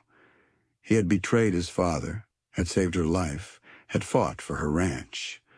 But had he also been playing a double game? Had he been working with Croft all along? She didn't know. She couldn't be sure. And the uncertainty, the doubt, was a torment almost as unbearable as the prospect of imprisonment, of losing everything she held dear. They were marched out of the canyon, their hands bound, their bodies aching, their spirits crushed. The storm had passed, leaving behind a clear, star-filled sky, a cruel mockery of the darkness that had descended upon their lives. As they were led away, Clara heard a faint sound, a whisper on the wind. It was the sound of the weeping stones, the sound of the water trickling down the rock face, a mournful lament for the lost, for the betrayed, for the innocent. And then she heard something else, a faint, almost imperceptible humming, a vibration that seemed to emanate from the earth itself. It was the Spirit Stone, calling to her, reminding her of its power, of its promise, of the hope that still remained, even in the face of despair. She didn't know what the future held. She didn't know if she would ever see her ranch again, if she would ever be free. But she knew one thing: she would not give up. She would not be broken. She would fight for her land, for her legacy, for her love, for the truth. As they were forced onto their horses, one last act of defiance remained. Finn, from the back of his stolen steed, looked at her. There wasn't just sorrow in his eyes. There was also determination, a refusal to give in, a spark of hope in the gloom. And then, barely audible, he mouthed a single word: trust. The echoes of the past had caught up with them, but as Clara rode toward an uncertain future, she clung to that one word, to that one glimmer of hope in the gathering darkness, knowing that the battle was far from over. It was a new beginning, a forced one, a start of a journey into a legal and political labyrinth, where the truth was obscured, and their only weapon was the unwavering belief in their own innocence, and perhaps the hidden power of the Spirit Stone, a power Croft underestimated at his peril. Chapter 12. A Trail of Lies. The journey to Clearwater was a brutal ordeal, bound and guarded, treated like common criminals. Clara, Finn, Jed, and the surviving ranch hands were forced to ride for hours under the watchful eyes of Croft's lawmen. The physical discomfort was compounded by the emotional turmoil, the gnawing uncertainty of their fate, the bitter taste of injustice. Clara's mind raced, replaying the events of the past few days, trying to make sense of it all. Croft's involvement, his blatant manipulation of the law, his cold-blooded ambition. It was a revelation that had shattered her faith in the system, in the very foundations of justice she had always believed in. She stole glances at Finn, riding a short distance ahead of her. His face was set and grim, his blue eyes clouded with a mixture of anger and regret. She still couldn't read him, couldn't fully trust him, despite his actions in the canyon. The seed of doubt, planted by his deception, lingered in her heart. Had he known about Croft's involvement all along? Had he been playing a double game, using her to get to his father, to settle some old score? Or was he truly on her side, a victim of circumstance, caught in a web of lies and deceit, just like her? She didn't know. And the not knowing was a torment, a constant source of anxiety and confusion. As they rode, she noticed something else. The lawmen, though outwardly loyal to Croft, seemed uneasy. They avoided eye contact, their conversations hushed, their expressions guarded. There was a tension among them, a subtle undercurrent of discontent that suggested they were not entirely comfortable with their orders, with the role they were playing in this charade. Clara sensed an opportunity, a glimmer of hope in the darkness. Perhaps not all of them were corrupt. Perhaps there was someone among them who still believed in justice, in fairness, in the truth. She decided to take a risk. As they stopped for a brief rest, Clara managed to catch the eye of one of the younger lawmen, a man named Deputy Miller. He looked younger than the others, less hardened, with a hint of kindness in his eyes. "Deputy," she said, her voice low but firm, "we're innocent. We were framed. Senator Croft is behind it all." Miller looked at her, his expression guarded. He glanced around, making sure no one was listening. "I know something's not right, Miss Ashton," he whispered. "But I can't go against the senator. He's too powerful." "He's using you," Clara said, her voice urgent. "He's using you to steal my land, to cover up his crimes. Don't you see?" Miller hesitated, his gaze shifting away from hers. He looked conflicted, torn between his duty and his conscience. I don't know what to believe," he said. "Believe the truth," Clara said. "Believe your own eyes. You saw what happened in the canyon. You saw who the real criminals were." She paused, her gaze locking with his.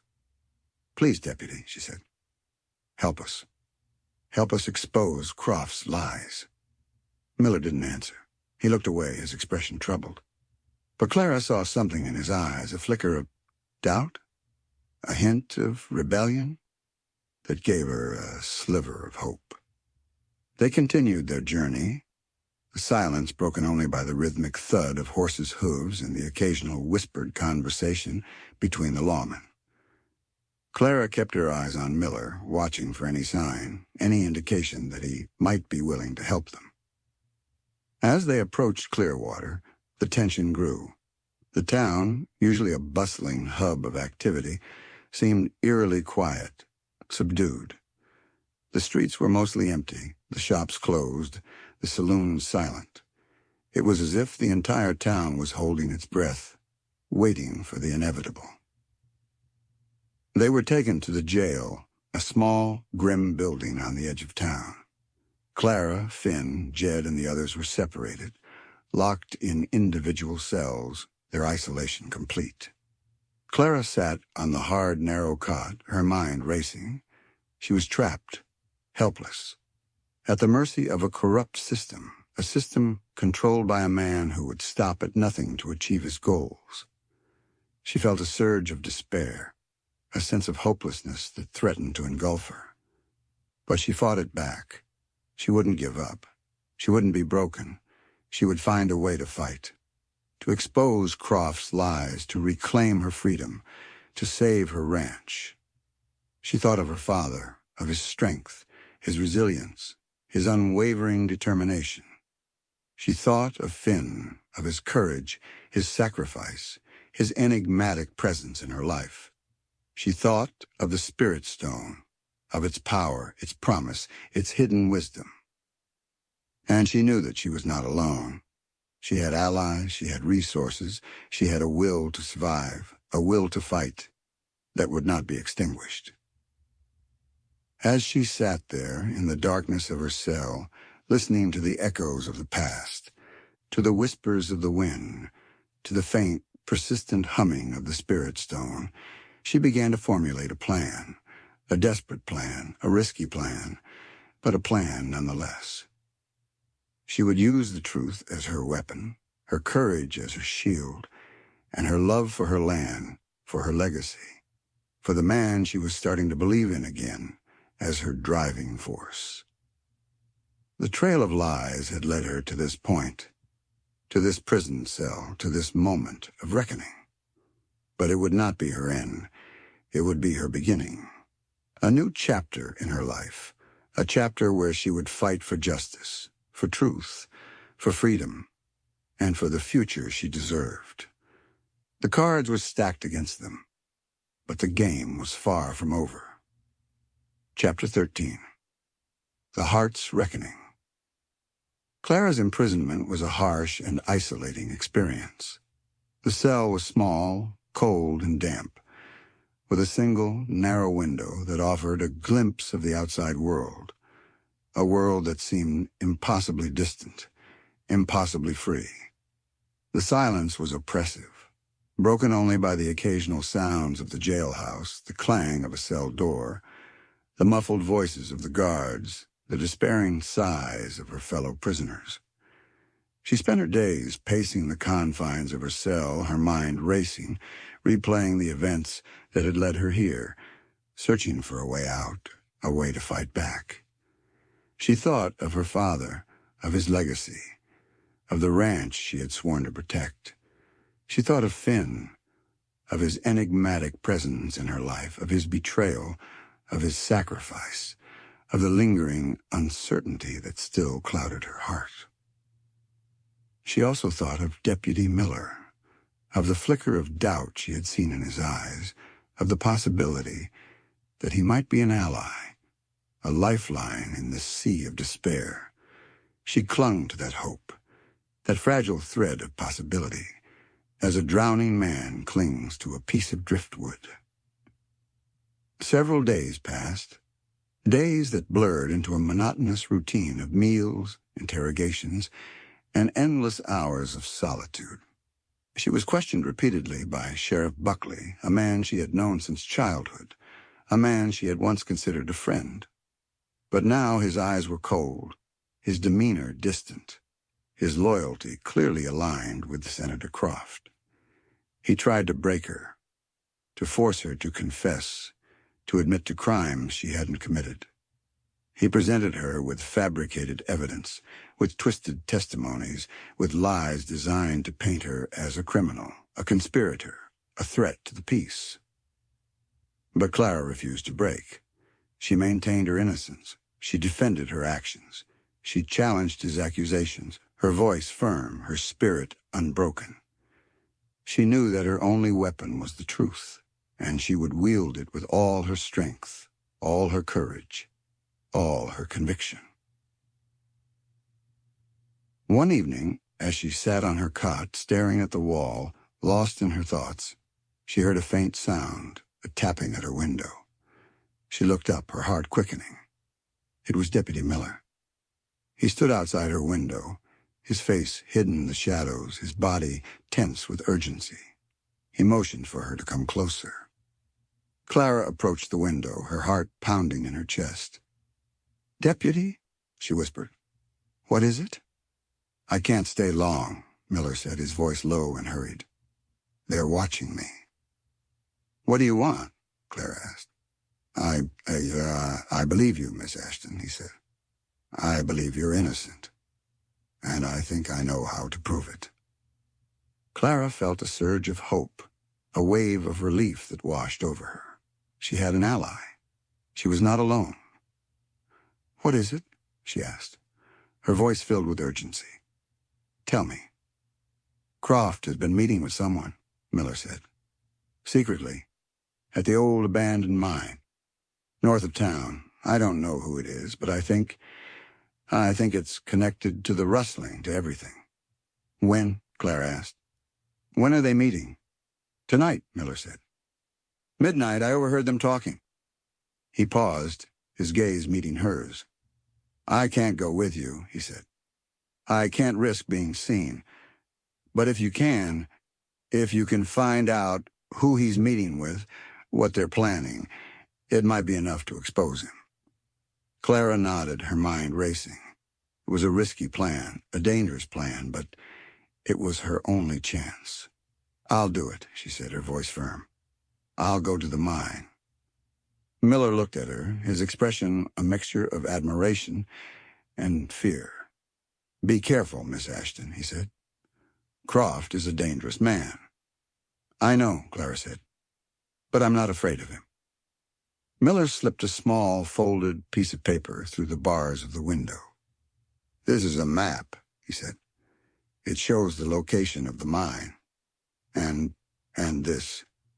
He handed her a small, rusty key. It unlocks the back door of the jailhouse, he said. It's unguarded at night, but you have to be quick, and you have to be silent. Clara took the map and the key, her fingers trembling. She looked at Miller, her eyes filled with gratitude. Thank you, Deputy, she said. Thank you for believing in me. He nodded, a faint smile touching his lips. Good luck, Miss Ashton, he said. And be careful. He disappeared into the darkness, leaving Clara alone with her plan, with her hope, and with the daunting task that lay ahead.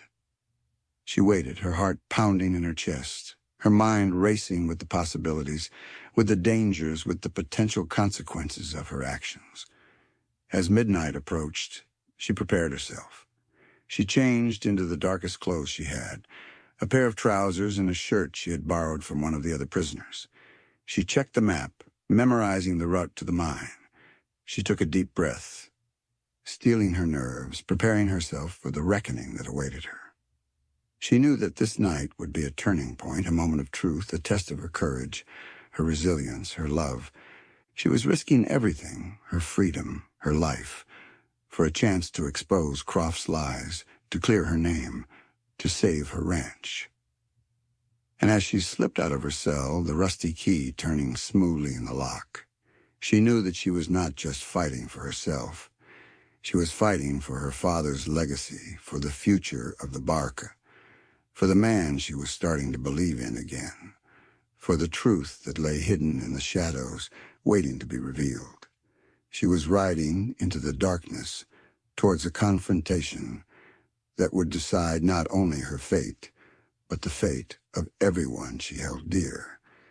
It was a reckoning of the heart, a test of loyalty, and a final, desperate gamble for justice. Chapter 14. Guns at Dawn. The night was cold and clear, the moon a sliver of silver in the inky sky, providing just enough light to navigate by. Clara slipped out of the jailhouse unnoticed, the back door creaking shut behind her, her heart pounding in her chest. She felt a surge of adrenaline, a mixture of fear and exhilaration at her newfound freedom, at the dangerous task that lay ahead. She followed the map Deputy Miller had given her, moving quickly and silently through the deserted streets of Clearwater, staying in the shadows, avoiding the occasional late-night reveler or patrolling lawman. She felt like a fugitive, a hunted animal, her senses on high alert, every rustle of leaves, every snap of a twig, sending a jolt of fear through her. The old abandoned mine was located several miles north of town, in a desolate, hilly area, a place where few ventured. It was a relic of a bygone era, a reminder of the boom and bust cycle of the frontier, a place of forgotten dreams and broken promises. As she approached the mine, she heard voices, faint but discernible, carried on the wind. She slowed her pace, her movements becoming even more cautious, her body tense with anticipation. She crept closer, staying hidden behind rocks and scrub brush, her eyes scanning the scene before her.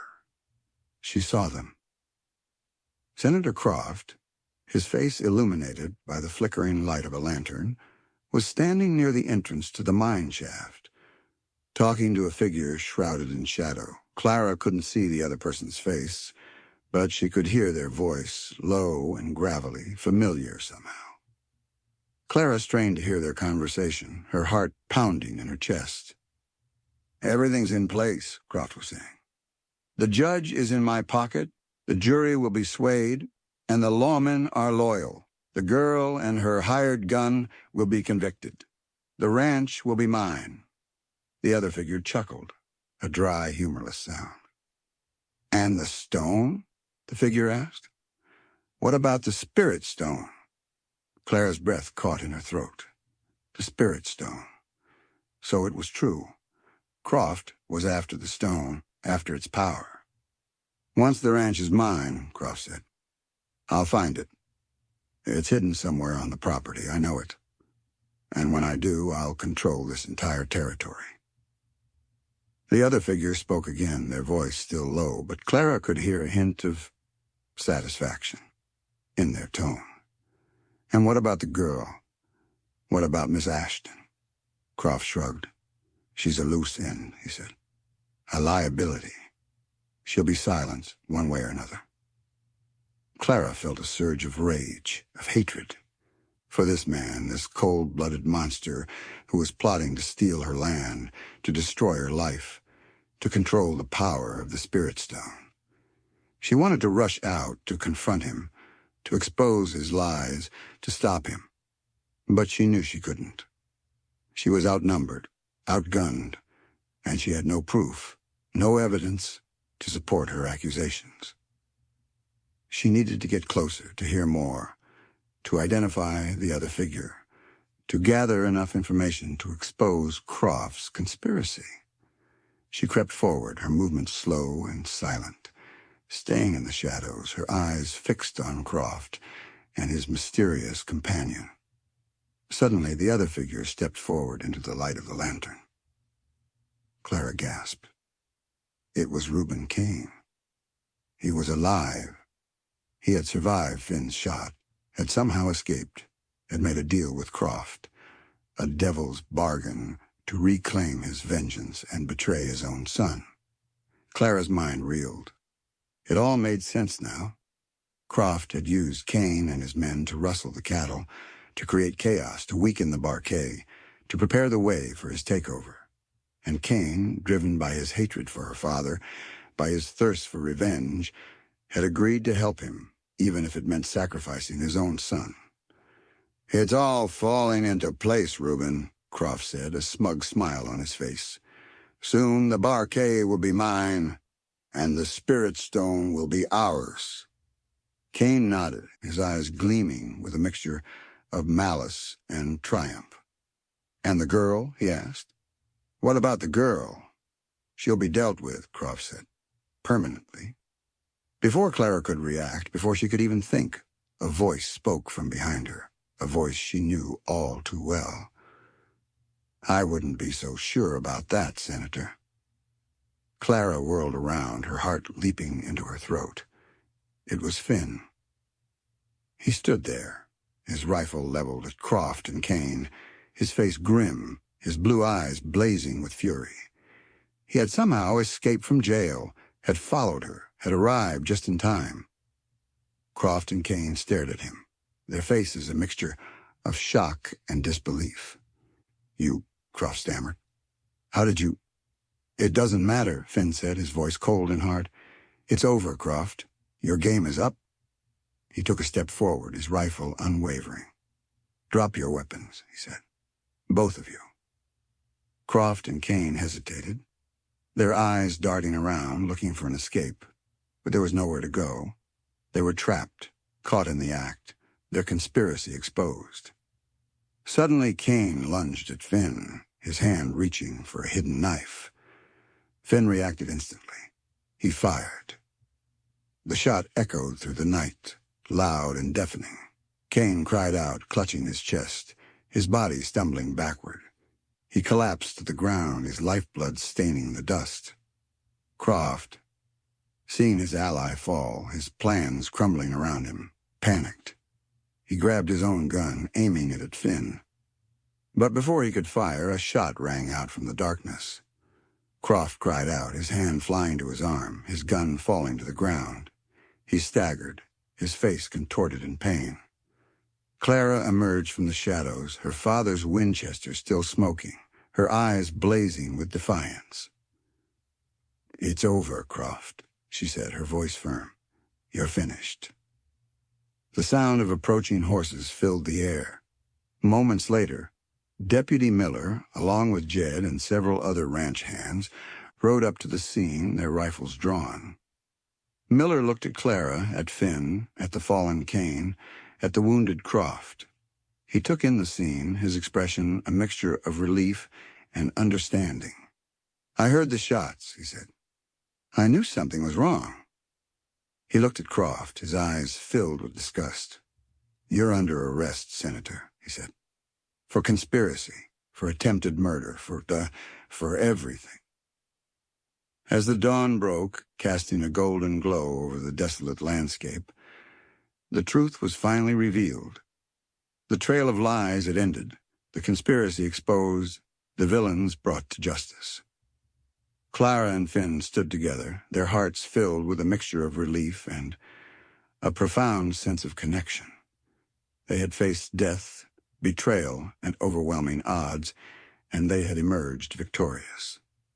But as they looked at each other, at the dawn of a new day, they knew that the battle had left its scars, that the trust between them had been tested, and that the future, though hopeful, was still uncertain.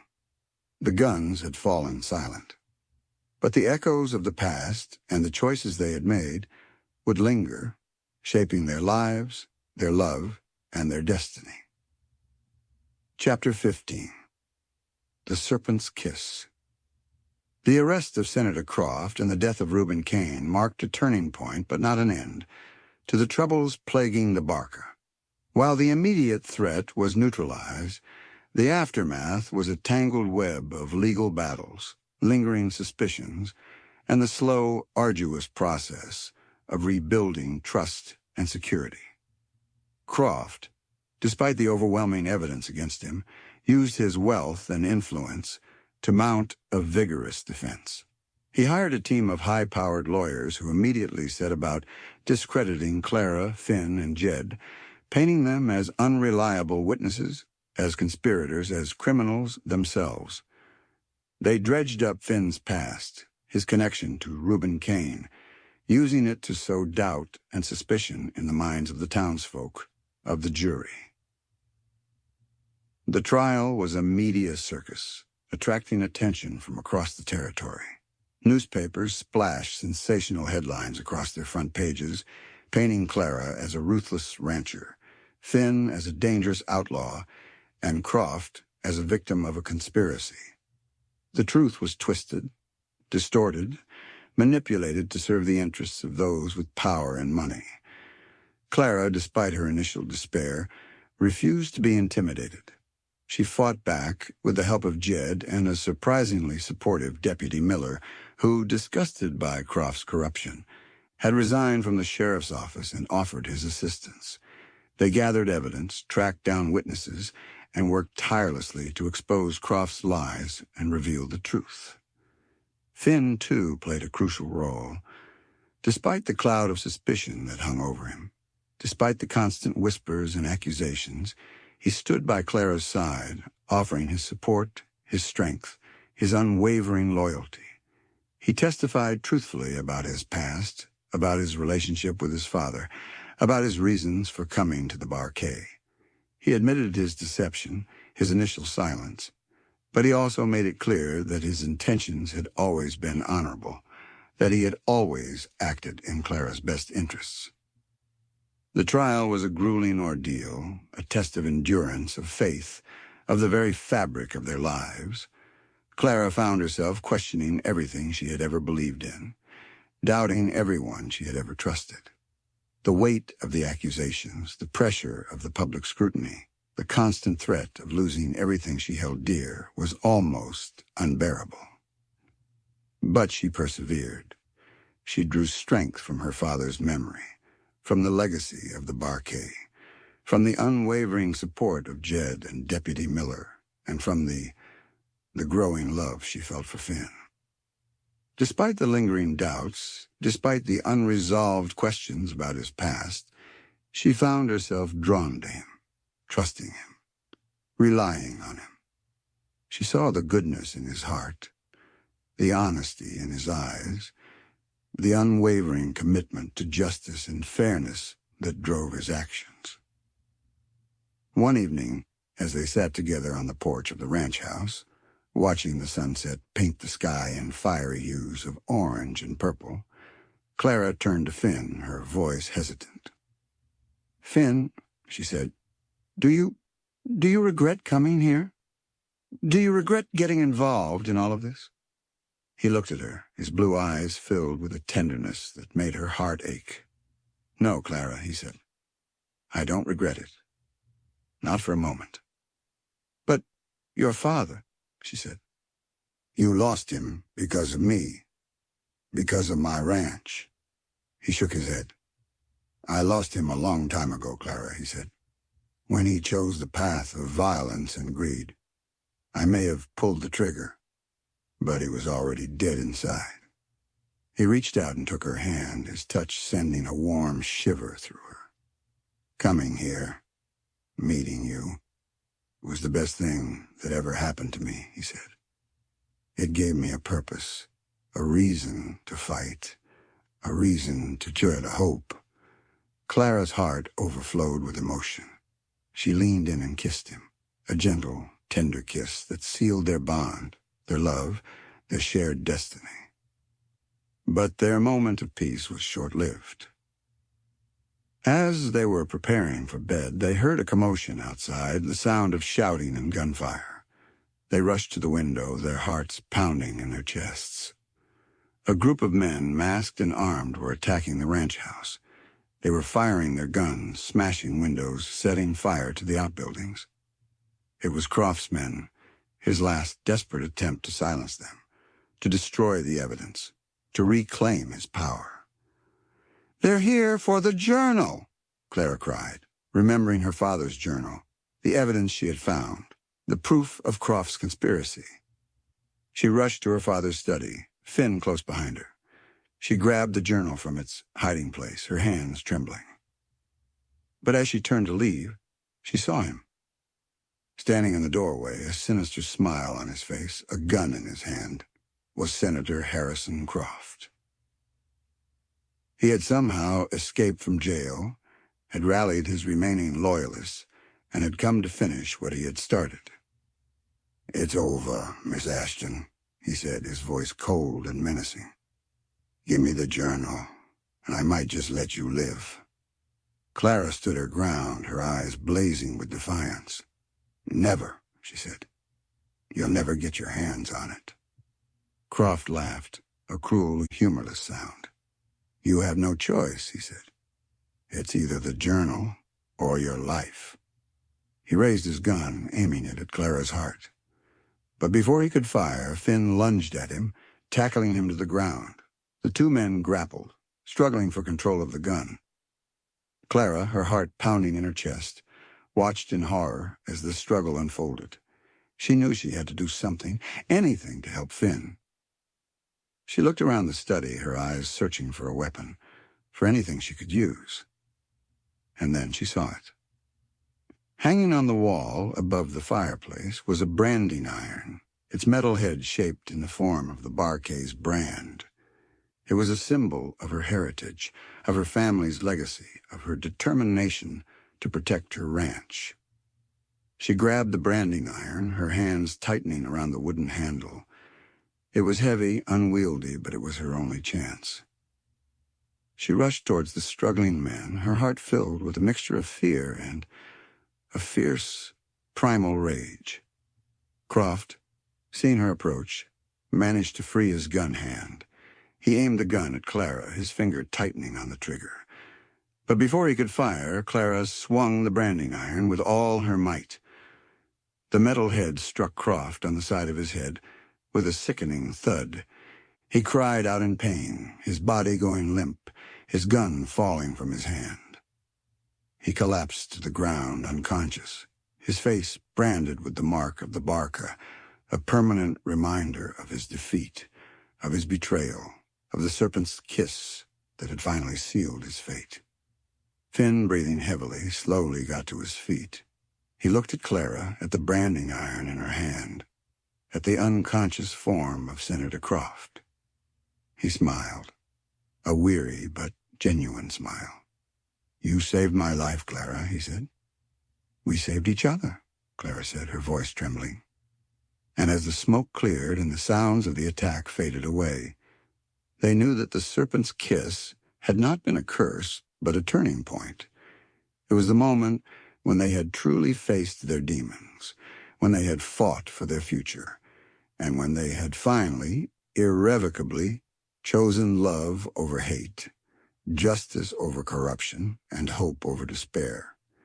The trial was still ahead, but the most important battle had been won. Chapter 16.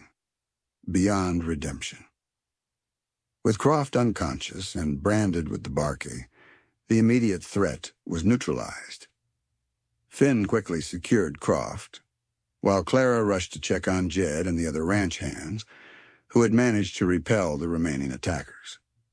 The ranch had suffered damage. Fires smoldered in some of the outbuildings, and the scent of smoke hung heavy in the air, but thankfully there were no fatalities. The arrival of Deputy Miller and a hastily assembled posse from Clearwater shortly thereafter brought a semblance of order back to the chaos. Miller, his face grim but resolute, took charge of the situation, arresting Croft's men and ensuring the senator was taken into custody, this time under much tighter security. Seeing Croft bound and defeated, a stark contrast to his previous arrogance, brought Clara a sense of grim satisfaction, but no real joy. The cost had been too high, the scars too deep. The branding, though impulsive, proved to be a crucial piece of evidence. It was undeniable proof of Croft's presence at the ranch, of his direct involvement in the attack, shattering his carefully constructed alibi and his lawyer's attempts to paint him as a distant, uninvolved party. The trial that followed was still arduous, but the tide had turned. Croft's lawyers, sensing their client's impending doom, shifted their strategy from denial to damage control. They attempted to portray Croft as a man driven to desperate measures by grief and a misguided belief in his own righteousness, a victim of circumstance rather than a perpetrator of evil. But Clara, Finn, Jed, and Deputy Miller stood firm. They presented their evidence, testified truthfully, and exposed Croft's lies one by one. The journal recovered from the study provided irrefutable proof of Croft's long-standing ambition to acquire the barque and his knowledge of the Spirit Stone. The turning point came when Finn took the stand. He spoke with quiet dignity, recounting his complex relationship with his father, his initial belief in his father's grievances, and his eventual realization of the truth. He described Croft's manipulation of his father, his orchestration of the rustling, and his ultimate goal of seizing the Spirit Stone. He also spoke of his love for Clara, of his commitment to protecting her and her ranch, of his decision to betray his father to uphold what was right. His testimony was raw, honest, and deeply moving, silencing the courtroom and swaying the jury. The defense attempted to discredit Finn, to paint him as a vengeful son, a liar, a criminal himself. But Finn's sincerity, his unwavering gaze, his evident remorse for his past, resonated with the jury. In the end, the verdict was swift and decisive. Senator Harrison Croft was found guilty on all counts: conspiracy, attempted murder, cattle rustling, and a host of other charges. He was stripped of his office, his wealth confiscated, and sentenced to a long prison term, his dreams of power and domination shattered forever. For Reuben Kane, there would be no trial. His wounds, complicated by his age and the infection that had set in, proved fatal. He died in the Clearwater jail, alone and unmourned, his legacy one of bitterness, violence, and ultimate defeat. Clara felt no joy at his death, only a profound sadness for the wasted life, for the hatred that had consumed him, for the son he had betrayed. As for the barquet, it slowly began to heal. The damage was repaired, the cattle recovered, the ranch hands returned to their work. But the scars of the past lingered, a reminder of the price of freedom, of the constant vigilance required to protect what was precious. The love between Clara and Finn deepened, forged in the crucible of shared adversity, strengthened by their mutual commitment to justice and truth. They had faced their demons, had overcome their doubts, and had found in each other a strength, a solace, a love that transcended the pain and betrayal of the past. One evening, as they stood together on the porch of the ranch house, watching the sun set over the vast expanse of their land, Finn turned to Clara, his blue eyes filled with a tenderness that took her breath away. "Clara," he said, his voice low and earnest, "I know I have a lot to make up for. I know I can never fully erase the past. But I want to spend the rest of my life proving to you that I'm worthy of your trust, of your love." He reached into his pocket and pulled out a small velvet box. He opened it, revealing a simple yet elegant silver ring, adorned with a single clear stone, a piece of quartz he had found in the canyon, a reminder of their shared ordeal, of the spirit stone's protection, of the new beginning they had forged together. "Clara Ashton," he said, his voice trembling slightly, "will you marry me?" Tears welled up in Clara's eyes, tears of joy, of relief, of a love that had blossomed in the midst of darkness and despair. She nodded, her heart overflowing with emotion. "Yes, Finn," she whispered. "Yes, I will." He slipped the ring onto her finger, his hand trembling slightly. He leaned in and kissed her, a long, tender kiss that sealed their vows, their future, their enduring love. They were married a few weeks later in a simple ceremony held on the ranch, surrounded by their friends, their family, their community. It was a celebration of love, of resilience, of the triumph of good over evil, of the new beginning that had risen from the ashes of the past. And as Clara stood there beside Finn, her heart filled with happiness and hope, she knew that the barquet, her father's legacy, was secure. It was more than just a ranch. It was a home, a sanctuary, a testament to the enduring power of the human spirit. And she knew that, together, she and Finn would face whatever challenges the future held, guided by their love, their loyalty, and the unwavering belief in the promise of a new dawn. Chapter 17. A Stolen Promise. Life on the barquet settled into a rhythm of hard work and quiet contentment. The wounds of the past, both physical and emotional, began to heal. Clara and Finn, their love deepened by the trials they had overcome, worked side by side, managing the ranch, building their future, their bond unbreakable. The legal battles surrounding Croft's conviction continued, his lawyers filing appeals, attempting to overturn the verdict, to salvage some shred of their client's reputation and fortune. But Clara, with the unwavering support of Jed, Deputy Miller, and a growing number of allies who had been swayed by the truth, fought back relentlessly. She was determined to see justice served, to ensure that Croft would never again threaten her ranch, her family, or the Spirit Stone. The valley where the Spirit Stone resided remained a sanctuary, a place of healing and renewal. Clara, guided by her intuition and her growing understanding of the stone's energy, continued to welcome those who sought solace and rejuvenation, sharing its wisdom, its power, with those who approached with respect and a pure heart. Finn, too, found peace in the valley. He spent hours exploring its hidden corners, learning its secrets, connecting with the land in a way he had never thought possible. He had found his home, his purpose, his love, and he was determined to protect it, to honor it, to cherish it for the rest of his days. One crisp autumn morning, as Clara and Finn were riding through the south pasture, checking on the cattle, they noticed something unusual. A group of riders approaching from the east, their faces unfamiliar, their demeanor uncertain. Clara felt a prickle of unease, a sense of foreboding. They weren't rustlers, they weren't lawmen, they weren't neighboring ranchers. Who were they?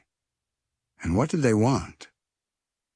As the riders drew closer, Clara recognized one of them. A young woman, her face pale and drawn, her eyes filled with a mixture of fear and desperation. It was Sarah, Finn's younger sister. Clara's heart sank. She had known intellectually that Finn had a family, a past that extended beyond the Barquet. But she had never truly considered the implications, the potential complications, the emotional baggage that he carried.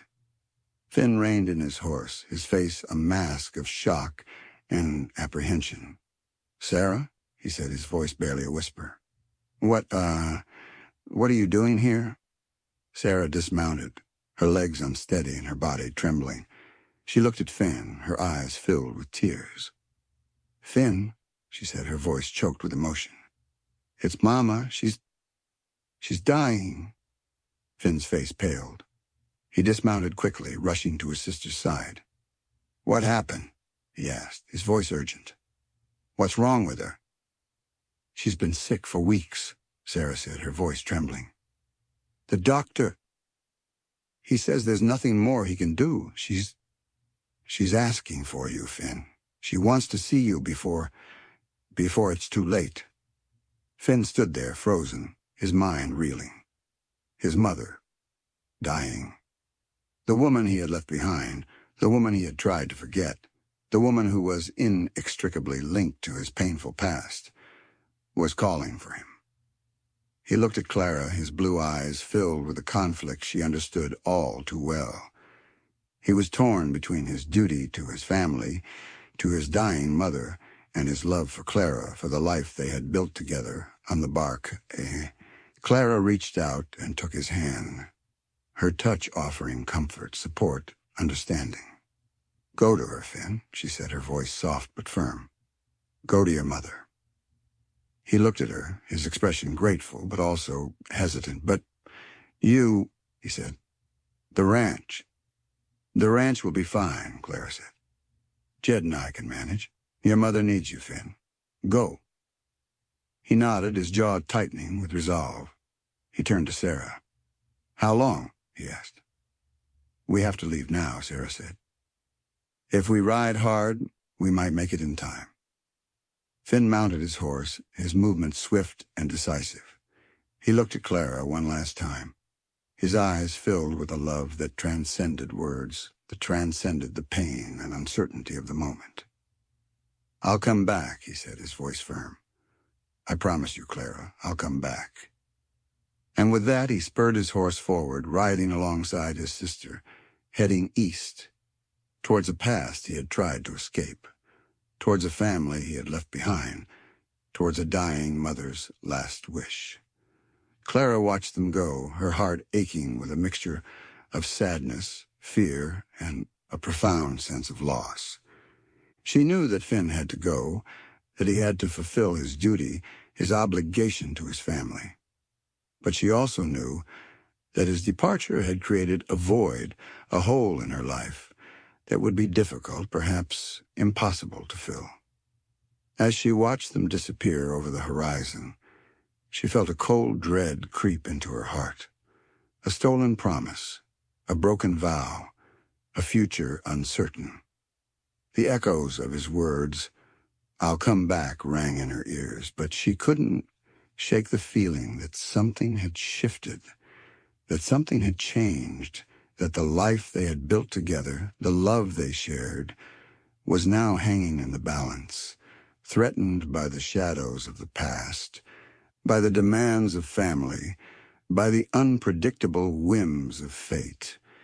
She was left alone again, facing an uncertain future, with only the memory of his promise and the chilling fear that it might be broken, stolen by the very ties he was riding to honor. Chapter 18. The Gathering Storm. The days following Finn's departure stretched into weeks, each one an agonizing test of Clara's patience and resolve. She threw herself into the work of the ranch, trying to distract herself from the gnawing emptiness, the constant worry, the fear that he might not return. She managed the ranch with Jed's help, overseeing the cattle, supervising the hands, dealing with the day-to-day challenges of running a large and complex operation. She was strong, she was capable. She was determined to prove to herself and to the world that she could handle it, that she didn't need Finn to survive. But at night, in the quiet solitude of her bedroom, the loneliness would creep in, the doubts would surface, the tears would flow. She missed him terribly, missed his presence, his strength, his gentle touch, his reassuring smile. She missed their conversations, their shared laughter, their quiet moments of intimacy, the unspoken understanding that had blossomed between them. She received one letter from him, a short, hastily written note, informing her that he had arrived in time to see his mother, that she had passed away peacefully, surrounded by her family. He wrote of his grief, of his complicated feelings towards his mother, of the unresolved issues that had plagued their relationship. He reiterated his promise to return, but he didn't say when. The letter offered some solace, but it also deepened Clara's unease. She sensed a distance in his words, a formality that hadn't been there before. She wondered if he was having second thoughts, if the pull of his family, of his past, was proving stronger than his love for her, than his commitment to the Bar K. As the weeks passed, the legal battles surrounding Croft's conviction continued. His lawyers, desperate to salvage something for their client, filed appeal after appeal, dragging out the process, hoping to wear down Clara's resolve, to find some loophole, some technicality that would overturn the verdict. But Clara fought back. With the help of Jed, Deputy Miller, and a growing number of supporters who had been inspired by her courage, by her determination to see justice served. She refused to be intimidated. She refused to be silenced. She refused to let Croft win, even from behind bars. And then, a new threat emerged. Rumors began to circulate, whispers on the wind, of a new wave of rustling activity in the territory. Cattle were disappearing, ranches were being targeted, and a sense of unease, of fear, began to spread among the ranchers. Clara felt a chill run down her spine. It couldn't be. Not again. Not after all they had been through. She and Jed investigated, riding out to the affected areas, examining the tracks, talking to the ranchers, trying to piece together what was happening. The evidence was inconclusive, but there were disturbing similarities to the previous rustling activity, to the tactics used by Reuben Kane and his men. It was as if someone was deliberately mimicking their methods, trying to create chaos, to sow fear, to undermine the fragile peace that had been established. But who and why? Clara suspected that Croft was somehow involved, even from prison. He had the motive, the resources, and the connections to orchestrate such a campaign, but she couldn't prove it. And then she received a visitor. A man, a stranger, arrived at the ranch, asking to speak to her. He was well-dressed, well-spoken, with an air of authority and menace. He introduced himself as Mr. Silas Blackwood. Not the Silas Blackwood. That man was long dead, but the name sent shivers down her spine. He claimed to be a lawyer representing a group of investors who were interested in acquiring the Bar K. He offered Clara a generous sum of money, far more than the ranch was worth, a tempting offer that would solve all her financial problems, that would allow her to escape the hardships and uncertainties of the frontier. But Clara saw through his charade. She recognized the glint of greed in his eyes, the subtle threat in his voice. He wasn't interested in buying the ranch. He was interested in acquiring the land, in gaining access to the Spirit Stone. He was craftsman sent to finish what the senator had started. "The Barquet is not for sale," Clara said, her voice firm, her eyes blazing with defiance. "Not now, not ever." The man smiled, a cold, condescending smile. "You're making a mistake, Miss Ashton," he said. "A big mistake. My clients are persistent. They don't like to be refused." "I'm not afraid of them," Clara said. "Or you." "You should be," the man said. He stood up, his gaze sweeping over the ranch house, the outbuildings, the vast expanse of land. "This is a dangerous place, Miss Ashton," he said. "A lot can happen. Accidents, fires rustling." He looked at her, his eyes filled with a chilling threat. "Think about it, Miss Ashton," he said. "Think about your future. Think about your safety." He turned and walked away, leaving Clara alone, her heart pounding in her chest, her mind filled with a growing sense of dread. The storm was gathering again, darker and more dangerous than before. And this time she was alone, without Finn by her side, facing an enemy she didn't fully understand, an enemy who was willing to use any means necessary to achieve their goals.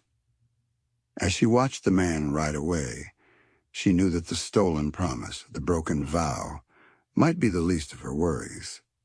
A new storm was brewing, and she was standing directly in its path, with the fate of the Barquet and the Spirit Stone and her own life hanging in the balance. She was alone again, and the gathering storm promised a reckoning far greater than any she had faced before. Chapter 19. Crossroads of Fate. The lawyer's visit, with his thinly veiled threats and unsettling proposition, left Clara shaken but resolute. She knew she was facing a formidable enemy, one with resources, connections, and a ruthless determination to acquire the Barquet and the Spirit Stone. She had to prepare to defend herself, to protect her ranch, even without Finn by her side. She spent the next few days strengthening the ranch's defenses, organizing the hands into a vigilant patrol, and sending messages to her allies, including Deputy Miller, informing them of the new threat. She also spent hours poring over her father's journal, searching for any clue, any hint of information that might help her understand her enemy, anticipate their moves, and devise a strategy to counter them. She discovered more details about her father's past conflicts, his dealings with various individuals and organizations, his growing awareness of the Spirit Stone's power and the dangers it posed. She realized that her father had been preparing for a confrontation like this, had been gathering information, building alliances, laying the groundwork for defense against those who would seek to exploit the stone. But she also found something else, something that made her heart ache with a renewed sense of loss and longing. She found a letter tucked away in the back of the journal, a letter addressed to her but never sent. It was a letter her father had written shortly before his death, a letter filled with love, with regret, with advice, and with a warning. "My dearest Clara," the letter began, "if you are reading this, it means I am gone, and you are facing challenges I can only imagine. I am sorry I cannot be there to guide you, to protect you, but I know you are strong. You are capable. You are my daughter." The letter went on to describe the dangers of the frontier, the greed and ambition of men, the importance of loyalty, of courage, of trusting one's instincts. And then he wrote about Finn. "There is a young man," her father had written, "named Finn. He may come to you seeking help, seeking redemption. He is the son of my old enemy, Reuben Kane.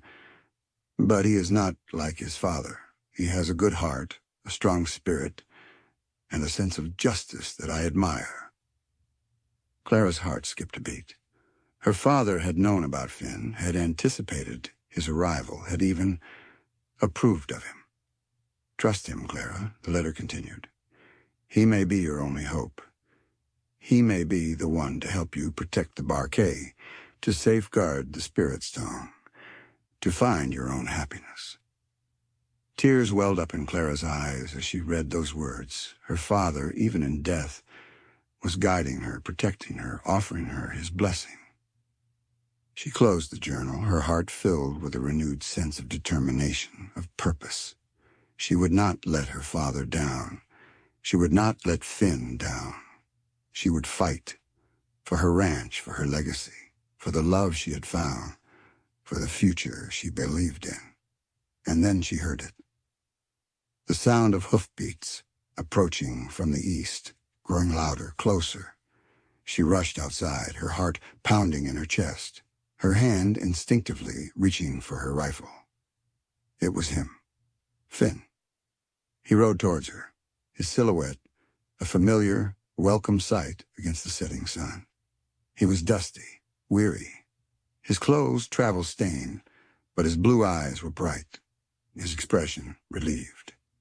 He reined in his horse a few feet from her, his gaze locking with hers. He dismounted slowly, his movements stiff and sore from the long ride. "Clara," he said, his voice hoarse, his eyes searching hers. "I came back. I told you I would."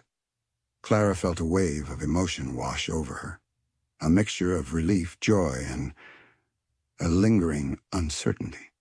She wanted to run to him, to embrace him, to tell him how much she had missed him.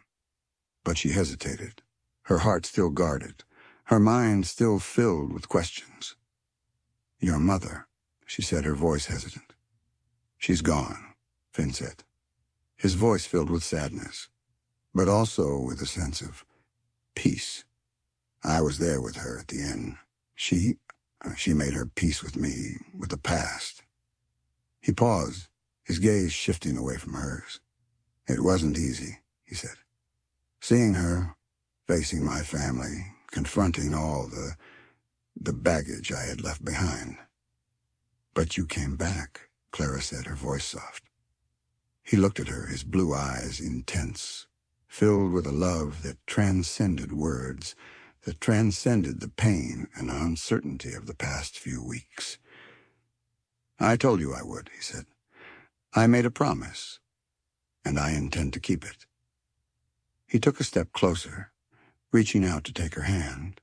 His touch was warm, familiar, reassuring.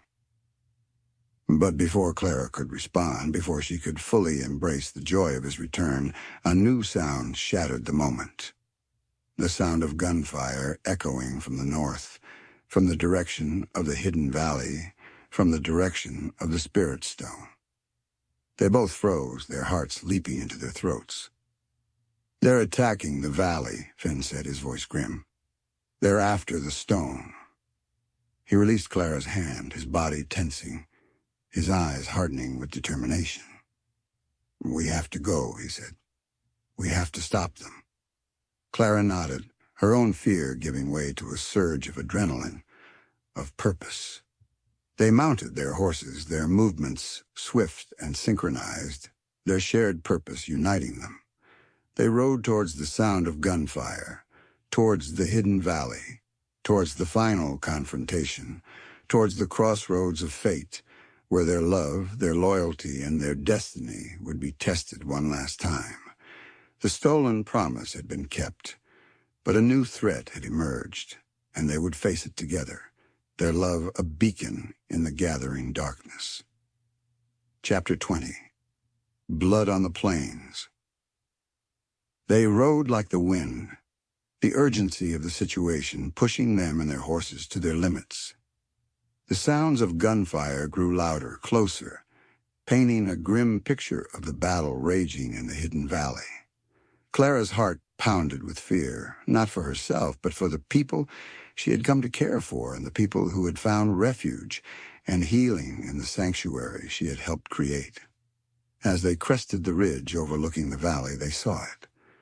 The scene below was one of chaos and destruction. The simple dwellings, once symbols of peace and tranquility, were ablaze, smoke billowing into the sky. Figures darted among the burning building, the flashes of gunfire illuminating the scene with stark, momentary clarity. The lawyer, Silas Blackwood, was leading the attack, his face twisted with a cruel determination, his voice shouting orders to his men. He was clearly intent on seizing the Spirit Stone, on destroying anyone who stood in his way.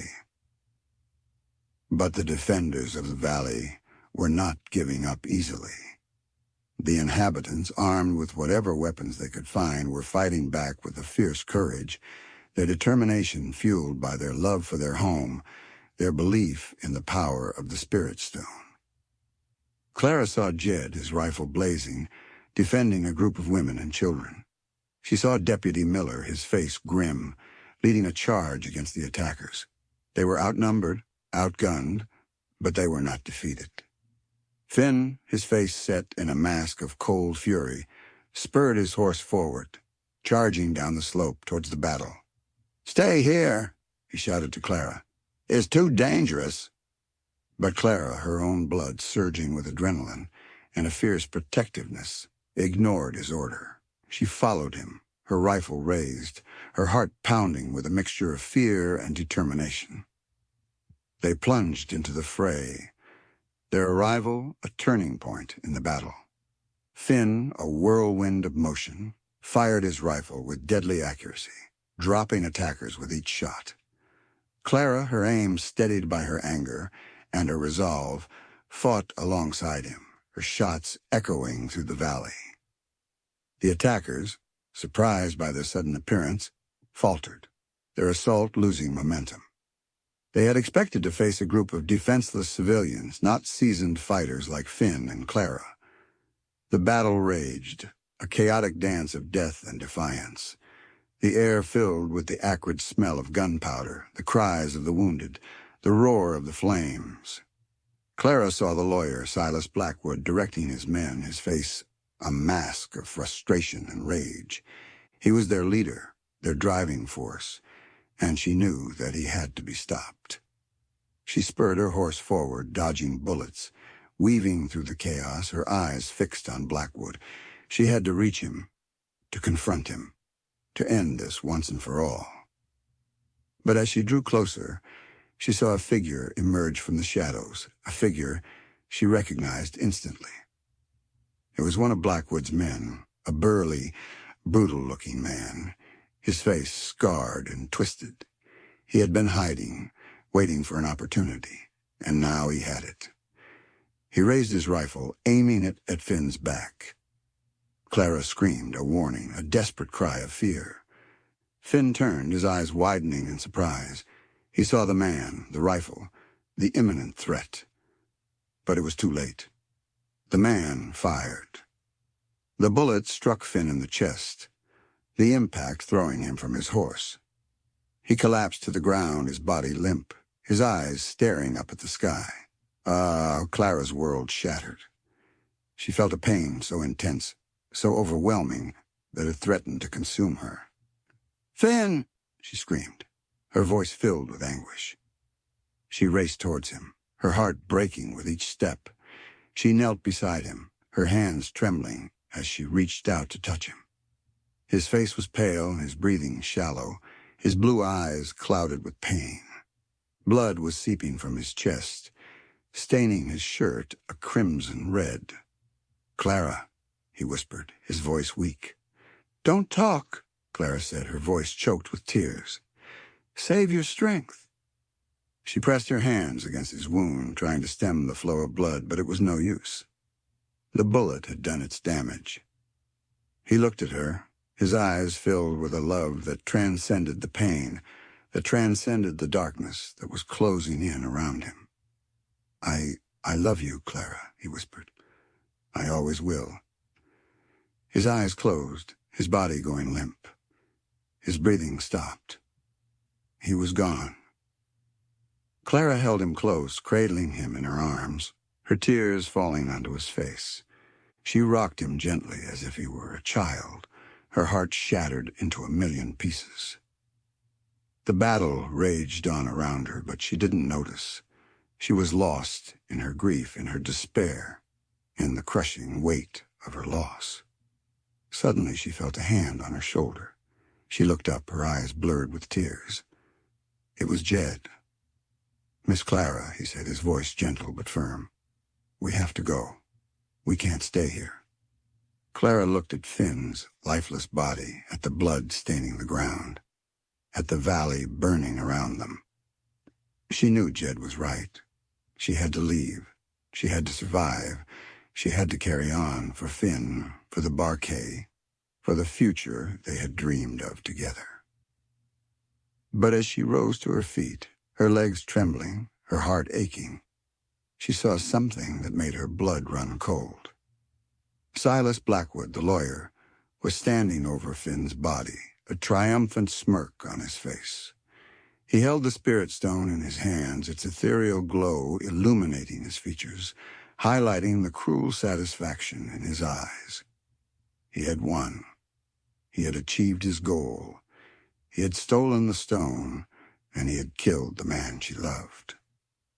Clara felt a surge of rage, of hatred, so intense that it banished her grief, replacing it with a cold, hard determination.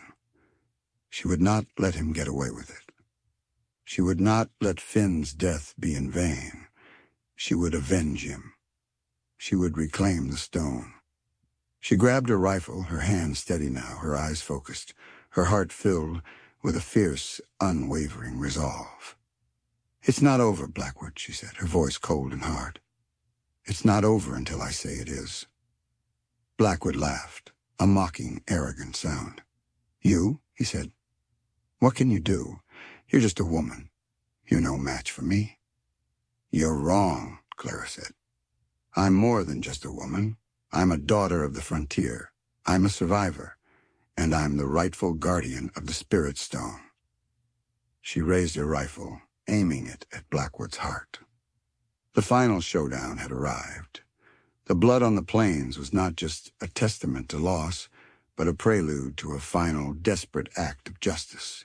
And as Clara stood there, facing her enemy, with the fate of the Spirit Stone and her own future hanging in the balance, she knew that this was not just a battle for the land, but a battle for her soul, a battle for the memory of the man she loved, and a battle for the promise of a new dawn that might still rise from the ashes of despair. The battle was hers, and she will see it end. Epilogue. New beginnings. Clara's shot rang out, true and unwavering. Blackwood, caught off guard by her sudden resurgence, had no time to react. The bullet struck him squarely in the chest, the force of the impact throwing him backward, the spirit stone slipping from his grasp. He collapsed to the ground, his eyes wide with shock and disbelief, his lifeblood staining the dust, mingling with Finn's. The remaining attackers, witnessing their leader's fall and the fierce determination in Clara's eyes, lost their nerve. They scattered, fleeing into the hills, leaving behind the burning valley and the bodies of their fallen comrades. Clara lowered her rifle, her body trembling with a mixture of grief, exhaustion, and a profound sense of relief. It was over. The battle was won. But the victory felt hollow, empty, overshadowed by the immense loss she had suffered. Jed and Deputy Miller, along with the surviving inhabitants of the valley, rushed to her side, their faces etched with concern and awe. They had witnessed her courage, her resilience, her unwavering determination to protect what was hers, to avenge the man she loved. Clara ignored them. She walked slowly towards Finn's body, her heart aching with each step. She knelt beside him, gently touching his face, his hair, her tears falling onto his still pale skin. She had lost him. She had lost the man she loved, the man who had changed her life, the man who had shown her the true meaning of courage, of sacrifice, of love. But as she sat there, grieving, holding his lifeless hand, she felt it, a faint warmth, spreading from her hand to his, a subtle vibration, a gentle pulse. She looked down, her eyes widening in disbelief. The spirit stone, which had fallen near Finn's body, was glowing, its ethereal light illuminating his face, its energy flowing into him, surrounding him, embracing him. And then she saw it. A faint movement, a flicker of life in his eyes, a shallow breath escaping his lips. He was alive. Clara cried out, a sob of joy, of relief, of disbelief. She called for help, her voice hoarse with emotion. Jed and Miller rushed to her side, their faces mirroring her own shock and wonder. They examined Finn, their hands trembling, their eyes wide with amazement. It's a miracle, Jed whispered. The stone, it's healing him. And it was. The spirit stone, in its mysterious, powerful way, was mending Finn's wounds, restoring his life, bringing him back from the brink of death. It was a slow, arduous process, but with each passing hour, Finn grew stronger. The color returned to his face. His breathing became more regular. His eyes regained their focus, their clarity, their love. When he finally regained consciousness, he looked at Clara, his blue eyes filled with a tenderness that made her heart overflow with emotion. "Clara," he whispered, his voice weak but clear, You saved me." "No, Finn," Clara said, her voice choked with tears. "You saved yourself. You saved us all." The Spirit Stone had chosen him, had recognized his goodness, his courage, his unwavering commitment to justice and love. It had rewarded him, had given him a second chance, a new beginning. The following weeks were a time of healing, of recovery, of rebuilding. Finn slowly regained his strength, his body mending, his spirit renewed. The valley, too, began to heal, the scars of the battle slowly fading, replaced by new growth, new life, new hope. The legal proceedings against Croft's estate and remaining accomplices continued, but Clara no longer felt the same urgency, the same desperation. Justice had been served in a way she could never have imagined. And as for the Barquet, it flourished. With Finn by her side, Clara managed the ranch with a renewed sense of purpose, a deeper understanding of her father's legacy, a stronger commitment to the values he had instilled in her. They honored the memory of those who had fallen. They celebrated the courage of those who had survived. And they built a future together, a future filled with love, with hope, with the enduring promise of a new dawn.